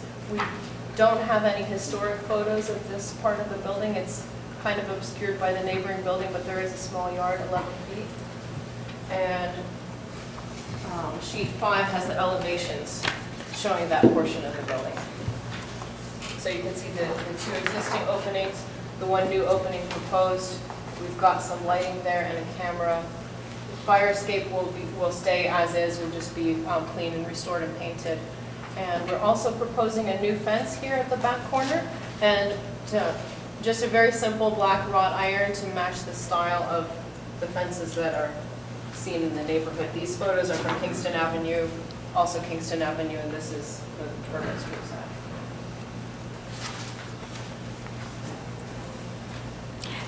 There's also a new bulkhead at the roof. So the central stair, there are 2 apartments on each floor, one in the front, one in the back, similar to the original use of the building. So the stair will continue up. And then we've designed the new bulkhead for minimal visibility. It wasn't possible to have no visibility whatsoever, but this is to just for maintenance access of the roof. We aren't proposing any other occupancy at the roof. And then you can see the visibility studies for the bulkhead on sheet 9. So it isn't until you get quite a distance away from the building, either on Bergen Street, either direction, where you can see, I think in this picture, if it wasn't for the fact that the mock-up had a bright yellow to it, you can barely even see it here in these pictures. So these were taken from Bergen Street. Photo C was taken from the other direction on Bergen Street. Slight visibility. The most visibility you actually have if you're standing in the middle of Kingston Avenue, looking up. But then by the time you get to the next corner, the bulkhead is already obscured by the corner of this building. Okay, questions? Yes, Fred. Is the original Kingston Lounge sign still there on the building? It's a little unclear. The signage is still there, but it's crumbling. It's the metal is almost completely rusted away if you touch it. So it's not just the neon aspect that you mentioned, which you said is not allowed in historic districts. I'm not sure that's right, but it's falling apart. It can't be salvaged. That's perhaps. Yeah, it can't be salvaged. Yeah, it would. If we wanted to, it would need to be reconstructed. All right. Yes, other questions? Adi? And what you're describing is the metal band that's going to go all the way across. So why is that? Is it you're saying it was covering up material that's not there, or it's remembering it's referring to the fact that the restaurant is continuous? I mean, whereas before the band was a back painted black glass, right? Before the band was black glass, yeah. Yes. So we're proposing a new design, but inspired by the 1950s design that was there, and so. But you decided not to, for instance, continue this ornamental the stone or cast stone in that area, and have the restaurant referenced only on the corner. Was that rejected as an idea? We had considered. Sorry, what am I referring to?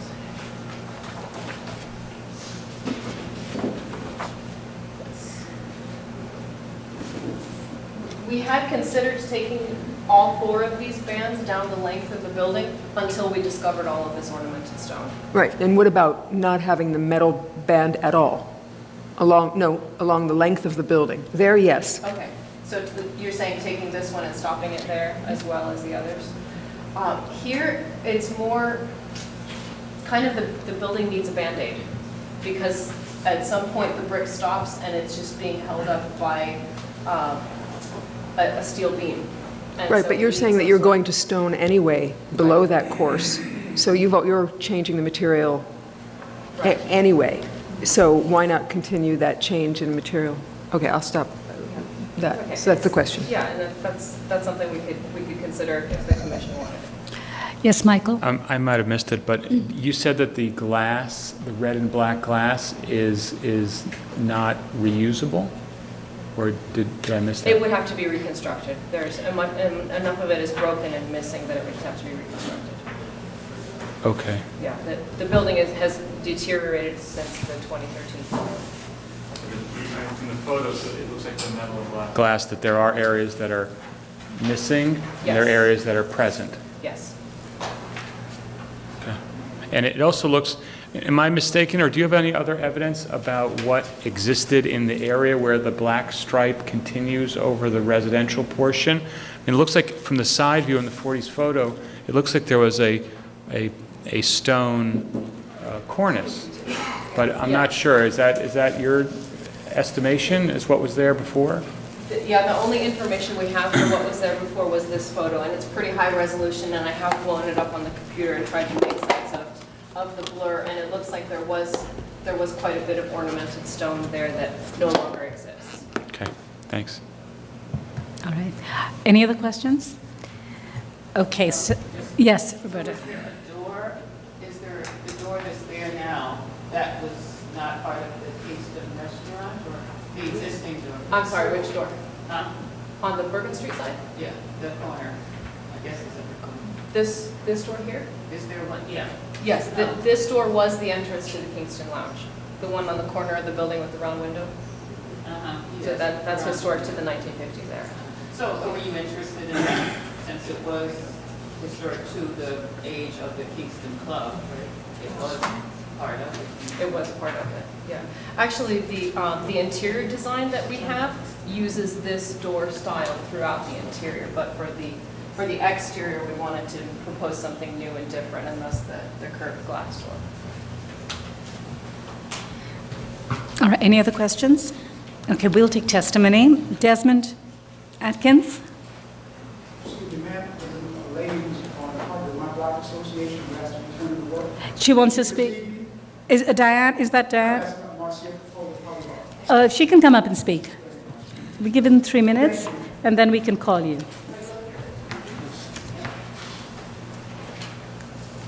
Hi, I'm the homeowner of the building adjacent to Kingston Lounge, which is 1298 Bergen Street.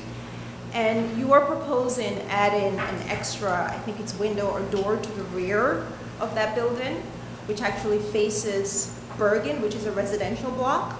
So can you just elaborate a little bit more? I'm sorry, this is just for testimony, not to ask questions, but you can tell us what your concern is, and then... Yes, I'm concerned with the addition of the additional door, which actually will open up to my entrance. Certainly with the addition of the proposed use of the lounge as a jazz club, and where the stage will cause a nuisance and extra noise to my building. And also you mentioned at our board meeting that you would use the outdoor space for seating, which is the rear of the building, which is actually the front of my building. So that's also another issue of concern, the use of the outdoor space and the addition of the door. Okay. Thank you. All right, Desmond Atkins?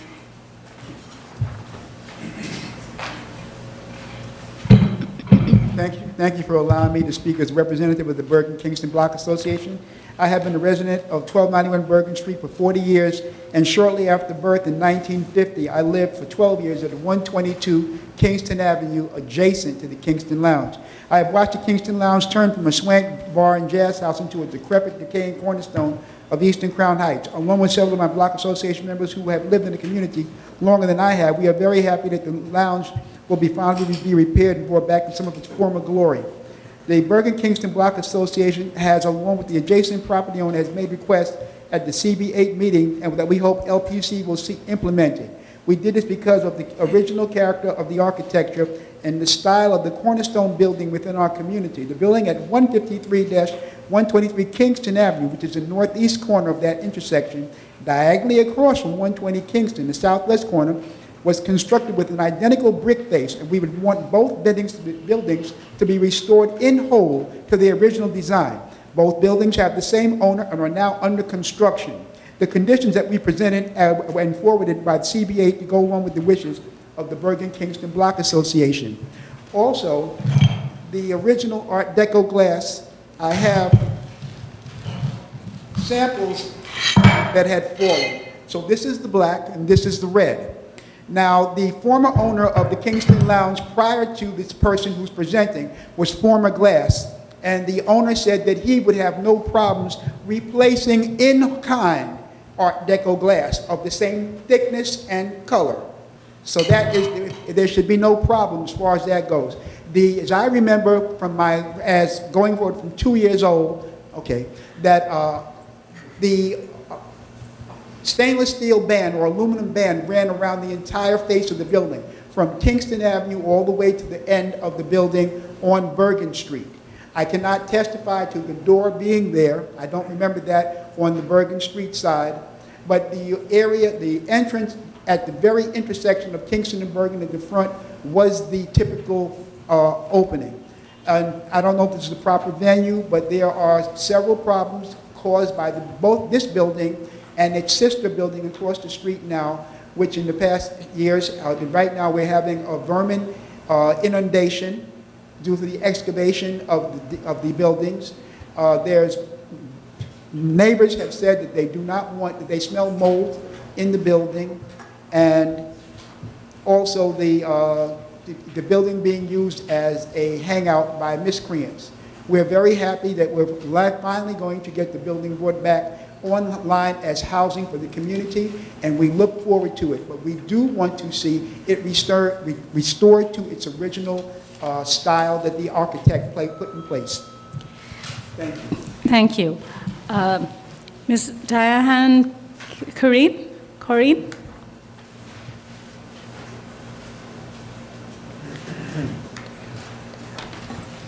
Good afternoon. My name is Diane Green, and I'm a homeowner on Bergen Street. And I too have the concern of the use of the space at the back of the lounge. As it was stated earlier, that Bergen Street is a residential area, and we're really concerned of the noise and loss of privacy that the use of the back may create. Thank you. Thank you. Kelly Carroll?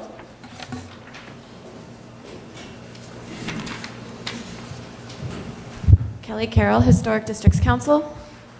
HDC appreciates the intention of choosing a design to reflect a historic configuration, but wonders why the applicant is working from derivatives when you have all the evidence in front of you. HDC suggests restoring the storefront using both the historic images and working with what physically remains of it. Parts of the real thing are still here, and it should be brought back to life. Finally, this is an exceptional case where the original name of the business will be reinstated, so why would you discard the storefront's greatest asset, which is its neon signage? And if it is deteriorated, then you should reconstruct it. Same with the glass. Thank you. Are there any more speakers on this item? Yes, please come forward. Christabel Goff for the Society for the Architecture of the City. In 1979, Rudy Stern published a book called Let There Be Neon, and this is a sentiment we share and which perhaps applies to the Kingston Lounge. If they are attempting to keep the character of the later edition, why not retain the layout and materials, and even perhaps parts of the original sign, as a nightlife beacon, which from what we hear has been pleasing to generations of people in Crown Heights. I would just like to clarify the question about neon in historic districts. It is certainly allowed with certain parameters. It is indeed, there are staff rules about how to use neon in historic districts, so it is bizarre to say that it can't be used. It obviously should be used. I have heard that there are quite a lot of problems going on with the management of these buildings. I think that's not relevant, but it did almost make me think I shouldn't speak.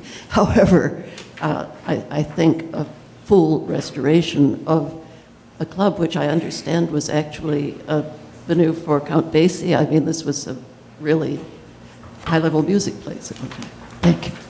Thank you. Are there any more speakers? Okay, Community Board 8 supports the project on condition that they restore the Art Deco glass components of the front, including signage, install safety lighting for 1304 Bergen Street entrance, and provide noise abatement, and have only one door at the rear, and finally use the historic brick instead of cast stone to restore the lower portions of the facade.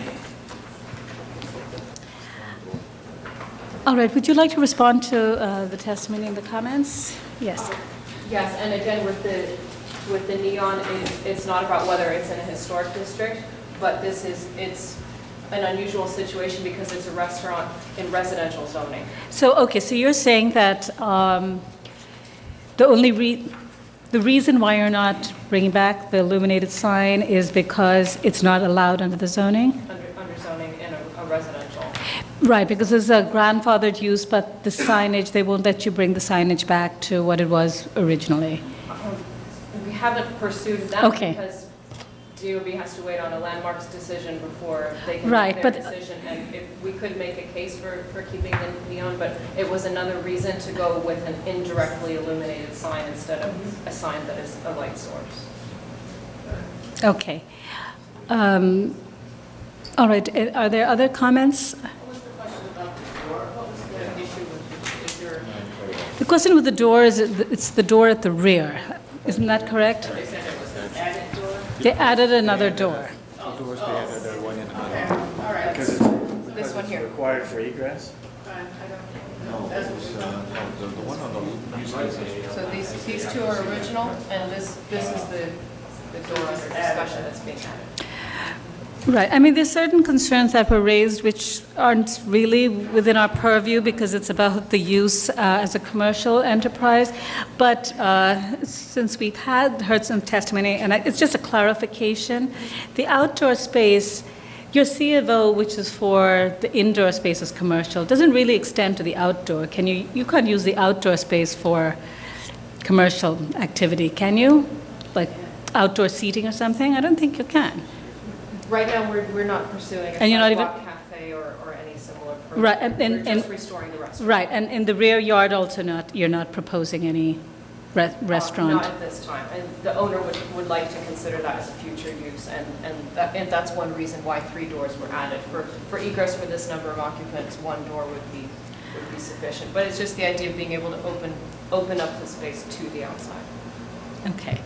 And these issues of use are, as you know, it's really a buildings department issue of how they view grandfathering of this use, as well as a zoning issue. And, you know, I can't speak to whether they'd allow that, but if there are issues of noise, then that, again, is regulated by a different code, which is established by DEP on noise. And, okay? All right. Just to make a final Yes. comment, and I do appreciate all the comments of people who are saying, why not bring back the glass, why not bring back the neon?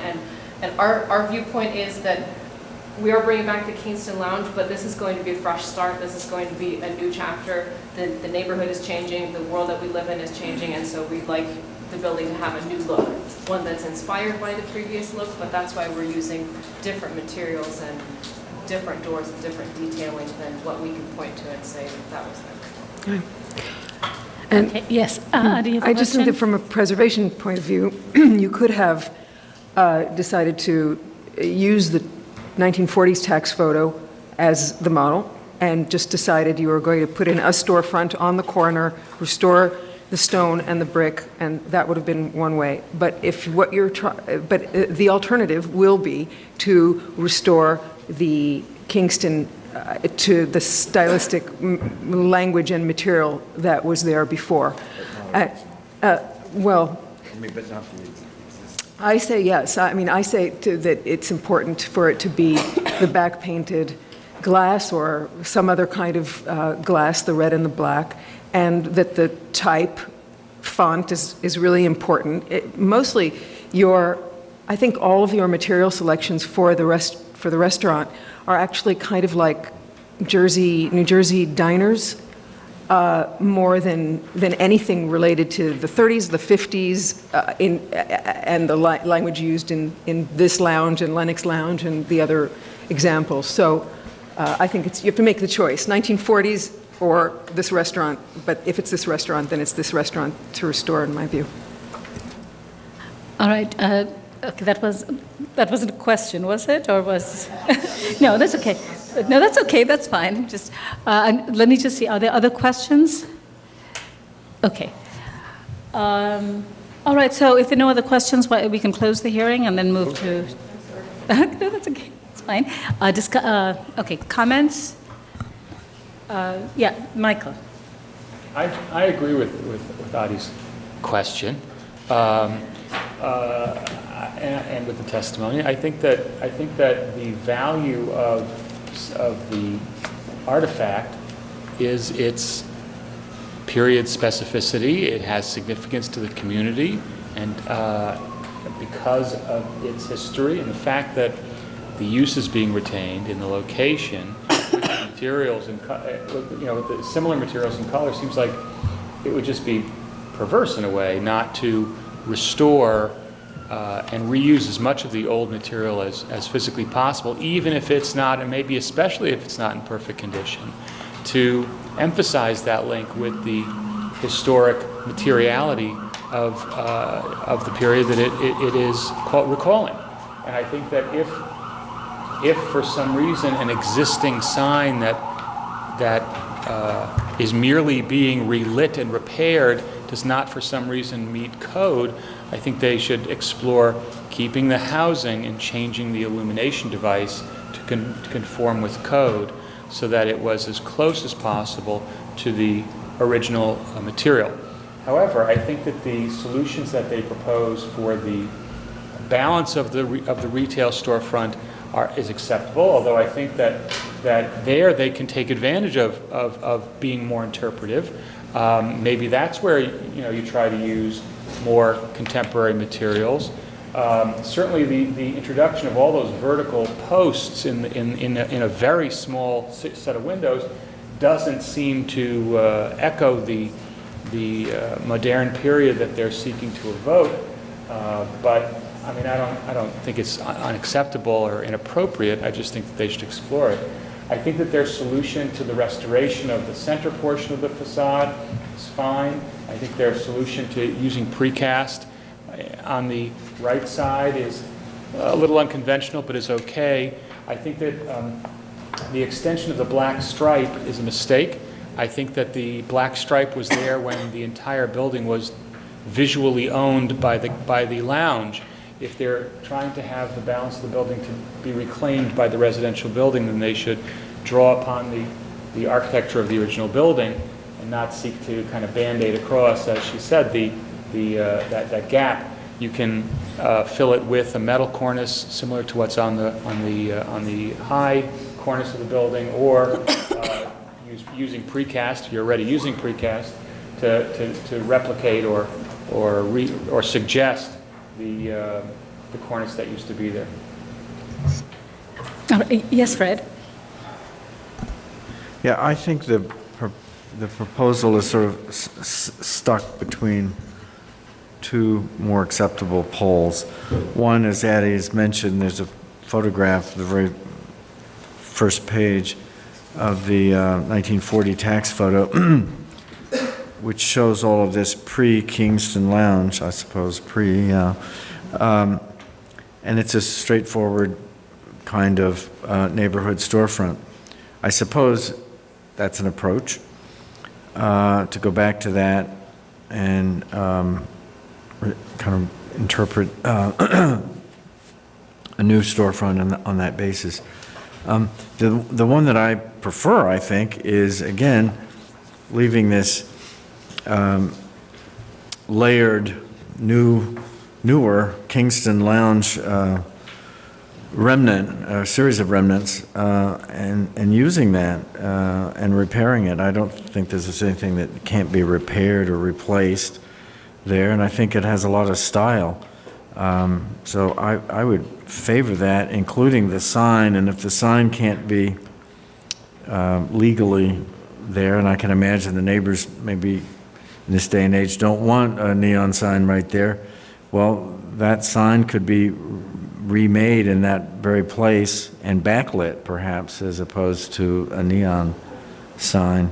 So anyway, I think we're betwixt and between, and we're not in either camp, and I think it's, to my mind, it needs more thought. All right, other comments? Yes. I think that, well, I agree in terms of the rest of the building. Yes, I think that there is more, or there should be more freedom in doing, interpreting how you want to do it and materials used. But I think that the fact that the inspiration, as stated, is the previous Kingston Lounge, and it continues the name and the location and the memory is of that lounge, that this is an opportunity to also use some of the exterior materials and to use them as they're used there. So I think in terms of the black and the red glass, and also the signage. And in several cases I know of, because something because a neon sign can be proven to be grandfather, you can reuse it, and I would ask them to go that route and see, and whether it's using this one or doing another like it. I think this is a fantastic opportunity to really sort of create a little jewel for the neighborhood. All right, any other comments? I would agree. I think that it is kind of stuck between two places, and I agree with Roberta's comments about the fact that if it's Spirit, you're borrowing that or taking that name, that it seems very well within your ability to actually restore it back to how the lounge occupied that space and how it manifested physically. And so I think some of those moves are very important. And I think even as a business, I think it would benefit to actually bring it back. I think it's a lucrative thing to do, and at the same time, it's an issue of remembrance and for the neighborhood. So I think those are my comments as well. So my feeling is, and if I may suggest, is that we ask the applicant. So there are one or two things, and I'm open to that. One is that we can ask them to work with staff to get more of a restorative facade and to use the materials of, I think, the black glass and sort of the red glass in extension is actually something that if there's existing material, they could reuse that, or they could manufacture it and work with staff on that to make it more as a sort of a restoration sort of project at the lower level. Alternatively, we can ask them if they're not willing to do that, then they should come. I'm not sure. Okay, my question is, if that is the route we would want them to go, do they need to come back to us? Okay, that's fine. So in that case, if you can come back to us, just show us how you intend to sort of extend this period of Kingston Lounge and what it was to the entire facade along Bergen Street. I think if you have the opportunity to explore with the buildings department very quickly about the sign, I think it's worthwhile. But in the event that you don't, I think the commission would like you to at least explore it afterwards of bringing back the neon sign. And I guess if you're coming back to us, the other approach is to sort of think of this as a storefront and bring it more as a storefront and the remaining portion on Bergen more residential. But I think the commission is very open to the idea of and kind of like you to explore that period of sort of this Art Deco style into your redesign. Does that make sense? Yes. Do you want to say something, Jared? So what the proposal is on the right-hand side here is sort of removing all the deco elements and doing some interpretation of what was there historically. So perhaps you're suggesting that the storefront should just run all the way across as a staff level? Well, I'm trying to see sort of what was. Yes. So go ahead. That's what I thought. I mean, if it's there now, it's on the building right now. Mm-hmm. Okay. But not in the middle band. And otherwise, it would need, if it were a modification to something more like this, it would need to come back to the commission. Right. Let me just. No. So what was that, Mark? Did you say something? It's coming back anyway. Okay. Okay. And if there is right. Okay. So why don't we bring it back then? Okay. Thank you. Thanks. So we can close the hearing if I didn't close it already. Okay. Okay. Okay, the next item is item number 10 on the agenda. It's an application for a certificate of appropriateness in the borough of Brooklyn, 590 Bergen Street, located within the Prospect Heights Historic District. It's docket number 165802, Queen Anne style row house designed by William H. Worth and built in circa 1886. The application is to construct a rear yard addition. Good afternoon, Commissioners. Michelle Shabrami of the Preservation Staff. The application before you is 590 Bergen Street, which is located in the Prospect Heights Historic District between Carlton and Vanderbilt. The application is to construct a single-story addition at the rear, and it would be 10 feet deep, clad in brick. The installation of a metal deck on top and dropping the sill of a window to become a door. The architect, John Ott, from John Paul Design and Consulting, is here to discuss the proposal.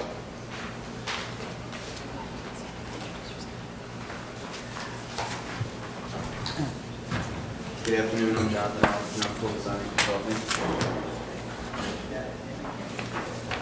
It's a very, very standard proposal. It's a basement, one-story addition out of the basement. It's going to be clad in common old brick and just painted railing above. There's a 12-foot addition. So if you're looking at this picture, it's the building to the left.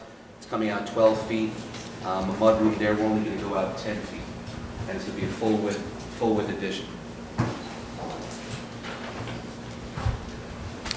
Is this coming before us because it doesn't meet our staff rules of 50%? Or? That's correct, exactly.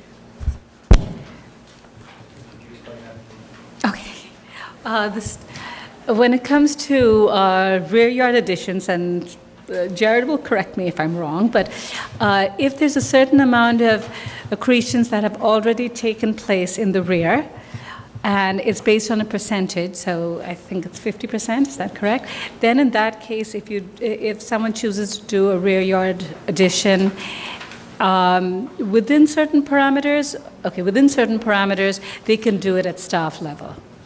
So because in this particular case, even though the proposal is fairly modest, the number of accretions over the buildings does not reach that threshold of 50%. And so anything that they do has to come to us.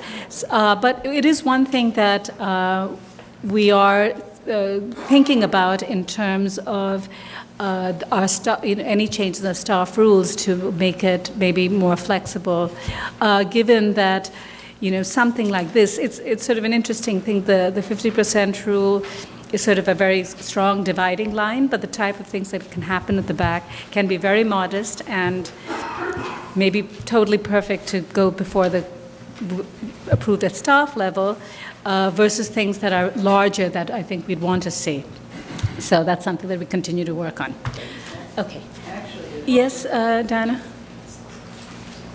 Yes. It looks like in this case there's no other addition. It's just that it's such a small building to begin with that it's over. Right, maybe there's no addition at all. I didn't see that, but I know it didn't meet the staff rule. I see some additions, though. Those are not additions? On this one. Am I not looking at the right one? Is there one on this? Sure. So this is actually the block plan right here. Oh, okay. And this is also a kind of Google Earth shot of the block plan. So this is the interstitial green space, the donut, so to speak. These particular lots are all 131 feet deep. So the block is actually particularly wide here. So there's a lot of green space in there. Okay. And the neighbor has an addition that projects deeper than yours? Correct. The neighbor has a 12-foot addition that's projecting out. You can see it on yours actually, but more accurately. It's about 12 feet. Right. Can I just ask you, you've shown us a picture over there, but we have a picture in our package which looks, I think, somewhat different. Yeah, is this correct? Or is this one is correct. Okay, so on page 8 here. So the one that you're looking at is correct, yes. Those reflect the extensions. These reflect the extensions, okay. Do you see it? Okay. I've got it on page 800. 6 of 7. All right. And you can see it in the photographs as well. All right. Any other questions? Okay, why don't we take testimony? Gib Veconi, or Veconi? Vic, yes. Good afternoon. My name is Gib Veconi. I'm chair of the Prospect Heights Neighborhood Development Council. Thanks for the opportunity for speaking this afternoon.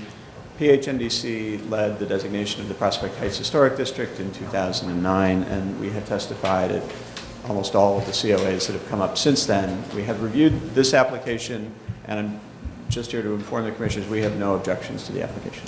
Okay, thank you. Oz Frankl. Yes, hi. I'm the neighbor on 592 Bergen Street. Unfortunately, we were not informed properly about the discussion at the community board about this development, so we couldn't voice our opinion earlier. We sent the commission a letter, I don't know if you have it in front of you, a few days ago. And we have several concerns and objections about this particular plan, especially about its size, its potential effect when it comes to the stability, the structural stability of those units, but also the architectural integrity. And I will just go through a few items on the list, and I hope that you have the letter in front of you. First, this is a new addition to the building that goes much beyond the significantly smaller and shorter extension that was removed earlier. The plan calls for removal of an arched opening, which is a distinctive architectural feature of these historical units. Built in 1886. If you see, I think in the bottom picture on the right side, there's a large opening about 8 or 9 feet tall, and it has an arch on top, and that is going to be removed. With one or two notable exceptions, all the extensions, all the mudrooms, so-called mudrooms, were built before this was landmarked, before this was designated the historical district. So ever since, there were only 2 decks added to buildings. So this is the biggest, the largest, most significant extension to any of those historical units. We are also concerned that might be outside the purview of this committee. We are concerned about light issues. Our unit is served on the first floor only by a single small window. And this will obviously limit significantly the light that we get on our first floor, and there's also an issue of privacy. And all of that are in the document that we sent you a few days ago. Thank you. Thank you. Are there any more speakers on this item? All right, Community Board 8 has sent in their recommendation in support of the project. In support. All right, are there any? Yes. Sure. You're going to respond? All right. Yeah, I just wanted to reference one or two of the comments that were just made by Mr. Frankel. This particular addition was actually designed with tact and modesty in mind for the sake of the adjacent neighbors. And also that mudroom addition that he referred to, that was pre-designation. So it had been there, but it was pre-designation. So, just know that this was all designed in sort of in a tactful way with modesty in mind for the sake of the neighborhood and for the sake of the neighbors. Okay, are there any questions for the applicant? So yes, Roberta. The adjacent additions, are they all from pre-designation time? Sure. A lot of these, actually, typically, a lot of these, I mean, I'll just have now from 1912 and 1929. These date back as far as 1912 and 1929. So they're not sure, but none are the entire width of the building? No. As a matter of fact, if you do something short of full width, you're going to be outside of compliance of the outer core regulations of the zoning. So full width is really what you would do. Is that true in the rear of the building? Is that true? That you couldn't do anything, isn't that? If it, right, I think what he's saying is that once you sort of set back, it becomes sort of an outer court and has to comply with certain dimensions.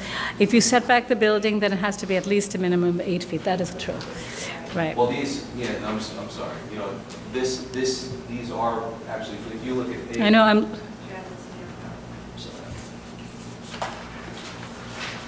Yeah, these are actually full width additions. The majority of the mudrooms are shorter, but they date way back. These happen to be actually full width additions. You can see that in your packet. 801. Do you plan to keep the arch in your interior? No? I'm looking, I don't know, I can't tell. Do you?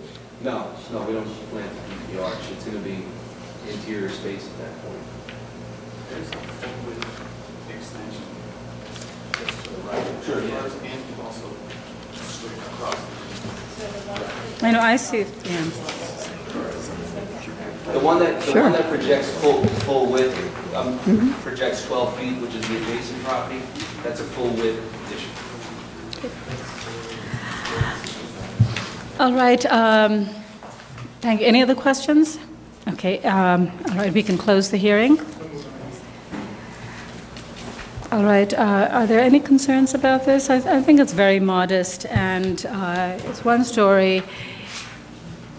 It's a brick facade. There are other encroachments or accretions in the rear, and including those that are full lot. And it is actually it's a very large donut at the back. So I think that this is as modest as you can get, quite frankly. Okay. All right. So yes, it was you. Okay, Fred. Thank you. Okay, in the matter of 590 Bergen Street in the Prospect Heights Historic District, the application is to construct a rear yard addition. I recommend approval, noting that the removal of the modern infill at the basement will not eliminate any significant architectural features. Well, that's kind of true. That the proposed rear yard addition will not be visible from any public thoroughfare.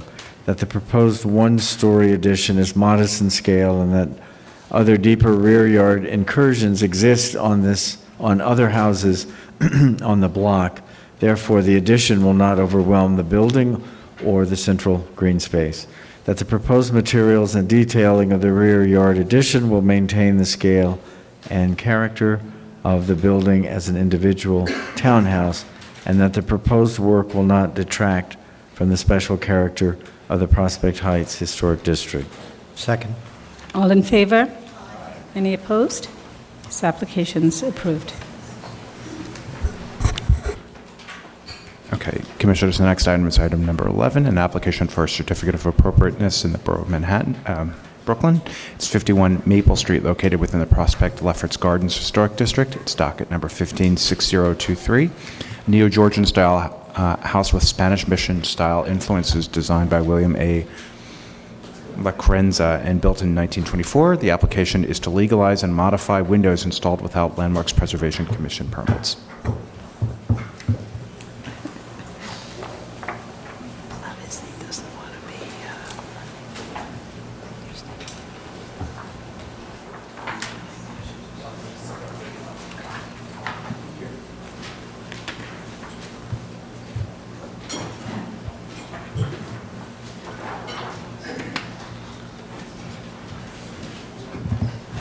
Good afternoon, Commissioners. Brian Walsh, Preservation Department staff. The subject property is located at 51 Maple Street and the Prospect Lefferts Gardens Historic District. The application, as Jared said, is to legalize the windows at the configuration of the windows at the third floor, and to legalize and modify the windows at building-wide, excluding all of the special windows. Specifically, the concern is you'll see that they are multi-light over multi-light currently. They're going back to the historic configuration, but they are changing the material from wood to aluminum clad wood, and so that doesn't meet the rules, and then there are some changes in details. Mike Schmidt is going to walk you through the rest of the presentation.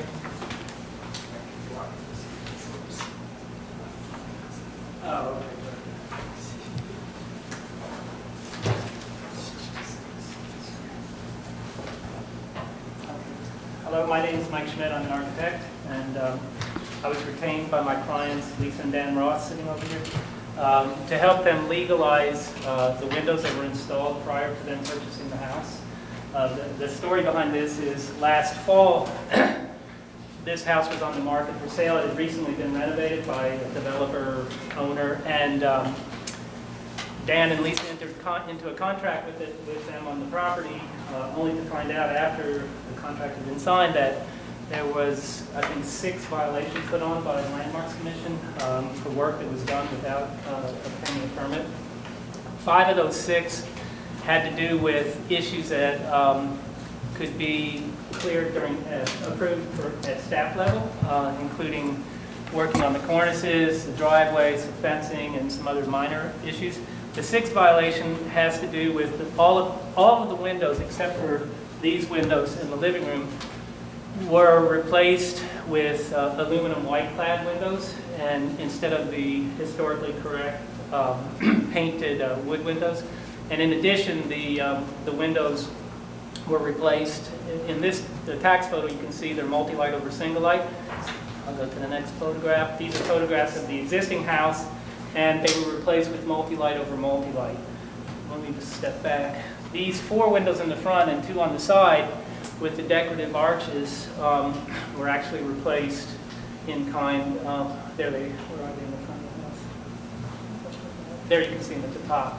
So these windows here are painted wood windows according to the original detailing, but the windows above in the attic and the double hungs are different. So what we're requesting today is to legalize first the material. Instead of painted wood, we'd like to legalize the painted white aluminum cladding on the windows. And secondly, what I discussed with my clients was, in order to legalize the configuration of the windows, here's the next drawing, we would change the multi-light to over multi-light by replacing the bottom sashes to single light as per the original historic detailing. So here's an existing and proposed. And in the attic windows, existing were outswing casement windows in 4 panels, and they were replaced by 2 outswing casement windows, and we'd like to legalize those as is. So this elevation is the primary elevation on the street. These remain. These would be replaced with the multi-light would remain, and the multi-light and lower sash would be replaced. The side elevation, this is the western elevation. You can see the top, which is existing, and the bottom would be proposed to put back the original single light under the multi-light. And the 3 photographs on the left are actually, this is the existing window at the top. The middle photograph is a window we took of the neighbor's house, showing the original multi-light over single light. And the bottom photograph is one that we used Photoshop to take out the multi-light, so you would see what our window would look like with the multi-light over the single light.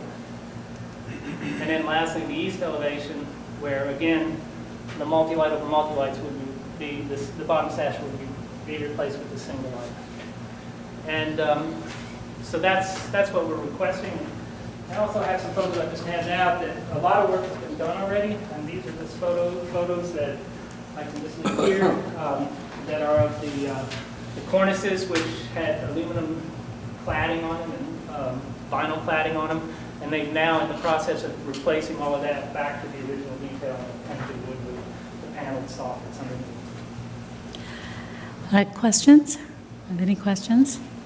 Okay. Are there any speakers on this item? All right, no speakers. Any other questions? Okay, we can close the hearing. All right, comments?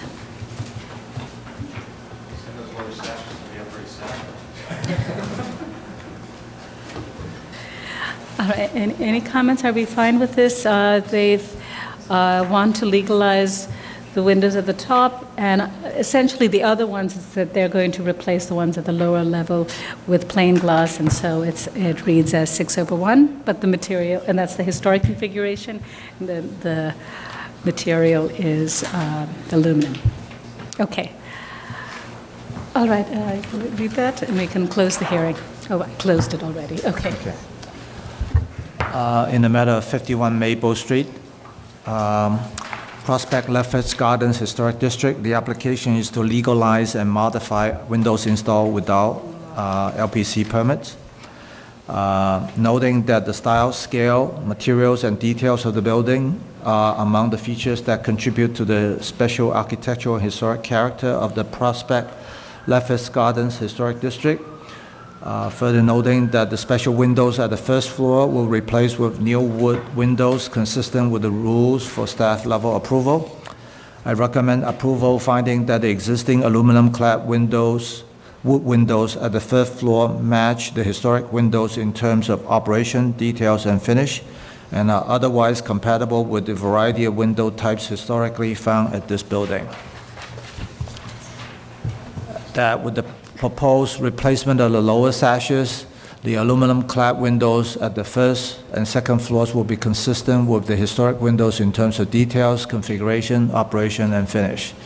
That the change in material from painted wood to an aluminum-clad wood sash with a baked enamel finish is not perceptible from the street. That the windows as modified will not detract from the architectural and historic character of the building, streetscape, or the historic district. Second. All in favor? Aye. Any opposed?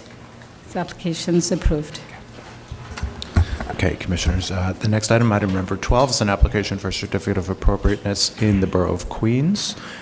It's 120 Hollywood Avenue, located within the Douglaston Historic District, docket number 171656, contemporary Tudor revival style house, originally built in 1913 with a major redesign and expansion in the 1980s. The application is to construct dormers. Good afternoon, Commissioners and Jennings Preservation staff. This application is for 120 Hollywood Avenue in the Douglaston Historic District, and it is to construct dormers on a rear gabled wing of the building, which is visible from public thoroughfares. The architect, Kevin Wolf, is here to discuss the proposal.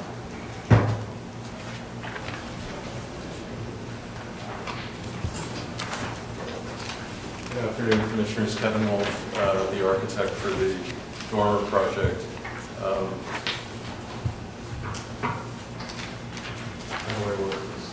Left and right, or It's left and right. Up is LED placement. Thank you. So it's on Hollywood, as this is Hollywood Avenue up here, and we're talking about dormers on each side of this gable, which I'll show you in a moment.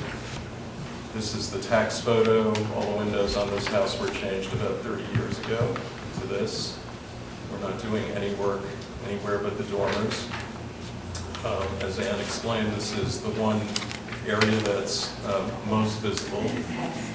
The other approaches on Hollywood, you can't see that gable where we're going to be putting the additions.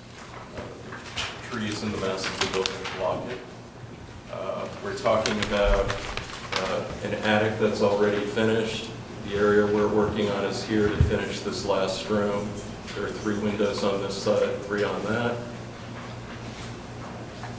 This is the east elevation. So the dormers are up here. It's 3 casement windows, and the roof slides into the major roof. This is the south and west elevations, so the new dormer will be here and here, same spot, a different view. And so the dormer is up here. And this is the south elevation. The dormer would be on each side of this gable. And from the rear, you would see this. That's it. All right, any questions? Any questions? Okay, are there speakers on this item? Any speakers? No speakers. And Community Board 11 says they have no objection to the approval of this application. All right, any other questions? Otherwise, I'll close the hearing. Okay, so move to close. All right, comments? This is very modest, and I know the area well, and so this is very straightforward. Yes, I think that, dormers are a pretty frequent addition to buildings in this neighborhood. This particular building has a lot of existing windows. I don't think that the dormers are going to call unusual attention to themselves in the context. It's my... Okay. Right, are there any concerns? Okay, why don't we move to decision? Michael? Okay, thanks, great.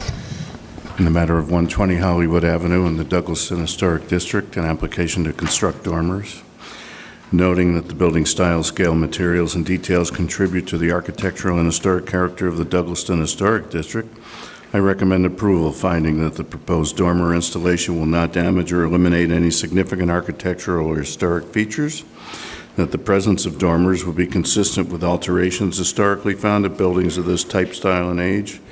The placement, size, and proportions of the dormers will be compatible with the scale and massing of the house, that the proposed painted wood materials and finishes will match the materials and finishes throughout the house and will help the dormers to be well integrated into the overall design, that the dormers will only be minimally visible from public thoroughfares, and the proposed work will not diminish the special architectural and historic character of the building or the Douglaston Historic District. All in favor? Aye. Any opposed? The application's approved. Thank you very much.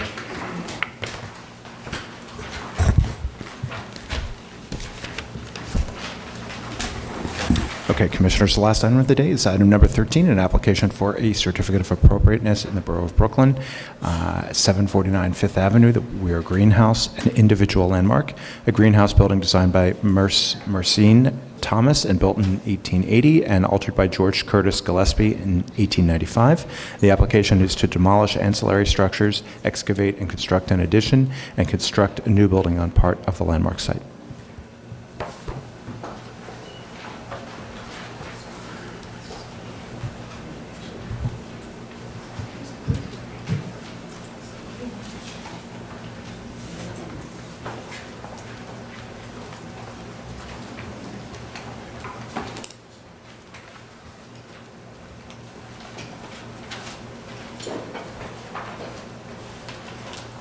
Good afternoon, Commissioners. Ryan Walsh, Preservation Department staff. This application is for the Weir Greenhouse, an individual landmark located at 749 Fifth Avenue in Brooklyn, right outside the main entrance of the Greenwood Cemetery. In December of 2013, a proposal to restore the greenhouse and demolish the ancillary structures adjoining the greenhouse was presented to the Commission in conjunction with an undeveloped plan for a new building that, except for a small portion, was located off the landmark site.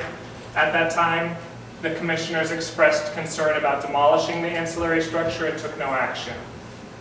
Because of grant deadlines and a need to commence the work in phases, that application was withdrawn and a staff-level restorative permit was issued for work at the greenhouse. Excuse me. That's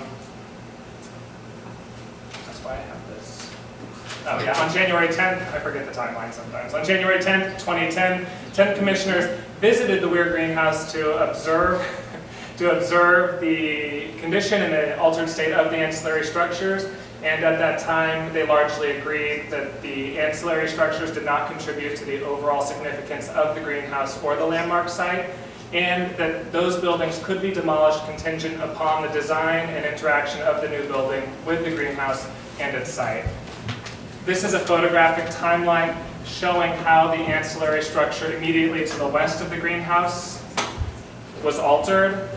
In the earliest photograph shows the two-story structure intact, as does the photograph from 1941. The 1972 photograph shows the removal of the second floor and alterations that resulted in a new cornice at the first floor. And the 2013 photograph shows further deterioration and missing historical decorative elements. This is a graphic floor plan. What are those colors? This is a graphic floor plan depicting changes that occurred over time at the landmark site. The dashed red line here represents the 1880 greenhouse and workroom. It is believed that that greenhouse, workroom, and any ancillary structures were either significantly altered or demolished when the current greenhouse seen here, labeled number 1, kind of the orange-brown, maybe more brown, was constructed by 1895. The blue here represents the two-story ancillary structure that we saw in the previous slide that's currently only 1 floor. And based on forensic evidence, the applicant determined that that ancillary structure was constructed after the greenhouse and that its construction resulted in alterations to the west greenhouse wall. Right here you can see where they kind of butt up. And lastly, this orange ancillary structure was built sometime after 1895. Yeah, here you can see the two ancillary structures. And it's important to note the deteriorated condition, the altered cornice, and the mismatched roof lines where the two buildings intersect. It should be noted that both buildings were documented using HABS level drawings. Here is where we substantiate the belief that the ancillary structure was constructed after the greenhouse. You can see that it was built over and around the greenhouse, resulting in an ad hoc appearance and somewhat depending on the greenhouse for structural support.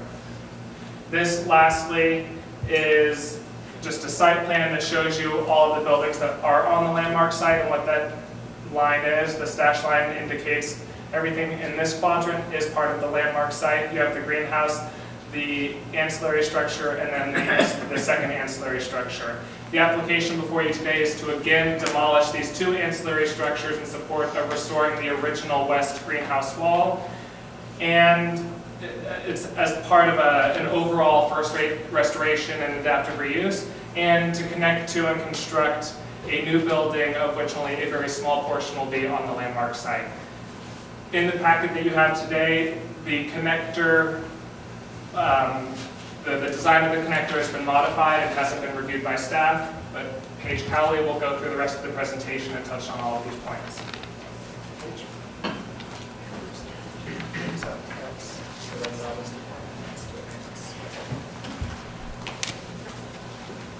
Thank you so much for that. I was very nervous having to do that in less than 5 minutes, which was the allocation. I'm just going to go back to this other slide just to familiarize yourself with the site. This top piece here is not part of the project. That's the neighbor. It's the only remaining residential building. It is not designated. Our property, project property, starts here, which are two earlier sheds that had a retail and lived above it, accommodation above it, the historic greenhouse. The former Brooklyn Monument site is in two parcels, lot 30 and then lot 28. And the reason why we're showing that subdivided is when we were here before, we showed a building which had far greater height and crowded the greenhouse. It was built cheek by jowl the same way the original appendages had been tucked under and over the existing structure. So the project comprises lot 33, the historic lot 31, lot 30, and half of lot 28 through a remarkable act of understanding about trying to separate old and new. Greenwood purchased the Brooklyn Monument site, and half of it will be retained in the project. This piece will be allocated and sold to Baked Brooklyn, which is on the adjacent corner. So the question is, how does one create a gap between a greenhouse and attach it to a building or another greenhouse? And having worked on this building type before, the best way to do it is with a hyphen, which you can see here in plan, and numerous ways that you connect, either when you have the buildings at right angle, there's a hyphen in the middle, when you need to change elevation, when you need to change glass house range. And this example, these are all taken from Lord & Vernon, Hitchings, Pearson Sefton, various other American greenhouse manufacturers. And this Lord & Vernon example is a way to connect between two buildings that we've adopted as one of the concepts for our project. I want to say something about the current phase that we're in, which led to some of the design decisions that you will see today. And that has to do with practical difficulties and discoveries. First of all, the greenhouse is not cast iron, it's wrought iron. As so eloquently described by Ryan, the cast iron fins are not I-beams. They are solid pieces or one piece of metal that goes 3 feet below grade and then are attached by a compression ring to the apex of the dome, of which there are 19 Only one was historically missing, which was at the corner where you enter on the corner. There is substantial damage caused by the intersection of the two buildings that Ryan referred to, the greenhouse and the appendages, because they took a fin away and added steel, changing and making it an eccentric loading where there was subsidence in both corners of the greenhouse. What you're looking at here is actually no excavation around the greenhouse. These are the old coal cellars which went up into stoves underneath the greenhouse. And then partially, it's not a very deep basement, but a partially rubble wall basement with soil. So the issue was, when we wanted to come back to you, in terms of being able to produce a lower building but maintain the program, two things happened. One was the purchase of the Brooklyn Monument site that allowed us to spread the building wider. The other was to increase the amount of excavation away from the greenhouse so we could actually put program area in the greenhouse. On the site. So basically, I should have showed this before, this is the compromised wall, which is, as we speak, is being underpinned right now. The issue of how to adapt a greenhouse and make it a visitor center is also a challenge, because greenhouses are allowed to leak when they have flowers in them. But when you don't, you have to do other measures to prevent or change the glazing bar or the environment. And so what we decided to do was keep the greenhouse pristine and put our hyphen in the middle, replicating an existing type of access that already exists, one that would create a bridge. And for security reasons, the reason why your packet may not show this is that obviously we have a museum quality environment and artifacts, and we need to keep this building secure around the perimeter. So what we came up with is the hyphen, and without the appendages, in order to create and push the new building, the new component back, we created a gap. And that is simply to acknowledge that the appendages are gone, and we celebrate the opening that's left, which serves two purposes. One is that it allows us to create this gap, but it also brings light into the program space below, because in the middle of the design this round, the client has opted for a lead building, which creates further demands on the types of windows and energy consumption, which greenhouses typically are a huge energy eater. So this is not subject to today. That is being done as a second phase, with details submitted today for the restoration of the corner shaft. What we're focusing on here is to help you understand how much separation we've tried to create between the different uses. And I do want to address one of the comments that appeared in the press. The greenhouse is shown empty, but it doesn't mean it will be empty. This is the gathering space, the focus and the hub for all the activities that are being moved into the structure, which will include, yes, the lobby and reception space, a place for the trolley to stop and passengers to embark and disembark through tours through the cemetery, a permanent exhibition gallery. Greenwood has remarkable archives and a paper and document collection. On the second floor, there will be a conservation, paper and archive conservation center, the development office and archives, and then various conference rooms that educational groups can use, as well as the staff. So we've tried to condense the program as tight as possible. And on the upper level, we've now joined all of the different departments at Greenwood, executive, finance, development, into this building, because that frees up program space that should be part of the cemetery. All the human alive activities will take place here, and the more quiet, reserved ones where they should be on the cemetery property. So what you are looking at the top of the building here is the restored greenhouse. The one change that we have made, and I apologize that we couldn't revise it, is we chose not to replicate this relationship across here, because this is the unique feature that may have existed during the Mersenne original greenhouse, and that is a brick wall. And but what we are putting back is this fully glazed glass wall, and we create the same type of entrance as you would have here, because that makes sense.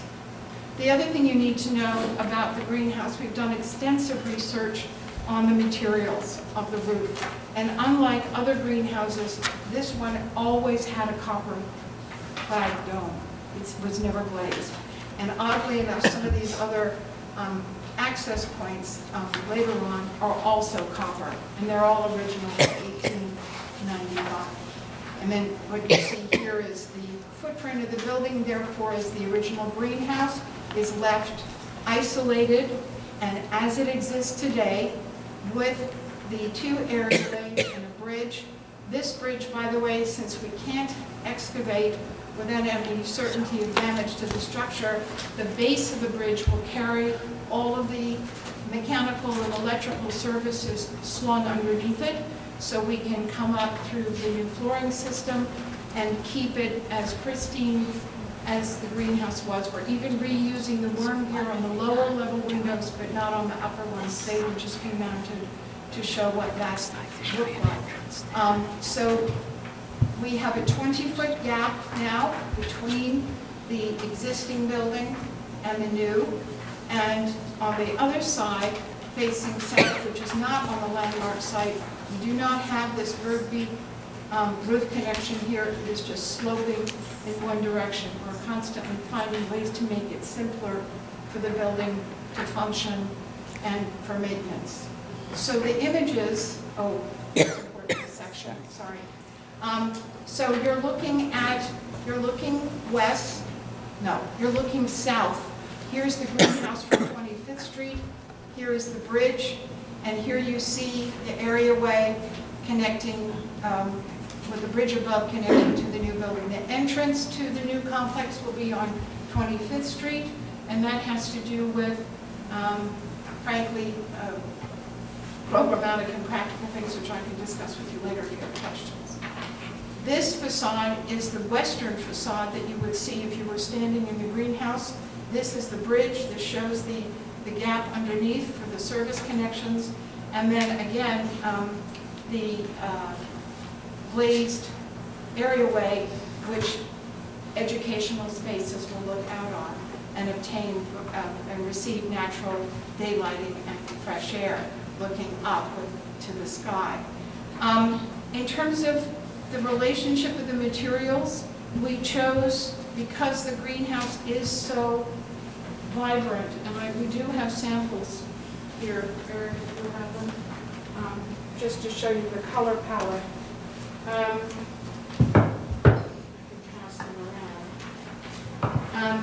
The more vibrant green is the exterior window. The sort of asparagus color is the fin and all the structural components. And the underside of the wood dome, which is eastern pine tongue root, is that sort of French vanilla. All the other windows that are vertical are clear heart cypress, and we will be restoring exactly in kind, except for the bar caps, which will not be aluminum. They will be in stainless steel and most likely colored. We don't have that color yet worked out, but the new building takes its cues from the old building because the large windows will be clear hard cypress, and because of the maintenance issues related to the greenhouse and trying not to create a complicated building, we've chosen a more contemporary technological type of cladding. As interesting, we think, as the greenhouse was of its time, which is a rain screen, and the two pieces there are samples of a more neutral palette for the new building, because recognizing that the greenhouse is Christmas colors with red brick and green, not white as everybody thinks, but that's because of whitewashing, we have opted for a more neutral palette for the new building. So what this looks like, from the corner, you see the red brick base. This will be rebuilt from salvage within the existing foundation walls, the green wood cypress windows, the copper dome, the Weir sign. What's missing on top of this is the weather vane, and I should say that the height of the Weir sign is 34 feet. To the height, top of the parapet, it's 35 feet. That is our target, to not go any higher than we need to. There is actually an 18-inch weather vane that goes on top of the Weir sign, so we're hopeful that everything will be as compact and as condensed as possible. Here is the historic fence, and the lawn will be recreated. You have this 20-foot separation between the old and new building. And the other views that the Landmarks Commission wanted us to show you is how the areaway open to the sky underneath here, the terrace that you could stand out on. So again, you get a different view of the historic structure as well as walking through it. Here we have the new link. It's contemporary glazing, but uses the same module as the historic building. This is a view from the new building as you walk into the historic structure. We've kept the knee wall the same because we can actually use this to channel other service lines embedded in that wall, so it's invisible and it won't impact the greenhouse. And again, you see the glazed sides for security, so that you can circumnavigate the entire public area on the ground floor going in and out of the greenhouse, either through the south entrance, through the brick wall, or through the lake. And then, lastly, the commission wanted to see what the foundation looks like as you look up. So here's the classroom window wall. These were the two recesses that were the original coal cellars. We have the existing rusticated masonry, which is being saved. And as I said, the existing basement is not terribly deep, and we've had to underpin.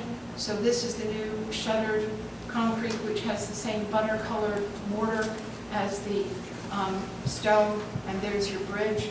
And lastly, I conclude with and this is the modified. Instead of looking like this, we've kept this much simpler, because this is a different vocabulary when you pass through into the exhibition space through a brick wall. What we've done here is resurrected and put back the clear story that was missing. We've replicated this wall. We can do that because the fins and the spacing is exactly the same as the facade on the east side. And I think that about sums it up, and you're probably bored to death, but I could talk for hours, so I turn it over to you. I'm here for questions. All right, there are questions? Yes, Michael? What's the proposed use of the greenhouse room? The greenhouse is going to be a gathering space, exhibition space, lectures. They could even hold flower shows in there. Their permitting, I should say, is rather unusual. Not only is it subject to landmarks and code and building code, but also to the Cemetery Association of New York State. And they got approval to purchase the greenhouse, and the City Council supported the use of the greenhouse for cemetery use. So this could be a memorial space. All sorts of things could happen in it.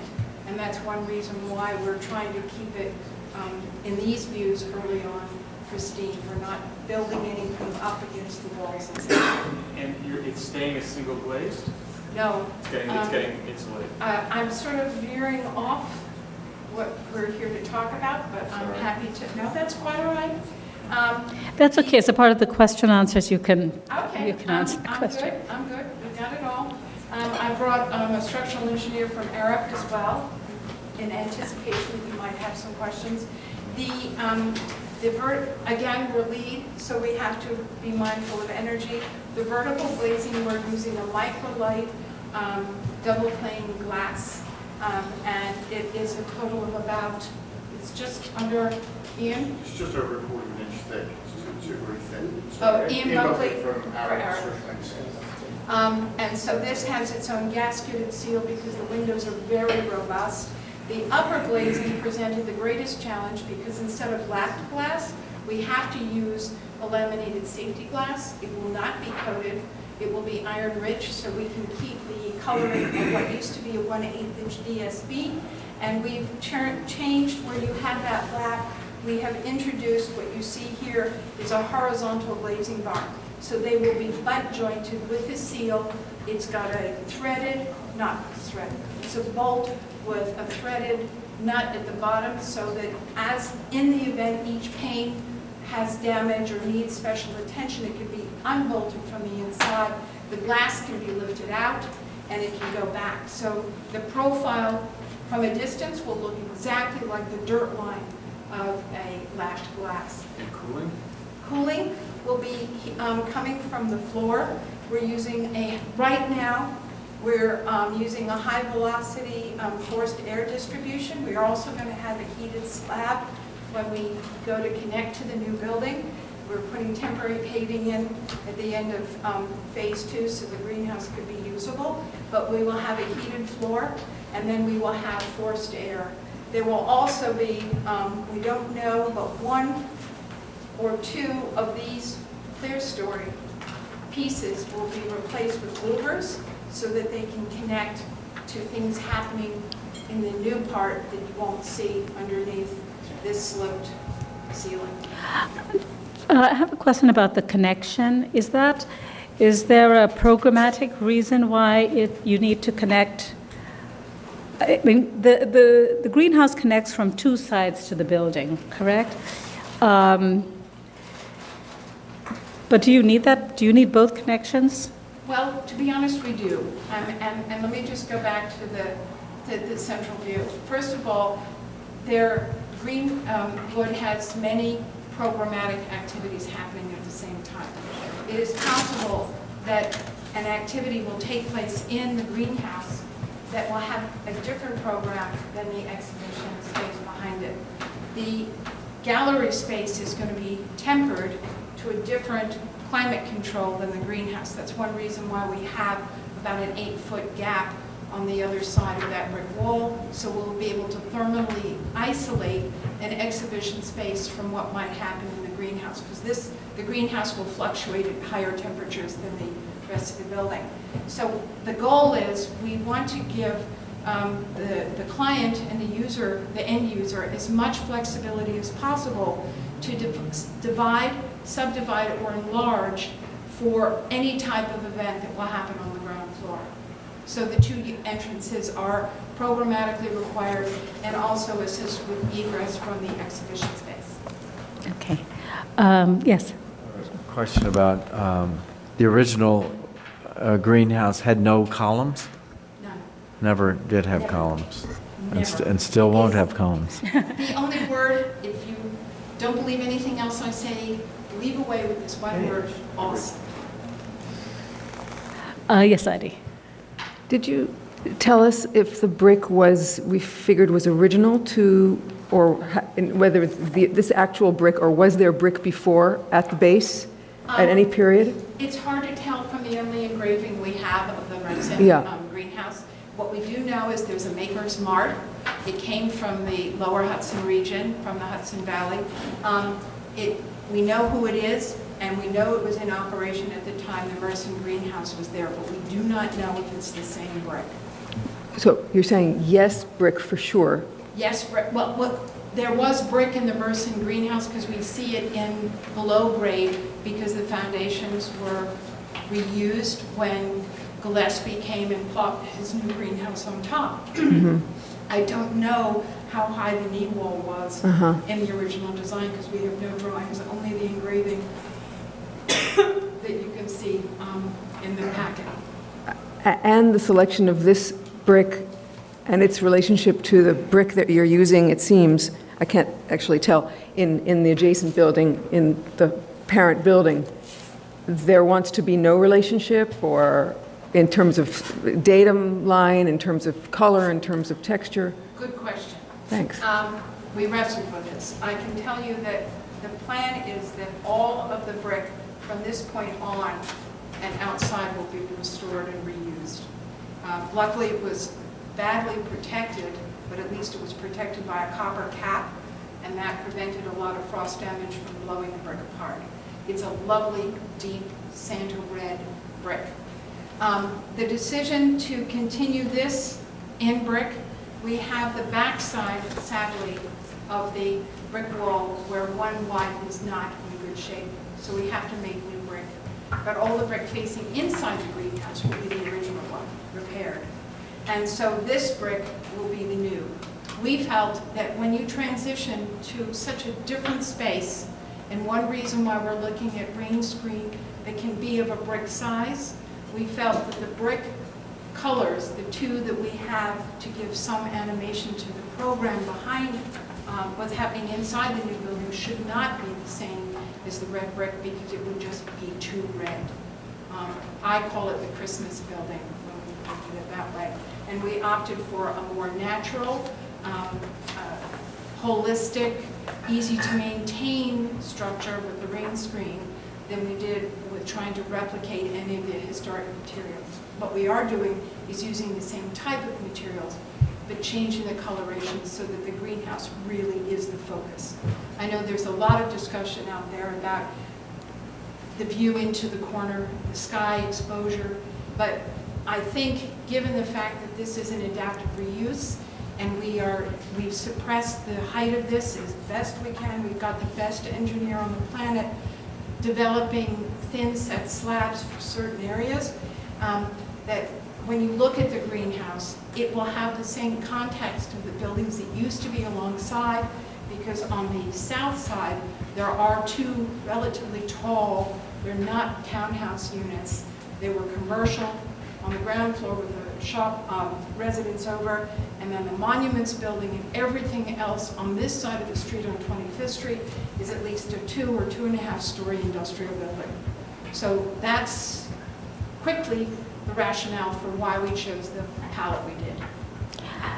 Okay, I just have a few other questions, and I'm going to go back to the portions of the site that are sort of in our jurisdiction, or, they sit on the landmark site. And, first of all, the idea that this landmark that has been wasting away is coming back, it's just a great thing. So I think it's a remarkable building, and maybe one of very few of these in the city, and so I think it's a great thing that it's going to be adaptively reused. And I understand your sensitivity to try and push the building back and still have your program, but you've made some design choices that I wonder what that's about. So you have this idea of having a bridge that's going to connect it, and you've looked at the vocabulary of how do you connect greenhouses together, right? That was your first slide.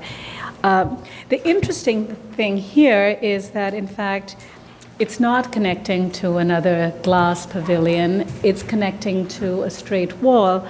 And I just curious about that as a sort of experience of moving from this building towards the other end, and actually the facade that's on the landmark side. I'm just wondering what the approach was in terms of the design of that facade vis-a-vis the greenhouse. So that's one issue. And I think the second question is, or more a comment, is that there's an opportunity here to expose the facade which was covered by those annex buildings, which are now going to expose and bring back the glass. And whether you've thought, and this is just sort of a modest move in your building and how it sits, of trying to allow for more views into that wall that previously was covered. So you have the greenhouse sitting set back from the lot line, and then you have the new building that juts out to the lot line.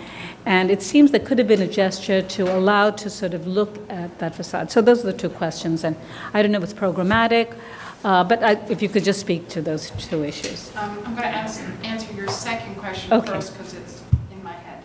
Okay. First of all, I want to show you what that wall, in terms of exposing what that wall was. This is the unique aspect, and you may see it better in your booklet, but here's the fin. It goes 3 feet below, and it rises up and keeps going to the dome. There is nothing there. Okay. When we remember in the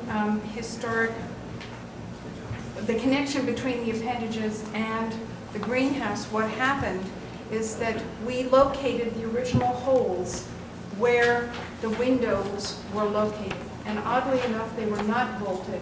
All of the cypress windows were held in place by copper wire wrapped in and twisted and hidden behind a dovetailed carpentry. So it's rather remarkable. So you have, if you were to expose what this would historically look like, you wouldn't see anything different than what you see for a restored section of wall, because we're putting the glass back exactly. We're not using copper wire, because I don't think the building departments would be very happy, but we're using those same holes to create very hidden angle irons so that it looks like the wood wall floats. So this isn't like taking away a layer of plaster and looking at lab and looking at the chronology of a construction of a building. This building is so simple with just this plain fin with a knee wall that helps to support the lower part of this literally thick fin, that would not be interesting to me. It also doesn't help with the recreation of the greenhouse as a space. I'm not sure. I mean, I think my comment was really about the idea of allowing the greenhouse to breathe.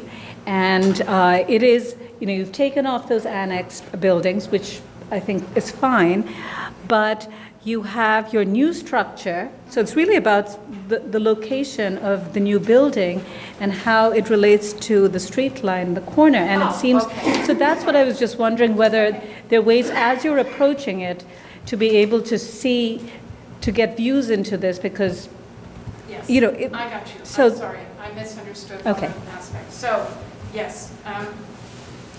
I mean, you've already made some gestures to separate it out, right? So you've set it back 20 feet, and that's a good thing, which is the new building, and correct. Right? But it's really sort of the corner, and it's a design issue about sort of opening up that view. And I think the other concern is just about the facade, which, again, I'm not sure I fully understand how this facade. I can take you through the pieces. Okay. First is the view. The reason we did look at setting this corner back, so as you walked up the hill on 25th Street, you would see more and more view of the greenhouse. Yeah. The issue is frankly programming space to be able to fit everything we need. It's perfect. It's selfish to say that it's program driven, but it does allow, in inclement weather, this whole zone supports the activities in the cemetery as well as taking people through this program. We opted, instead of having a clear corner, we looked at glass for this structure as well, and we chose not to introduce too much glass to the new structure, because frankly the best glass structure is sitting right next door. What we tried to do in every space that we designed, and I can take you through the building, is you have framed views of different ways of looking. This isn't 50 Shades of Gray, this is 50 Shades of Glass.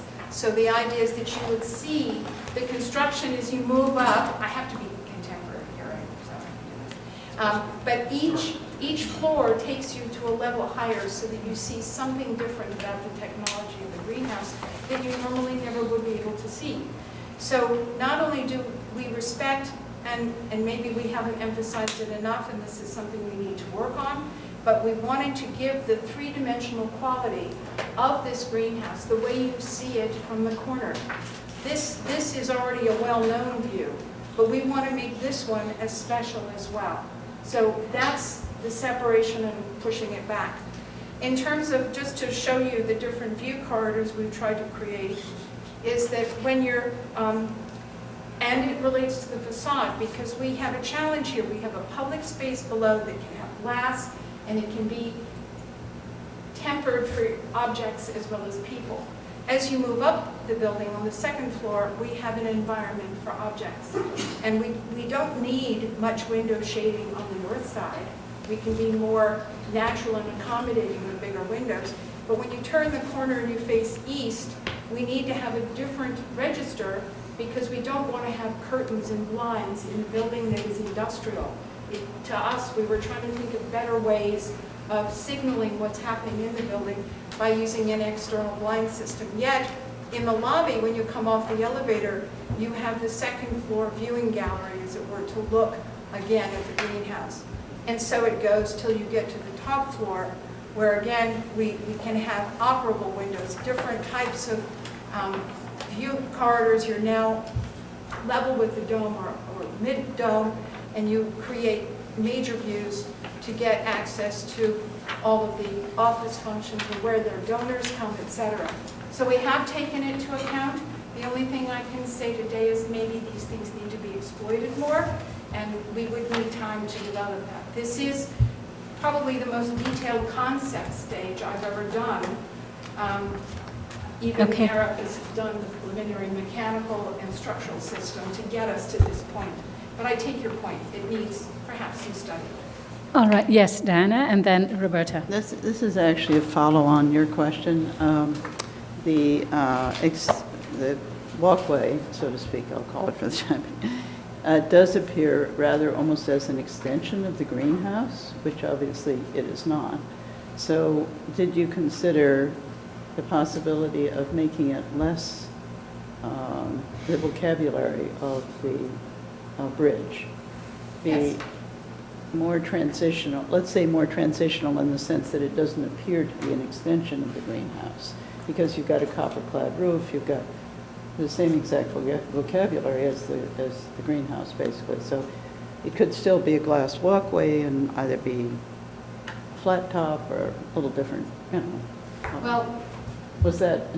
it's not intentional. Or what was the intent? Well, we're not slavish to it, except that we have an easy theme when we need to, and again, this is more technical than program-driven here, where however we connected this roof, even if it was flat, we'd still have a problem of being able to drain it.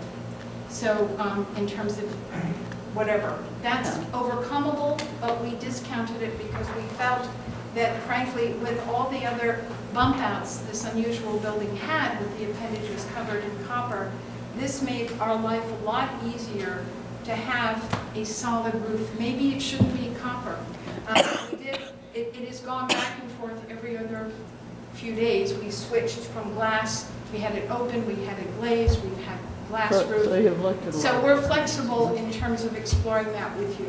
But we do think that the actual way to link, because this is just a hole in a wall, the appropriate way to put this here.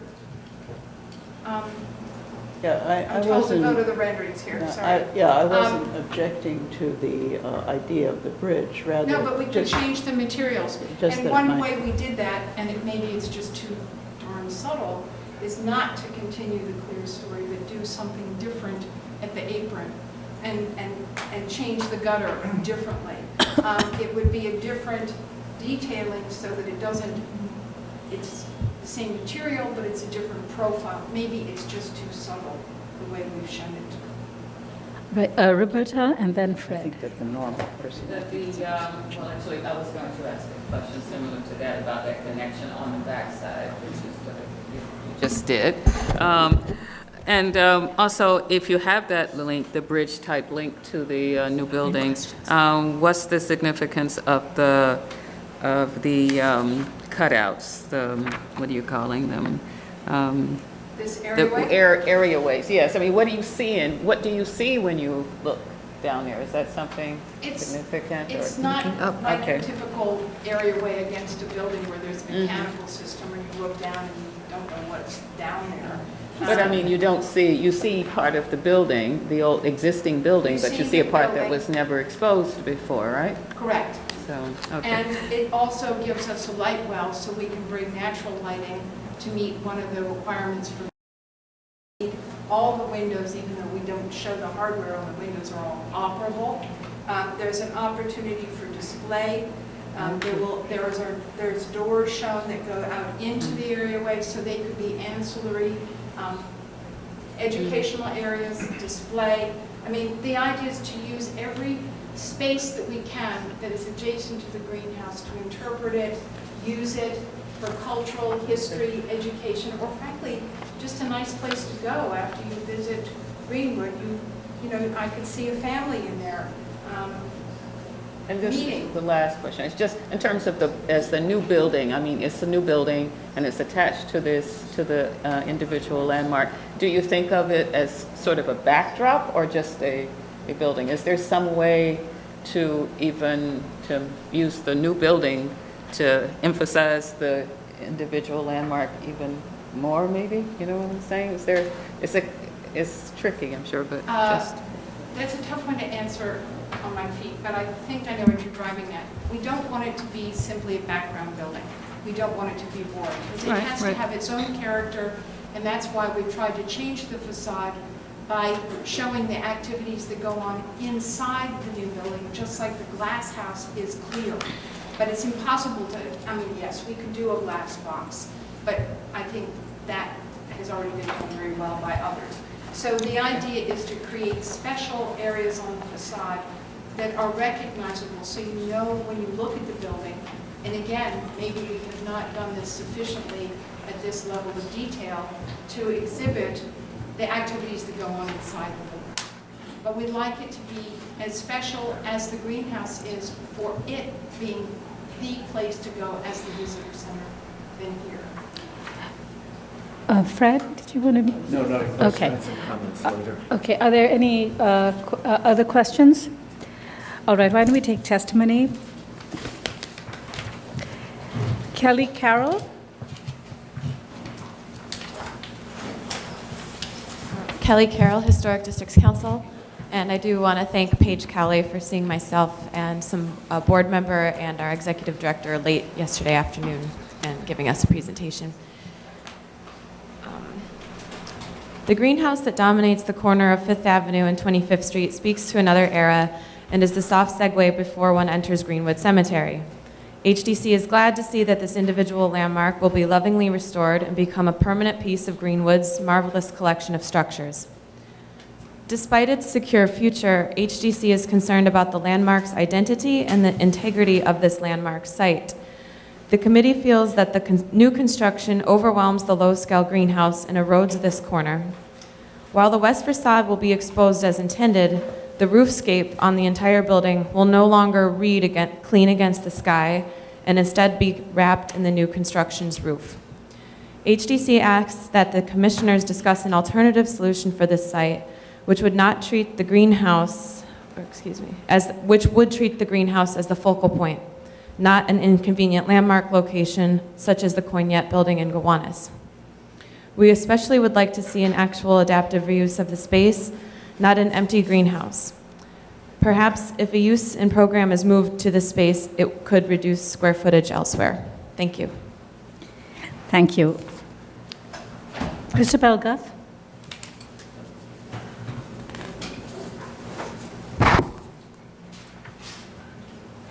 Christabel Goff for the Society for the Architecture of the City. As with last week's proposal for a new building in the Farm Colony Seaview Hospital Historic District, it is fortunately still unusual to see presented for approval here a structure so devoid of architectural interest or respect for the design character of the landmark context. Despite the dire state of neglect the landmark suffers, this proposal and its program need to be seriously reconsidered. Thank you. Are there any more speakers on this item? All right, Community Board 7, a resolution says that they give their unanimous consent in support of Greenwood's updated proposal. All right, any other questions for the applicant? All right, why don't we close the hearing and move to discussion? Okay, Fred? I think the restoration of the greenhouse is wonderful, and I think the moves are in the right direction. I think the connector is okay because it relates to the building itself rather than kind of a slavish idea about some of those historic pictures where the eave condition was actually different in most of them with a rounded eave, and this has a flat eave. Whether the copper is brought down or not down across that clear story is a detail that easily could be worked out with staff in my judgment. My problem, and it's kind of a significant one, I think, is the building backdrop behind it. And I think that it's a weird condition that we have control over, I guess you call it whatever you want to call what we do, over like 95% of that eastern wall, your eastern wall, and then 9 feet or something of the northern wall, and that's it. So the rest of the building is outside of our jurisdiction entirely. So it's an unusual situation. But I'm thinking of this building a bit, the greenhouse a bit, the way the octagon in Washington was dealt with by Jurgala. Very controversial, all that too, but at that time. But it was designed as a backdrop with open space all around, and you don't have that condition here because of the historic brick wall. But nonetheless, it was set off very deliberately, the octagon building very deliberately as a jewel behind which existed a much larger building. To my own eye, I think that the third floor really crowds the building, but I see that there's a program there that is apparently required, and I'm prepared to think of it as a 3-story building, even though I think if you really didn't need all that program up there, certainly from a massing point of view, letting the greenhouse be slightly taller than the new building would actually be better. But going back to my analogy of in Washington of the AIA headquarters and the octagon, of course the AIA headquarters is taller than the octagon by quite a bit. But to me, and you mentioned it, that you've looked at it and thought about it, but if there's ever a place, in my judgment, for a glass building, this would be it, at least on the facades that wrapped around this glass building. There's nothing, in my mind, inherently wrong about matching a new glass building with an old glass building, a historic glass building. In fact, all the reverse would be true in my judgment. And it seems to me, as even if we don't go in the direction of glass, the current building is just a hodgepodge of many different things. So even if glass doesn't work out here in this solution, some much simpler, much less aggressive building with this kind of window and that kind of window and horizontal shades and so forth, that should be toned down. So those are really, it's my comment on the little portion of the new building, not on the really brave and I think quite wonderful restoration element of this this wonderful little glass greenhouse. That's what concerns me, and I'll just wait to hear if it concerns anybody else. All right, I think, and we will hear, but I just want to touch upon something that we should just discuss and feel comfortable with before we move on to the new building, and it's the demolition of the structures. And I think that the applicant has talked about it historically and from a development perspective, that these were, even though they're old, they occurred after the greenhouse was developed. And I took the opportunity earlier on to read the commission report, and I think that was very informative because they really do talk, when they describe the building and their features, they're really talking about the greenhouse and its octagonal plan, and I think they just speak in one sentence to the additional office structure that was developed. So I think the report sort of, in my opinion, sort of recognizes what were the things that were, architecturally and historically significant, which would at least make me feel comfortable with the idea that the demolition of those buildings would be appropriate. I mean, the other interesting thing that the report says is that it says it's sort of the most fragile of building types, and without constant maintenance, it will quickly decay. And I put that in the context because, I so fully support the idea that this building needs to be cared for and that it can be sort of incorporated into a larger program, and therefore assure us that in the long term it's actually going to be, alive and thriving and won't suffer decay. But just going back to the other structures, I think that the Commission should talk about that. I know there was a site visit, and many of the commissioners went, and I think they went inside the building and recognized that there was a structure there that existed on that wall, which I think spoke to the issue about these other smaller buildings coming afterwards. So if the Commission could just, if they have any concerns about that, yes, Adi, or anybody for that. Yes, Michael? I went on that visit, and it was very illuminating. I think that I left that visit with the impression that the existing buildings, I mean, there are really two buildings. The one that is furthest away from the greenhouse, I think, has little to no merit that I can think of. It's a fairly insubstantial outbuilding that was clearly added quite a bit after the significant period of this building. I think the building that was closer, we debated whether or not this was a one-story remnant, heavily modified of the two-story building that was in some way more integral to the original greenhouse. I think that the testimony today has shown that the greenhouse predated that building, and that it's certainly the structure for which the site was designated, and that, while it has some pleasant details to it that are clearly old, I don't think that they're unique or, in my opinion, that they rise to the level that they would impede their removal, especially when the result is a really nice restoration of a very important structure. Ada, did you want to say anything? Let's see.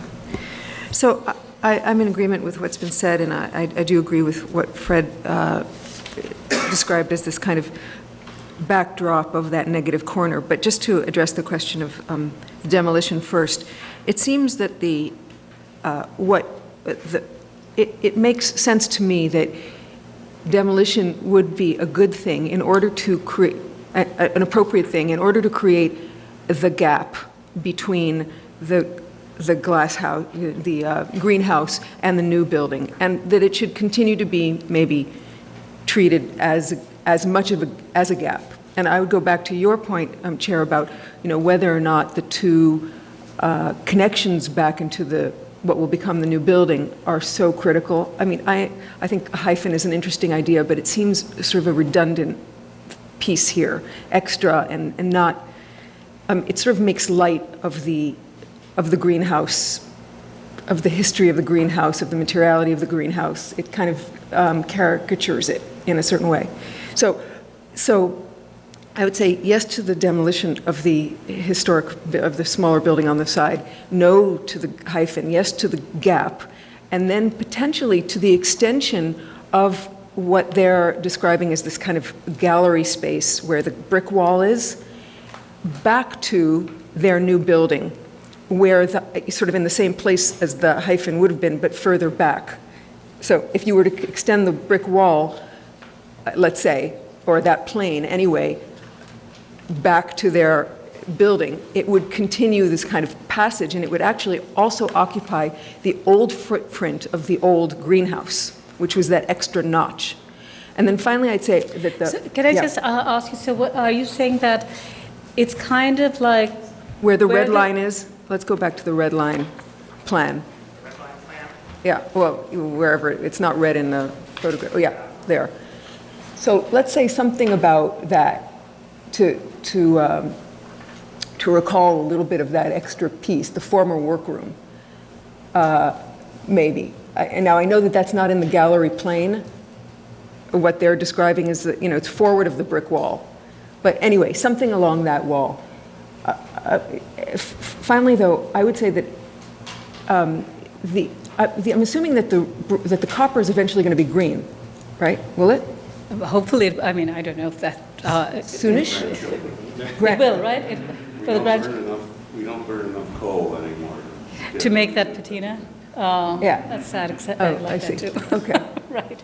But I mean, very even shiny.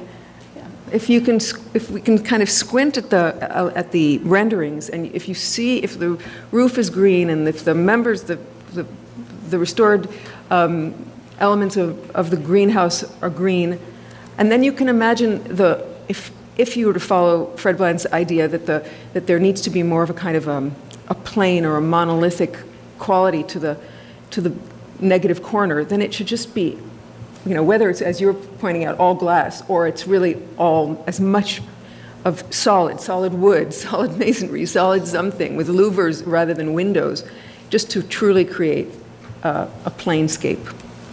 Okay. Yes, Diana. I just wanted to, first I agree with the demolition, and for me it's all about trying to create this environment for the greenhouses. I think it is for many others that is as positive and has as much good quality of viewing of the historic building as possible. I think that the light wells, the areas are actually part of that they do work to create a kind of transparency, and I actually like the bridge, fine, except for the fact that it, to me, is too much in the same vocabulary as I said, as the greenhouse, and therefore could potentially, by the average person coming by, they would sense that it was just an extension of the greenhouse, which it isn't. So I'd like to see it more differentiated. The other thing that I thought that was raised by you first, Madam Chairman, is that the question if we couldn't get more view of the greenhouse from 25th Street, from sort of looking northwest, and that would basically, well, one way is to have glass on the building, as was sort of mentioned as a possibility. Another thing would be to kind of cut or push back that corner, and understand they need the program space, but maybe there's a way to provide that program space elsewhere on the building, or even beyond where the second areaway is, back next to the gallery, though I don't know if that's sufficient space to preserve the transparency that they have now. But I mean, it's not my job to try to design it, but I'm thinking that if you could move the edge of that building back at the corner there, just so that you really get a really much more separation and view into the greenhouse. I don't know what other people's ideas may have, but I think those are my concerns, just really trying to, I think they've gone in a good direction generally, but to see if there's some ways to give more space to the greenhouse and still preserve their needed program space. I mean, I think it's sort of an interesting challenge for us, because it's all about, well, there's a sliver of a building that's in front of us. And so the building to, I think that's the south, we don't have any control over. But I think recognizing there was concerns about the bulk, they've tried to keep it low to get their program. It seems to me that some of the comments I've been hearing, I think it's more about sort of responding to these comments and maybe designing or exploring this a little bit further. There is this opportunity now for this individual landmark, within the sea of this other building, and that transition and that relationship, I think, is not fully fleshed out over here. And one of it is just part of its dimensionality, which is how much space did you set it back. But then it's also how the adjacent walls and what encompasses, how that relates to this building, whether it, and I think that there's obviously been at least some move on the applicant's part at the lower level to do transparency, but the above floors, it seems it's based a lot on program, and while I respect that, I think it's somehow compromised the transition, and my instinct is to actually allow them to go back and just maybe do some restudying of this and come back to us. Yes. Yeah, I agree, and it's funny. This reminds me of Page's second to last project here before the commission, which was that bank on Madison Avenue, wasn't it? Where it was the same condition. You had an object in the corner with an L-shaped building around it, and we struggled mightily to find that balance between the object of veneration in the center and the peripheral framing device. And I think that in this case, you really do have two choices. You can either choose to ignore the object in the center and restore the context to what it was, namely party wall conditions that ignored completely the lovely little greenhouse.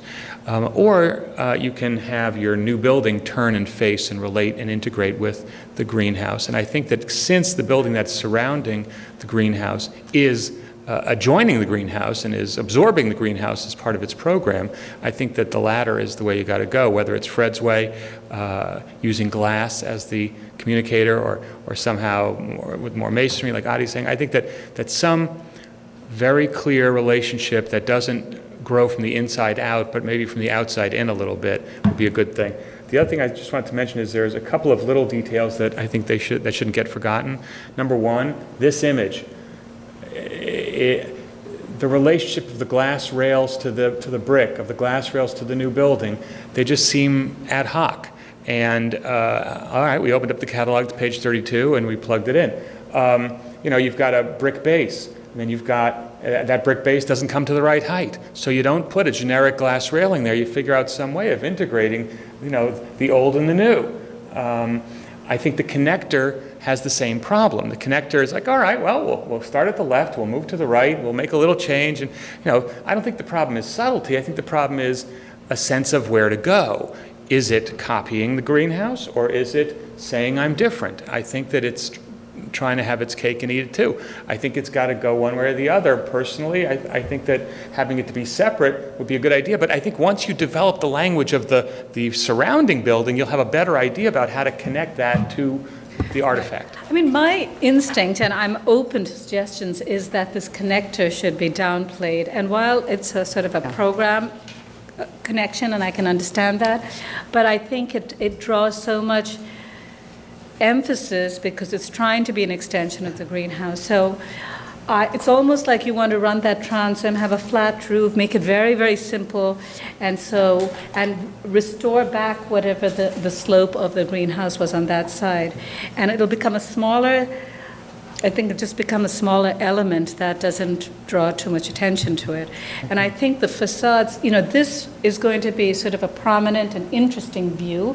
And of course, I think the other one, which is about the sort of backdrop, it feels just random in terms of those louvers and the material.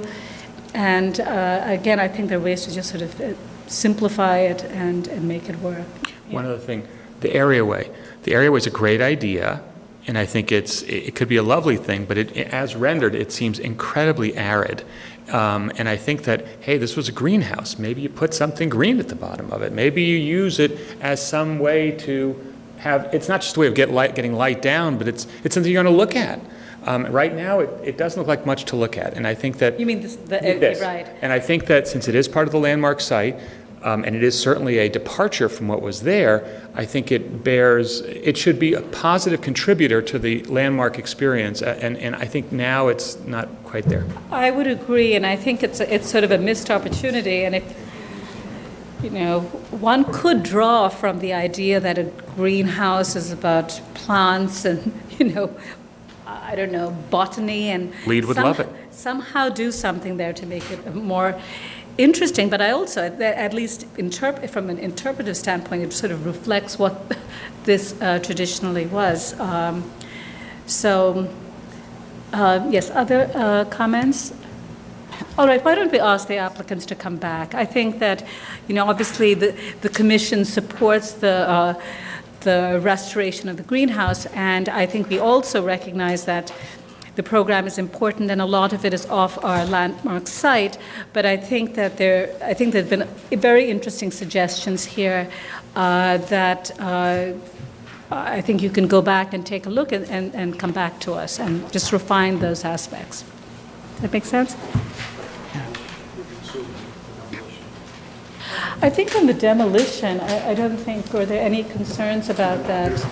If they're doing HABs level documentation of that, I think that's probably mitigation enough. Okay, good, that's good to know. And commissioners, they do have, the SHPO has concurred. Okay, so SHPO's going to also look at it, yes. Were you going to ask about that? Okay, all right, so then we'll wait for your return. Did I close? I closed the hearing. And you were correct, it's south. So just read this again. So commissioners, we're going to reopen the last item as a public meeting item for the sole purpose of issuing an approval to allow the demolition to move forward so they can continue the restoration, and they will be coming back to us on all the design issues about the facade and the connector piece. So can you read it back in? Okay, it's an application for a certificate of appropriateness in the Borough of Manhattan, Brooklyn, 749 Fifth Avenue, the Weir Greenhouse, an individual landmark, docket number 172558. Greenhouse designed by Maricine Thomas and built in 1880 and altered by George Curtis Gillespie in 1895. The application is to demolish ancillary structures, excavate and construct an addition, and construct a new building on part of the landmark site. All right. We'll reopen the hearing.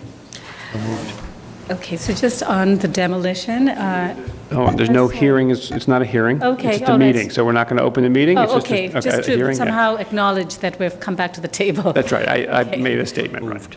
All right. So, do I now need to formally close the meeting? Oh, okay. All right. Okay. So it seems that the commissioners are comfortable with demolishing or approving the demolition of the building, given its history. So we can act on that. And I think one of the sort of comments, or on occasion, the commission has been sometimes reluctant to allow for the demolition of a building unless they knew what was going to happen.